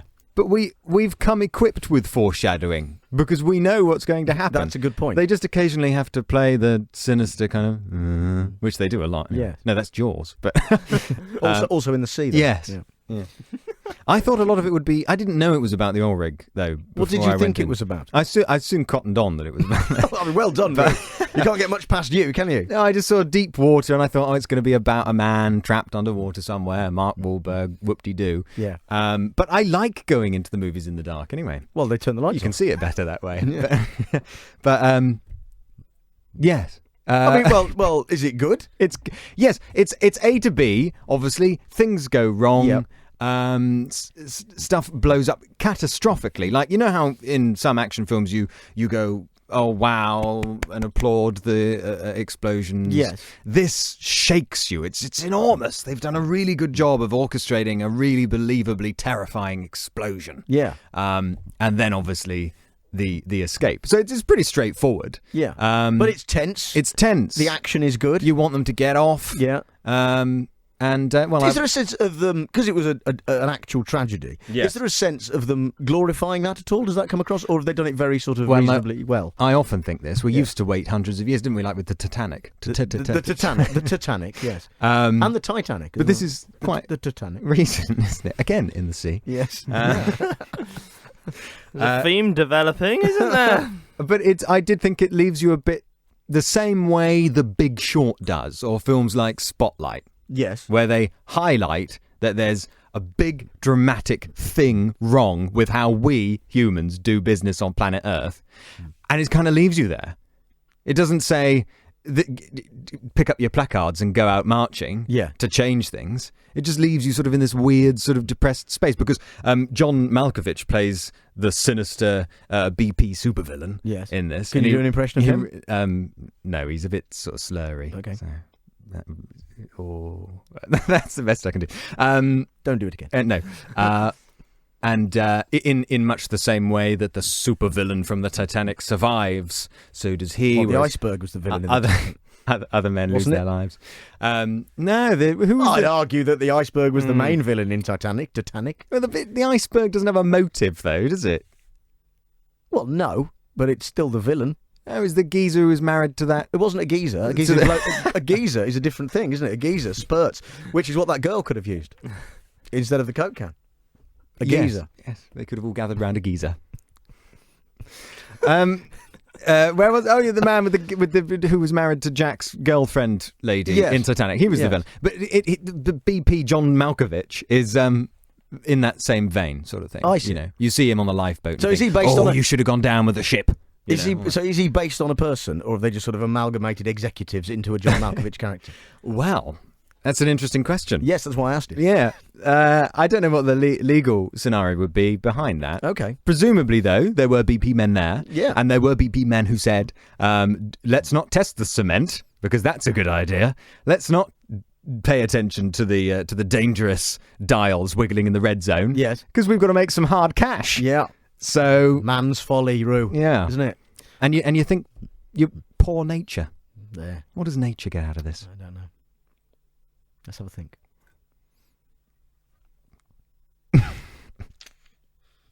But yes. No, I'm still thinking. Yeah, no. Still thinking what nature gets out of it. Wait a minute. I think it's more what we get out of it. It's very hard to think when you're talking. Oh, sorry.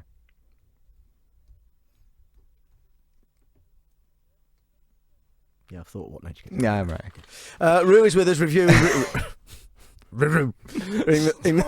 the films this afternoon. And what are we talking about next? Why are you swearing at me? No, it's cast through the glass. little bit of movie news and some DVD and TV release. Excellent. Stuff. Rue is with us for Work Experience Punditry. You're listening to Talk Radio. I am Jon Holmes. Rue is with us because he's doing Work Experience Punditry. However, before we move on to more reviews of films, there's something you need to tell us about. Go on. The spider story.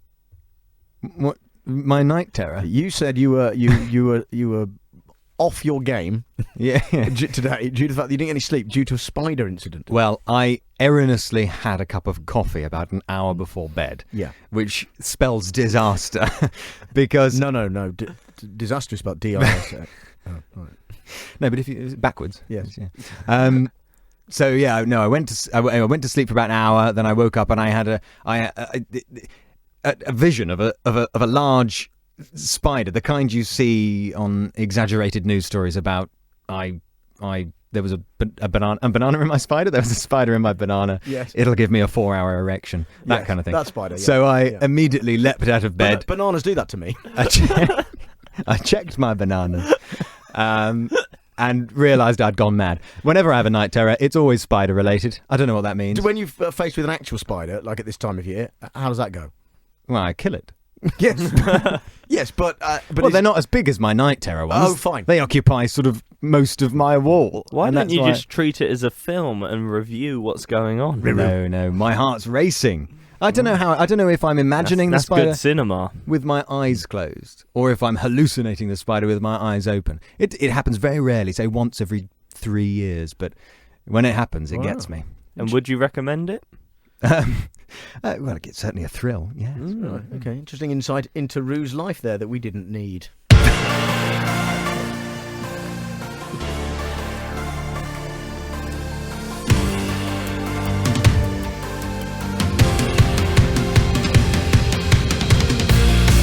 It's Work Experience Punditry. It's where we road test the next generation of broadcasters, critics and pundits with the added bonus that we don't have to pay them. Rue's with us. He's reviewing the film.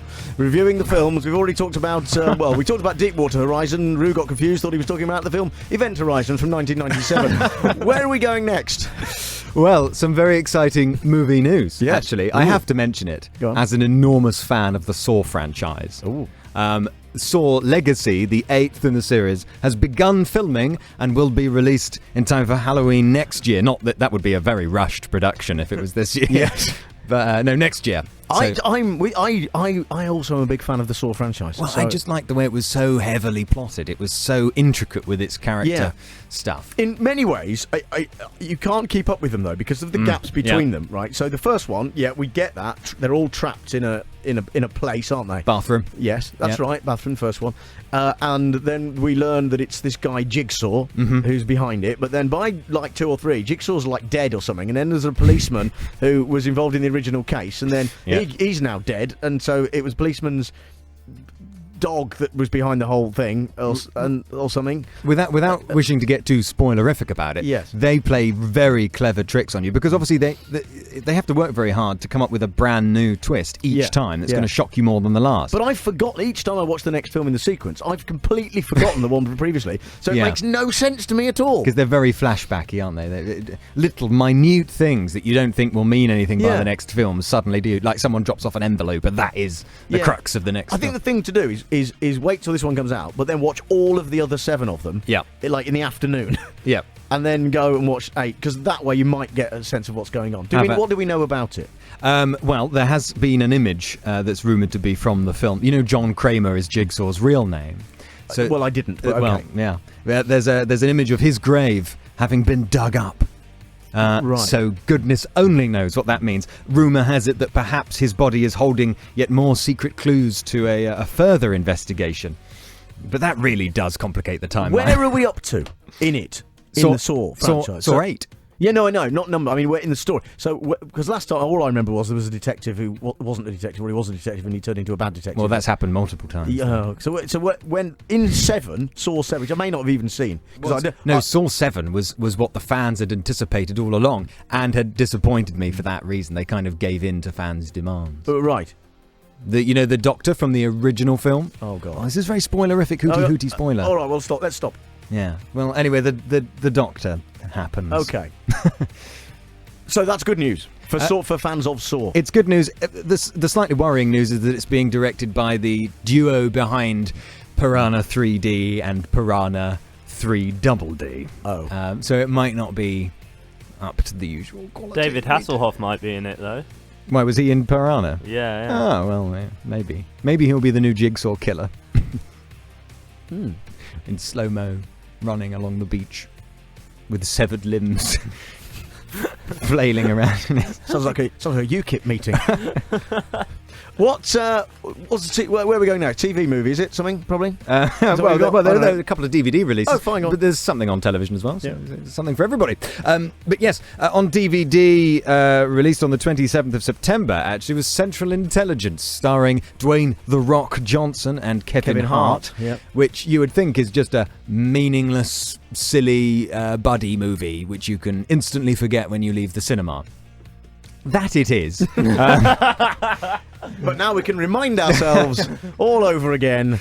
Exactly. With the DVD version. Again, I was going to say similar to Saw, but not quite as granular as that. It's very heavily plotted.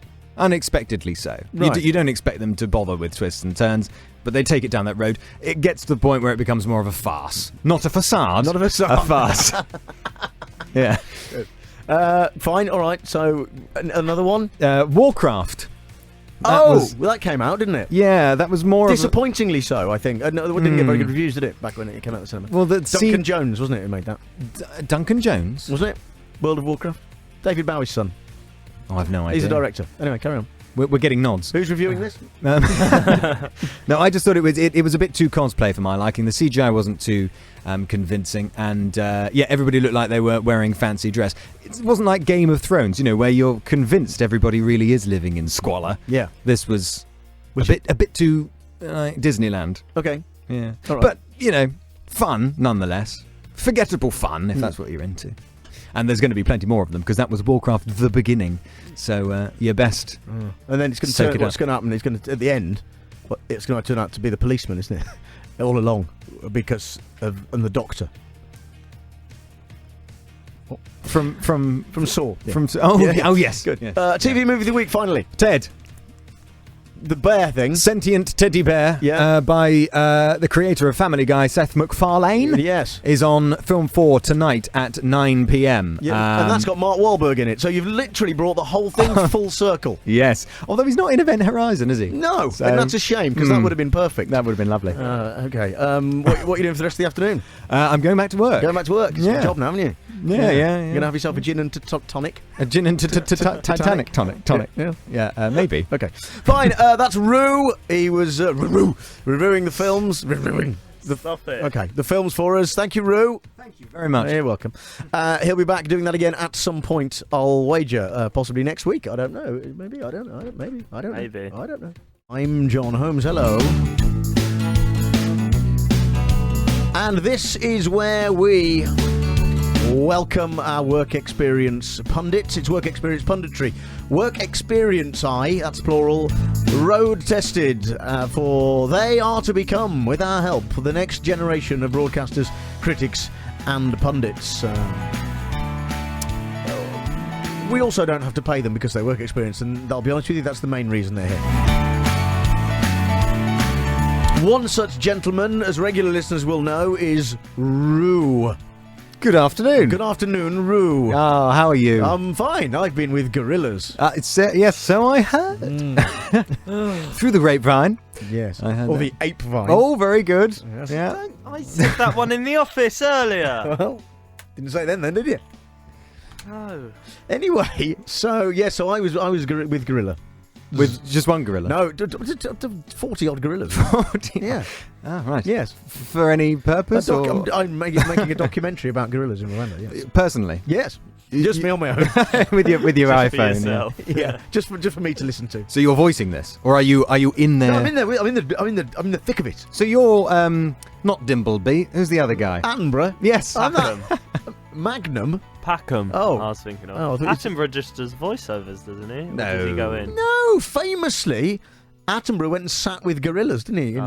Famous clip. And I'm basically the supermarket own brand Attenborough, where I went and sat That's what I did. That's where I've been. You're doing in Attenborough. Yeah, so that documentary will be on at some point. Now, you are here to review geeky, gadgety stuff. I am. Ordinarily, it's film, of course, on a Friday. Well, it's sort of a return to form. I originated with gadgety, geeky stuff, Yes. then I moved into film. Yes, and now you've gone back. Is it because you didn't get around to seeing any films this week? Well, I I did see Bloodfather, which was terribly exciting with Mel Gibson and his beard. Yeah. But apparently you've already talked about it, so I don't know why I brought that up. We did that last week. Yeah. Yeah. We did, yeah. So geeky, gadgety stuff. Geeky, gadgety stuff it is. So, what are we going to be talking about this afternoon? Well, as a young boy, did you ever stick your head in the tub? I think we all did. Come on. Let him finish. Who amongst us? Yes, well, that's what I said. Who amongst us hasn't stuck their head somewhere? Did you ever stick it in the tumble dryer or the washing machine?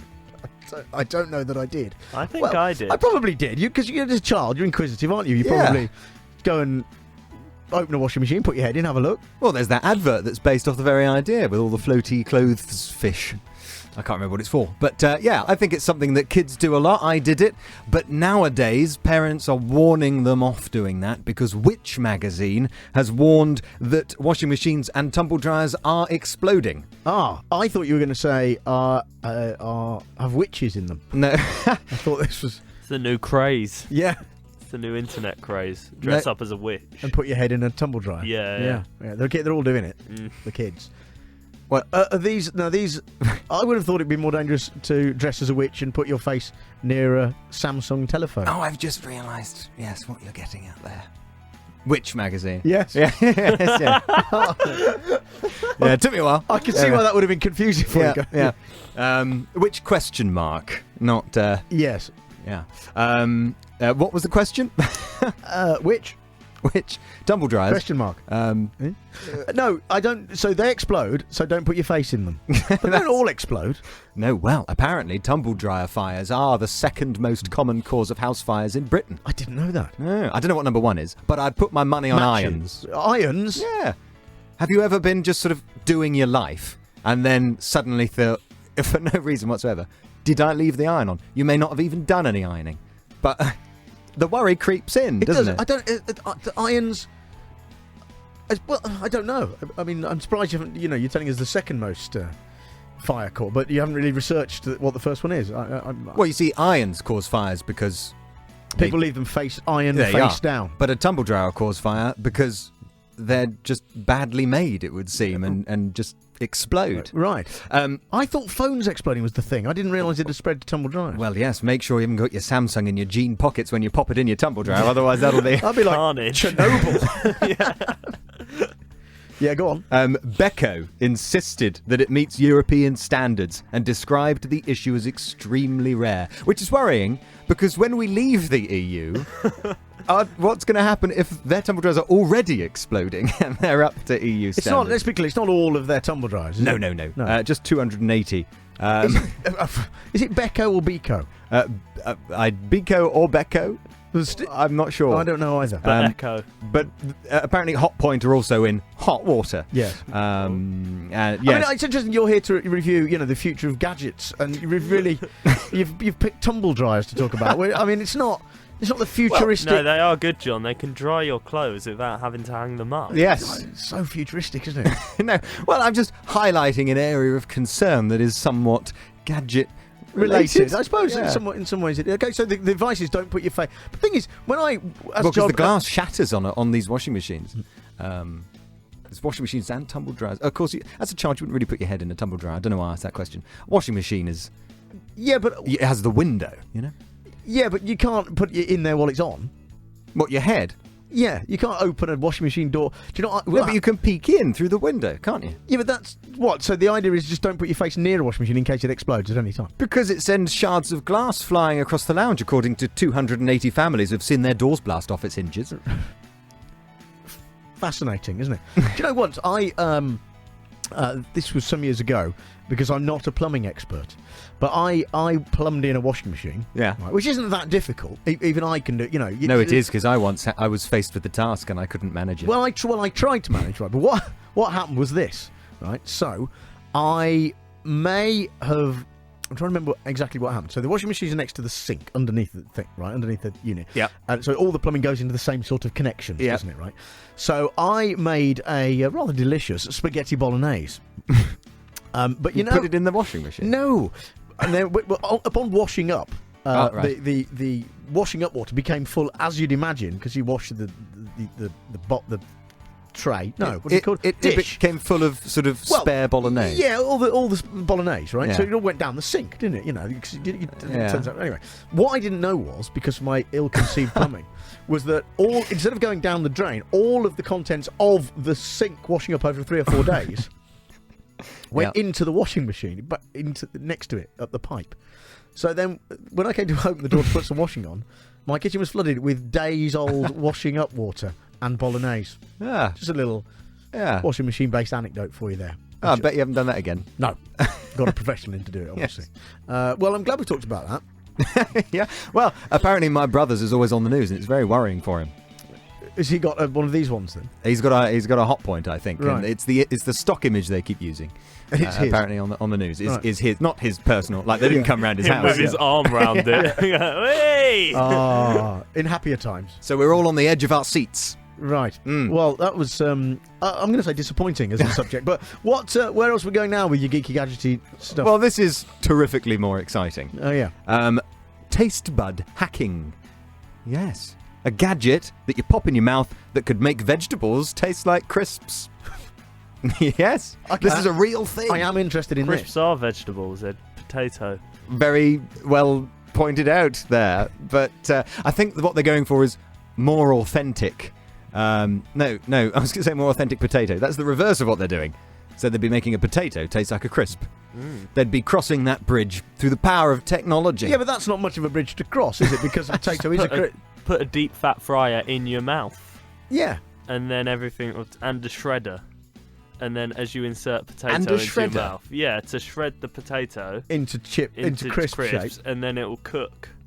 It's very simple. Is this what this is? I wouldn't say simple, but yeah, maybe doable. But don't get one made by Samsung or those No. other ones, because it will explode your Could mouth hurt off. you. Disaster waiting to happen. So, okay, so can you set it to say, right, so for instance, children, be good for children. Exactly, that's what they're getting at. My daughter doesn't like cabbage. Yeah. Okay, she won't eat cabbage, but if it tasted of, I don't know, trifle, then she might eat it. Is that the point of this? Well, at the moment it's restricted to only sweet or salty tastes.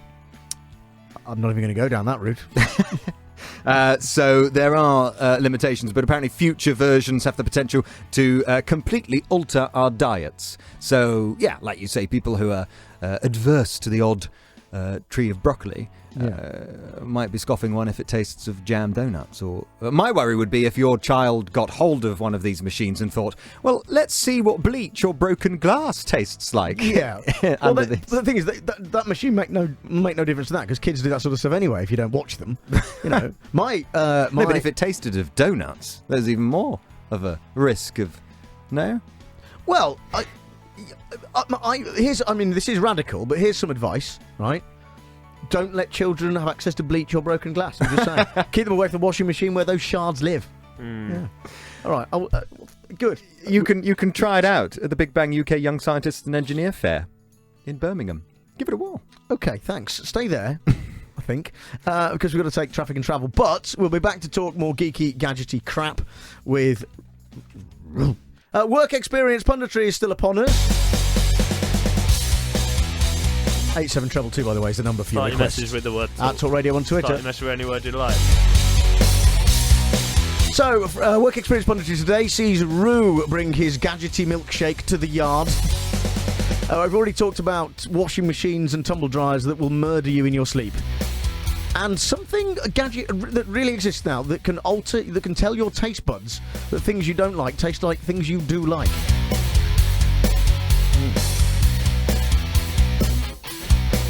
What's it called? The Taste Buddy. Good. I mean, you could use It's such a great invention, and then you give it a name like that. I'm not going to buy one now. I like that name. Really? Yeah, but think of all the advantages. Not, the advantages of that. I dread to think. In the bedroom.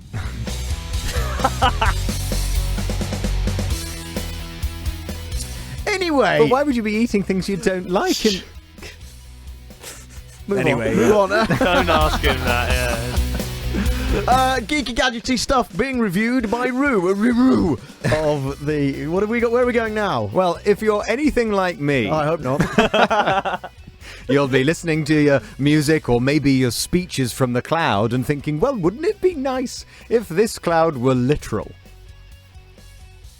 Literally a cloud. Yes. So now you can have a floating cloud in your lounge that plays music via a Bluetooth speaker with LED technology which recreates the effects of a thunderstorm as well. I mean, why? Well, because it's nice, isn't it? It's just a nice thing. So what's it made of? That I can't tell you. Fluffy stuff. Right. It's not a nice thing to have a thunderstorm in your living room. Well, no, it's just a gentle kind of not flashing, but sort of a fading. You know, the gentler Christmas lights you see, as opposed to the ones that murder your eyes. Yeah. So it floats off the top of a metal plate that has a magnet in it. There's a magnet in the cloud as well. Yeah. I don't know what you're imagining. You might be imagining sort of a big... I'm imagining like a huge... proper cirrostratus, great big massive cloud. Like, do you remember that? Was it Wacky Races? Do you remember that? Yeah. Do you, the cartoon where? Vaguely. Yes. Well, there was some races. They were quite wacky, and all these different characters raced. Dastardly and Muttley. That's it. Yeah. Penelope Pitstop. Yeah. Hi, up, it's the hooded clower. That, right? Yeah. But one of them, there was the Anthill Mob as well, but one of, I can't remember which, one of the cars had a cloud travelling with it above it all the time and just thundered and lightning and rained on this particular car all of the time. That's the sort of thing I'm imagining. Well, you're not too far off, except for the floaty, rainy aspect. Right. Can you put your hand in? I mean, can you... No, it's about 1 to 2 inches off the metal plate. Yeah. It's more ornamental. It's one of those things just for guests, you know, for the benefit of them to come around and go, wow, how's that happening? And then just forget about it instantly. Yes. Sounds appalling. It's neat. It's nice if you've got some spare cash. How much is it? I shouldn't have said that. Because you don't know. No. I'm sure it's spiffingly good value. Right. And what do you do? Where did so that come you from? upload your music into it like it was a hard drive. Well, no, you'd listen to it however you normally would. It's just a Bluetooth speaker. Yeah. I personally would listen to Thunderstruck by AC/DC. I like how you read that off your piece of paper. Prepared. Did you just Google here. songs with the word thunder in? Yes, I did. Okay. Or Clouds by One Direction. That's another. Fluffy Little Clouds by The Orb. Well, there you go. Yeah. Clouds by the Rumble Strips, one of my favourite songs. No one cares. Cloud Busting by Kate Bush. You could have a floating bush, couldn't you? Cloud 9 by Dynamite Lady? Miss Dynamite. And on that note, I don't. Please get out. I of listen the to studio. orchestral music, not. Yeah. Anyway. That was Roo with his geeky gadgety review. Roo. Thank you, Roo. Bit of pleasure. Oh, lovely. For you, maybe. So, he'll be back. He'll be back with another one of those at some point, I imagine. Now, it's coming up to 2:30. In fact, it is 2:30. Work Experience Punditry, then, where we road test and train up the next generation of broadcasters and critics by getting them in here.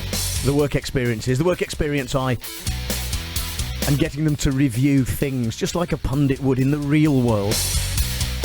The bonus, of course, is that we don't have to pay them. We welcome back Roo. Hello. Hi, Roo. Aren't you going to bark it? It's been a while.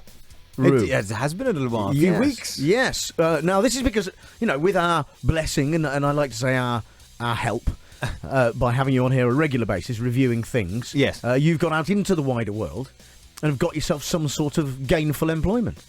Well, yes. But it doesn't involve the reviewing of things, unfortunately. No. Well, I didn't say it would help in that sense. But good. Is it good? Or is it rubbish? No, it's good. Oh, good. It's good. Do you want to tell us what it is? You don't have to. Well, it'll be sort of front of house stuff and administrational bits and pieces. I do enjoy it. I'm a people person, so I like making things work and seeing the smiles on people's faces. It's getting too sentimental now, isn't Yes, it? It's a bit strange. It's a bit weird. Sorry for that. Yeah, but Rue has been one of our regulars, but this might be... Is this your last one? It might be. It might be. Well, I mean, it looks as though it probably is. Yes, because of this whole job thing. That there is. Yeah. Well, that's the point of the exercise, even though it's something not to do with this. But it doesn't matter. But Rue is here to review...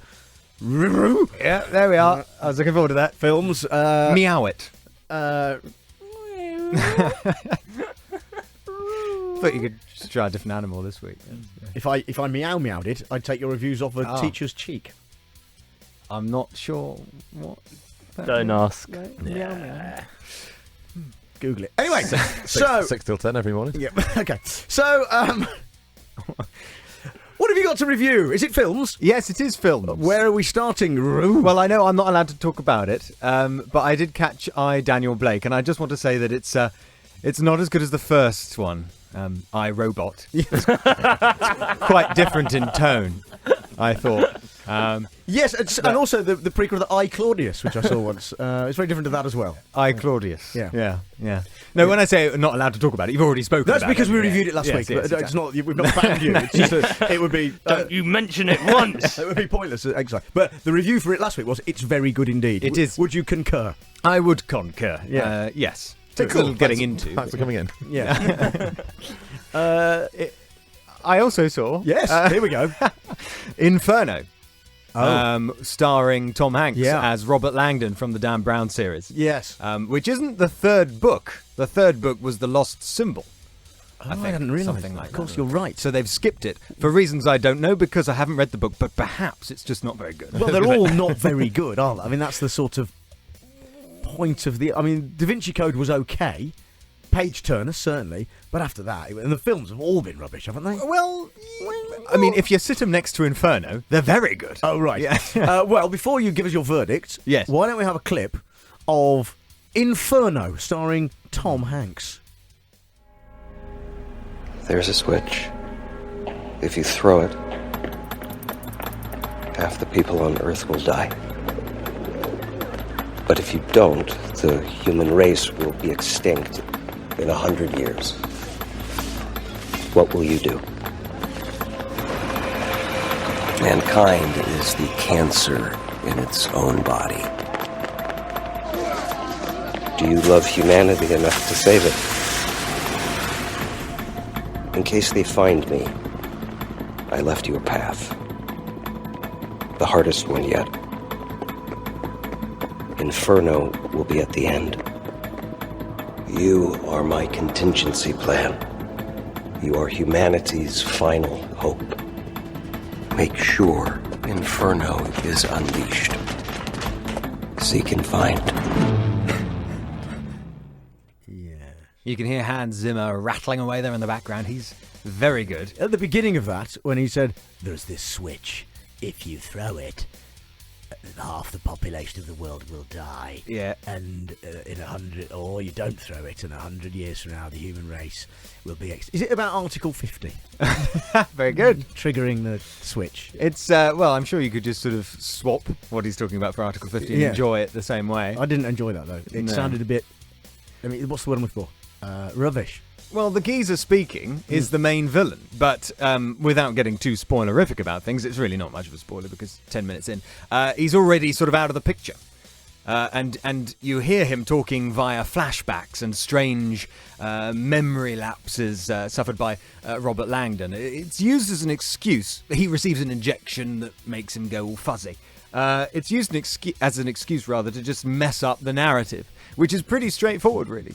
It's just a chase after some artifacts to find the path to this switch, which isn't a switch that this geezer's talking about. Like the Article 50 trigger isn't an actual trigger. It's not an actual trigger. No. I see. So it's kind of it's prescient. This is a plastic bag, actually. Is it? Yes, with a horrible virus within. Well, I hope they paid 5 pence for it. It looks a little stronger than one of those. It's probably a bag for life, okay, if anything, or a bag for death if there's a virus. Well, exactly. Yes, that's the irony. In terms of then, you said it already. The others look like almost masterpieces compared to this, but it's the same team. It's Ron Howard directing. It's so what's wrong with it? Well, the other ones felt like the stakes were higher. And I know that in this one, the whole of the population of the Earth might die. Yeah. But strangely, it just doesn't feel as important. The other one, you've got conspiracies and ancient organizations being unveiled by the discovery of secret messages people hadn't ever noticed in old pieces of artwork and statues pointing at things. Yeah. Whereas this one is literally just a chase after a plastic bag. Yeah. And Robert Langdon can't remember what a coffee is. He's nearly offered tea. And he's betrayed and saved at the last minute each time he's in danger. It just feels a little lazy. I mean, fine, shut your brain off and enjoy it as just a mundane blockbuster. Yeah. You can do that, but if you're looking for deeper stuff, not this time. It's just a nah from you, is it, that one? Yeah. Okay. Well, you're not alone. I mean, that's what most critics have said, so that's fair, I would say. And I think it cheated in terms of its trailer, because most of what's in the trailer is, as I say, it's imagined by the main character. I see. So you go in expecting, Dante's Inferno scale destruction. Yeah. No, you don't get any of that. It's a bag. It's a bag. Right, okay, we're going to go traffic and travel, Rue, but I understand you'll be reviewing some films for us after the break. Where are you leading us? Teasers. Backwards and forwards in time. That'll do. Right, we'll go backwards and forwards in time with Rue as he reviews films next in Work Experience Punditry on Talk Radio. Talk Radio. And we are with Rue, who is reviewing films as part of this Friday's Work Experience Punditry.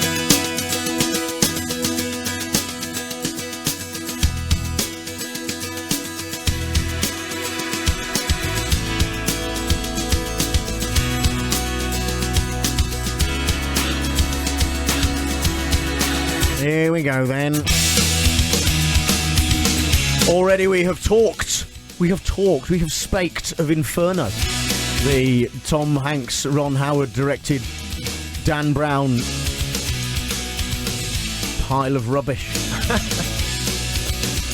And now we are going forwards and backwards in time, apparently. Rue, where are we going next with our film, Rue? We're taking a trip to the MCU, which is the Marvel Cinematic Universe. Oh. It has a new player, namely Doctor Strange. Stephen Strange, played by Benedict Cumberbatch. Yes. Have you caught this? Have I seen? No, I haven't seen this yet. Well, you know how we were saying you got to.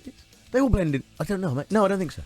He looks a bit like a Time Lord with his collar up, and I've seen quite a lot of it. Little bit.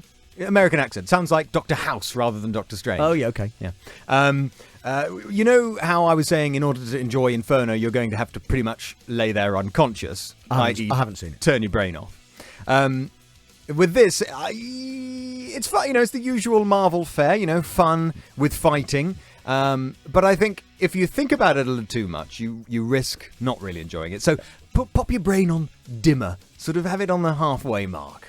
Where does it come in the pantheon of your MCU, your Marvel Cinematic Universe? Because obviously the recent Avengers certainly assemble, have breathed this new lease of life into the whole. Because Marvel was not doing very well at one point, but now they're one of the biggest film companies in the world. Yeah. And the last one was all right with Spider-Man came in, didn't he, for a bit at the end and all this kind of stuff. And that was quite good. Civil War was incredible. They must have a formula for just the right amount of screen time for each character. Yes. For it to not feel stretched or pushed or squeezed. So many characters, every single one had just the right amount of screen time. It was quite cleverly done. I knew speaking of Doctor Strange, because we interviewed Scott Derrickson, the director, on this programme. I knew there was something to do with it a couple of weeks ago.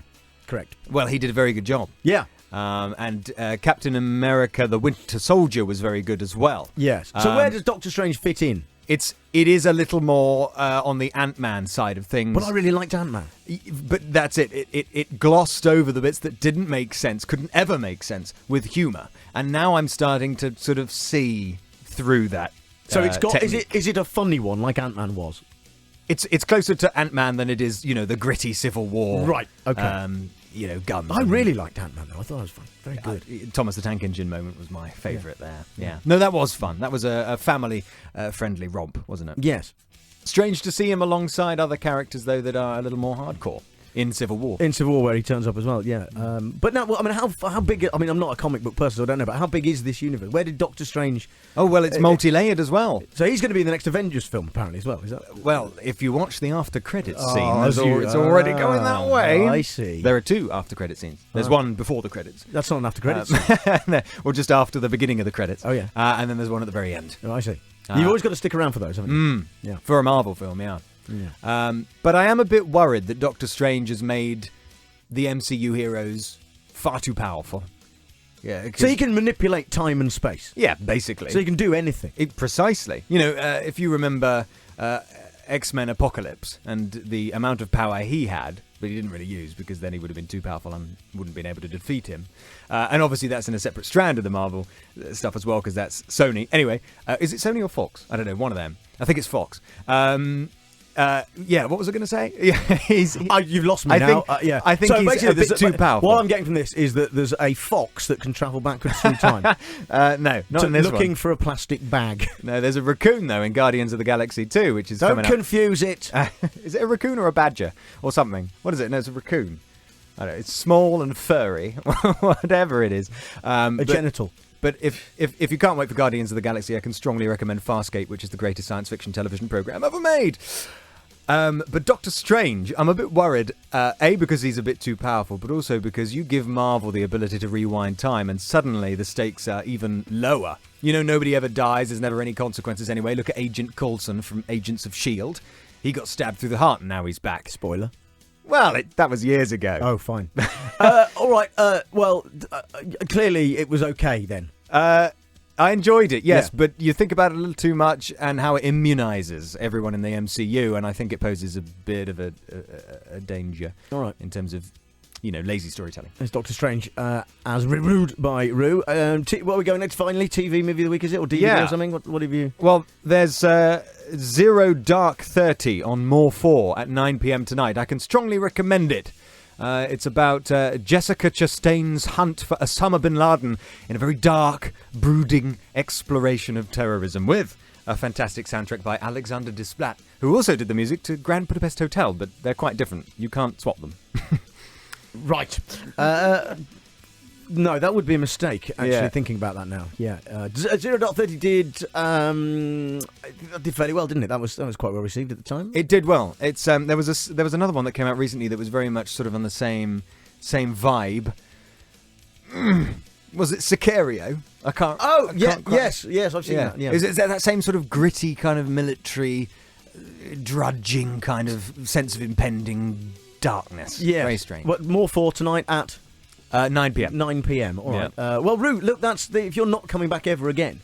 Well, I'll pop in for a cuppa. Oh, fine. All right. Sometime. Never say never. Or maybe I'll have a lonely lunch. Oh. I mean, I should just catch up, wouldn't it? Yeah. It would. Well, it would be good. It would be good to see you again, of course. So you'd be welcome any time, Rue. Well, thank you for having me thus far. That is Rue. Ruing the films. Rue's with us. His work experience. He's been with us. You used to be here reviewing stuff, as I used to say. I've missed that, John. I know. Yeah, I did. I used to review gadgets on a regular basis. You did, and then you went away. Yes. And now you're back. Not on any luxurious holiday or anything like that. No. Just away. Yeah, and now back from here. Yeah, which we all want that for us ourselves. But you are back. You've been in the office all week, and today you are indeed tasked with reviewing geeky gadgety stuff. As ever, the rules haven't changed, Drew. It's I tell you this gives you a leg up into the media industry.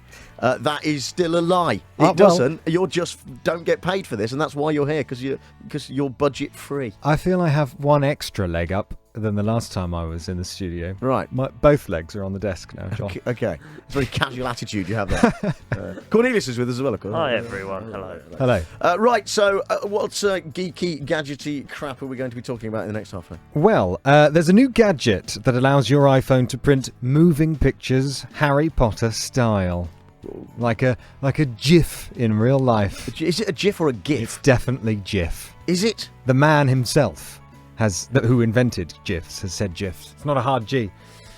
See, I didn't know that, and I knew there was some controversy. I've heard both. But you're a gentleman, aren't you? Not a gentleman. Yes, but GIF is a lemon, isn't it? Or some scouring cleaner. No, that's Sif.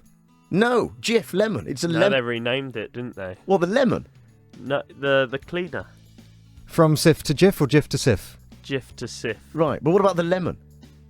What lemon? There's you know the lemon that you get in the one hosting the show. You know, this is your last show. You know that lemon you get in a plastic yellow lemon juice. Oh, right. Oh, that's why they changed the name. That's called GIF. That's why they changed the name of the cleaner from Sif to GIF, because people were confusing it with the lemon juice. Now I'm confusing I put bleach all over my pancakes. Now I'm confusing it. What did you clean the toilet with? No, never mind. Now I'm confusing it with an internet shape thing that moves. Quite, but it's not. It's a moving picture online, but now you can do that in real life, so long as you have a phone with you. That's and stupid. look through the phone. I don't understand how it works. Things move in real life anyway. They don't have to be a picture. Yeah. So you know Pokemon Go? Yes. So augmented reality is basically how this works. So users choose an image from their iPhone to print. The application will upload a clip from the live photo or the Boomerang app from Instagram to the cloud. I really don't know what you're talking about now. I do. Carry on. And after they scan the static image using the print app, the video will be superimposed on top. So basically, you take a moving image with your phone, then you print a still from that moving image, right? And then when you hover your phone over the printed image in real life, it moves again. Why not just keep the thing that's moving in the first place and look at that? Why not just look at it on your phone? Yeah, or just look at it with your eyes and put your bloody phone down. What's wrong with people?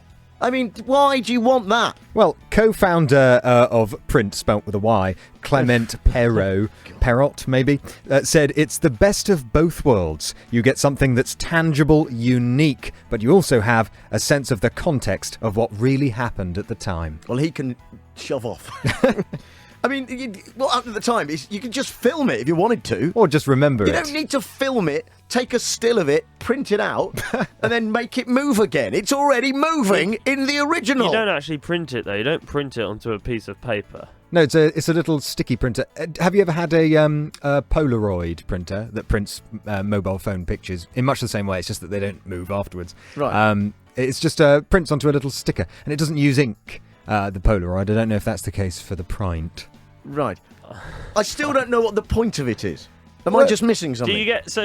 Do I get about a piece of paper about this big or so the size of a Polaroid, that I can hold in my hand, and the picture on it moves? Yes, it's quite small. But only if you look at it through your phone. Did you ever used to collect football stickers?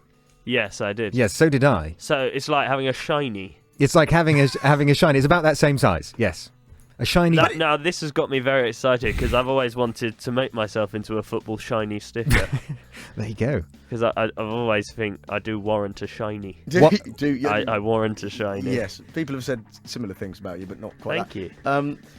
Not in a good way. Right, but look, I don't understand if you filmed the moving thing, why would you then print it out on your stupid thing and watch it move again? You've already got it moving on the original film. The idea is to hark back to those lovely days when you would sit with your grandma on the edge of the bed and flick through a dusty photo album of times gone by. Right. Nobody does that anymore. I've never flicked through my grandma's dusty album, I can tell you that.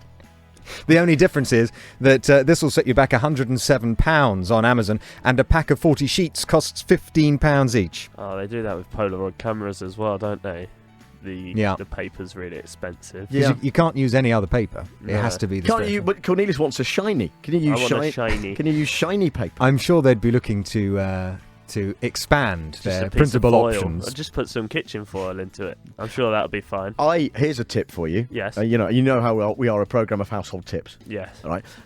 This works. Right. So I can't wrap gifts. Right, not GIFs, gifts with a T. I can't. That's why you want a GIF bag. Yeah, I can't. I'm hopeless at it, right? So, but years ago, I realised what you don't even need sellotape. What you do is you get some shiny kitchen foil. Oh yes. Yeah, and you fold that round the gift. Yeah, and it folds neatly. You don't need sellotape because it just folds and stays in shape. There you go, shiny gift. It works very well. Shiny wrapping. There you go. You've got a shiny. Yeah. See? No, people don't appreciate that. They do because it's shiny paper. Yeah, but it's not as fun. You don't tear it open when you're opening. You can tear it open if you want. No, not with your teeth. Obviously, you get your fillings, wouldn't it? Well, you could just use a sandwich bag. Anyway, I mean, that's a motto for all of our You lives. just paint the present. Why not? Make Yeah. it. Just paint the present. Yeah, I got you this. Come on, here's something to scrape the paint off with. It's under there, 2 layers. Anyway, we've digressed slightly. A little. But we've got to go to traffic and travel. Okay. But tease us, Roo, with what pointless nonsense you're going to talk about next. Well, now you don't even need to hold your phone to take pictures. There you go. Great. All right, more geeky, gadgety roundup with Roo. He's reviewing it, reviewing it on Talk Radio. Next. Roo is with us. Reviewing geeky, gadgety stuff. Reviewing stuff.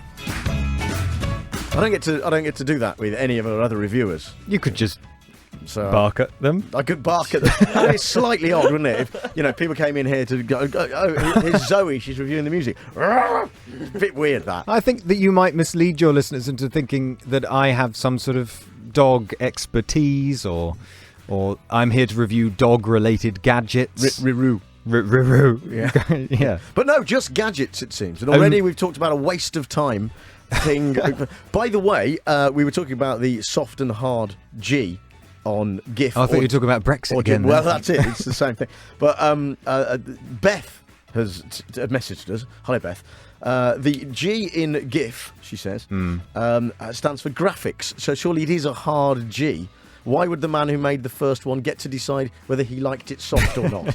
Her words, not mine. But she's got a point. If it stands for graphics, well, it's not Jaffix, is it? We should get in touch with him and ask him in touch if he'd like it slightly harder. Right.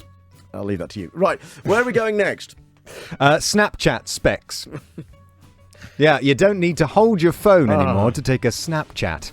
What's a... Do you know what a Snapchat I know what Snapchat is. I didn't know you took a Snapchat. No, well, you don't. You sort of give it to the world. Right. Or a small group of friends. Snapchat's the sex one. Is it? Not really, no. It's primarily for that and pictures of your television in the distance and a small caption stating how bored you are this evening. I see. And is this the one that deletes after 10 seconds or something? Yes. That's the Unless someone screen caps it. Right, but that sends you a message telling you they've done that now. It does, but what use is that? Before. All right, so what are Snapchat specs? Well, they've been in the US since November. We got them, I think, just a little while ago on Friday. I've got here. Okay. Yeah. Don't sound convinced, but all right. They're £130, and they let you record a 10-second video from your temple. What? Place of worship. Yeah. No, from just above your left eye or right eye. Right. Yeah, you can get them from special Snapchat vending machines that they're calling Snap Bots at landmark locations where memories are made. Such as... I mean, I would swear now if I was allowed, but I'm not, so I can't. They've got one at Waterloo Station, because we've all got good memories at Waterloo Station, don't we? And I had a particularly nice baguette from Upper Crust once. For me, that is the place the memories are made. Did you snap it, John? I did not snap it. That's a wasted opportunity. No, there. I didn't. So do these look like? I mean, are they obviously? You know, when Google Glass came out, and everyone who had that looked like a massive idiot. Yeah. Is it like that? No, they're not trying to look like they're from the future or anything right. like that. They just look like specs. Ordinary specs with sort of a little glowing symbol in the top right-hand corner that tells you what you're doing, if you're recording or uploading or if you're sharing or whatever. Right. And another one that is the actual lens itself. But I think it's quite scary. Does the world need this? Definitely. No, it doesn't. No, because I have a penchant for taking pictures of people who sit opposite me on trains if there's something hilarious about them and sending it to my friends. It's a very difficult thing. So yesterday I couldn't take a photo of this lady who was wearing 2 pairs of glasses, both on her head, neither on her eyes. She was wearing them. I was like, well, that's insane. You can't do that. And I couldn't take a photo of her because it would have been too obvious because she wasn't sitting directly opposite me. Yeah. She was diagonal. Right. Was one of these pairs of glasses a Snapchat glass? No, I don't think so. But if I had these glasses, I'd be able to easily take a photo and send it to my friends on private. I wouldn't put it on Twitter. Yeah. Because I think it's an invasion of privacy as well, isn't it? Yeah. That's what... Right. So but they would be still ideal because, for that. Because, as Roo said, there's a glowy light. Yeah, That's fine. All right. I'm happy Yeah, with but I that. can't imagine everybody knows what Yeah. that means anyway. I mean, it's a niche market, Or isn't you it? could just Selling... wear another pair of glasses over the Snapchat glasses, but then you're just as bad as her. Yeah, and you're then the subject of someone else's photograph. Yeah. So they have friends. Yeah. Yeah, should be on 3 pairs by that Look time. at this! Look at this boggle-eyed freak, they'd say, wearing 2 pairs of glasses. It looks like They wouldn't say boggled-eyed because they wouldn't be able to see my eyes through the 2 pairs of glasses. Yeah, but I've seen you in sunglasses, and your eyes are so far apart and boggly that they look round the sides of the glasses and stick out like Sid the Sloth off Ice Age. Hammerhead shark. Like exactly. He looks Cornelius. For those that don't know, looks a little bit like the Brad Pitt. No, the love child of Brad Pitt and a hammerhead shark. No, not Brad Pitt and Shark. Marty Brad Pitt. Feldman. Jennifer Aniston. Yeah. Although they didn't have a love child. No. Anyway, so they're a waste of time.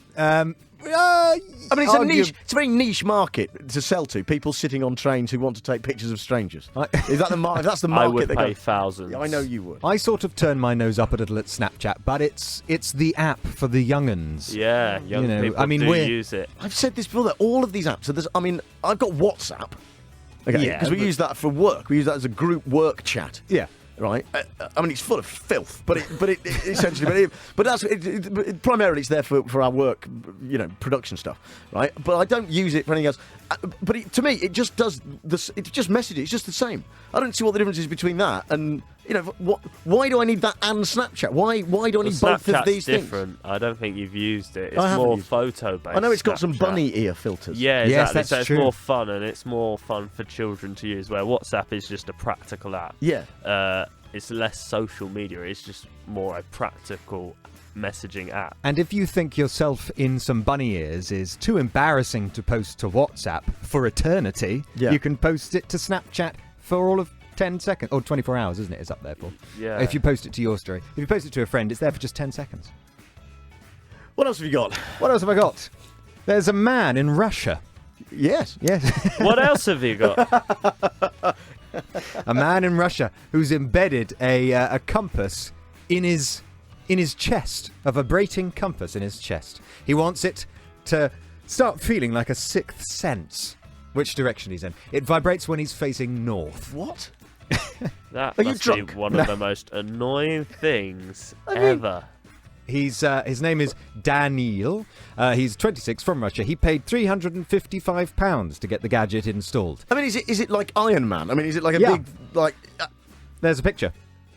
Oh, it is a bit like Iron Man. It is a bit like Iron Man. You're right. Yeah. It's basically suspended on some piercings in his chest. 2 rods attached to a piercing. They were pushed under his skin to hold it in place. He's an IT specialist and he's obsessed with electronic modifications in humans, as you would expect. Yeah. So, but I don't see, why has he chosen a compass of all things?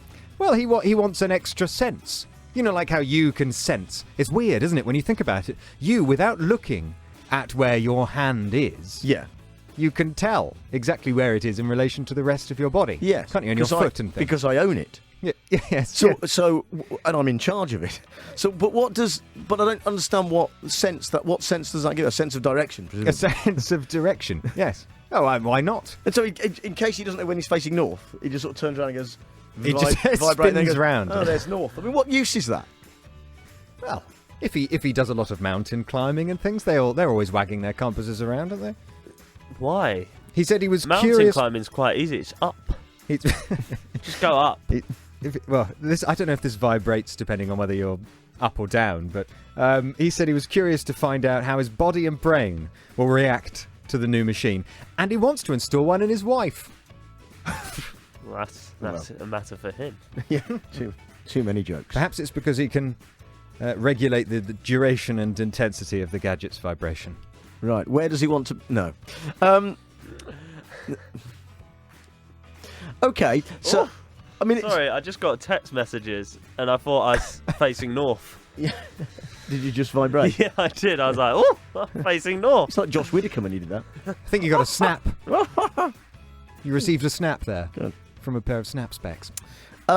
Well, I mean, it's interesting. It is. But it obviously... They're not available. It's not commercially available, is it? So, it falls slightly outside the remit. But thanks for bringing it to our attention. Well, yeah, I thought it was a fascinating... Technological. Yeah. A man has discovered discovered a compass. Yeah, and put it in his chest. All right, good. Next. Have you had a cat ever in your life? I have a cat. Are you sick of cleaning up his... or her. Or her. Or trans cat. Or, yeah, indeed. Or that cat can identify however that cat wants, frankly. Let's be clear. As a dog. Yeah, if it wants to. Yeah, it can. Yeah. Cat feces. Is that the new technological... No, I was saying, are you sick of cleaning up? Well, no, because the cat will do its business outside. Outside. Ah, very clever cat. Well, except for when it's sort of in overnight, surely. Well, it's cat flap. So, okay. Well, if that's a technological invention right there. It's a flap. I don't know if you've heard of it. And it opens. The cat goes through it, and it goes through. It goes one way, and then it goes the other way. We weren't privileged enough to have a cat flap. All right. It's easy. You just kick a hole in your door. Yes. Well, where's the flap? There. Just got a hole. It's a cat hole. Okay. Well, anyway, there's a self-cleaning litter box for £134.99 on the market. It's the Pet Safe Scoop-Free original self-cleaning letterbox that, after 20 minutes, will send out a small electronic rake to scoop up any cat poop that's left in the special crystal litter, and then hide it in a special compartment out of view. And they say that you can leave this litter box for weeks at a time before you go. But surely then you've still got to empty the box. Yeah. So at some point you are going to have to deal with but then cat poo. I guess you just sort of rattle it out of the box straight into a bag rather than having to sort of go on some cat poo treasure hunt like we used to have to. Oh, you had a great childhood. What are we hunting today, Mummy? Mm-hmm. Off you go. Come on, Tiddles. Yeah. So this is for indoor cats, clearly, but I'm still concerned that if you forget to empty it, it's going to fill up. Well, the other thing is that if you forget to empty it and your cat makes a habit of re-entering the litter box within 20 minutes each time, it'll never rake up the cat poo. No. Or it could rake up your cat. It could rake up your cat, which would be a whole other... Can humans use it? I imagine that wouldn't be a problem. I would have a problem if I had one and a human started to use it. Well, but think about it, because sometimes if you've only got one toilet in your house or something and someone's in there, or they don't work like the toilets in this building, something like that, and it would be quite a handy thing, wouldn't it? Just to have a special TalkRADIO scoop-free automatic litter tray. Well, and some people, if you need to go in the night, maybe you could, you haven't got to get up, have you? You just over the side of the bed. But I feel like in order to cover your back, you'd need to also get a cat, just to explain the presence of a litter tray to guests. They should invent a human litter. That'd be a gadget, a human litter tray. Because the theory holds, isn't it, that you could use a... why not go in a litter tray? It's the same... I mean, I haven't thought it through, but... how about we provide you with a self-cleaning litter box for a week or so, and you can tell us how you get on. I could review it. Yeah, anyway. good. Who's paying for this?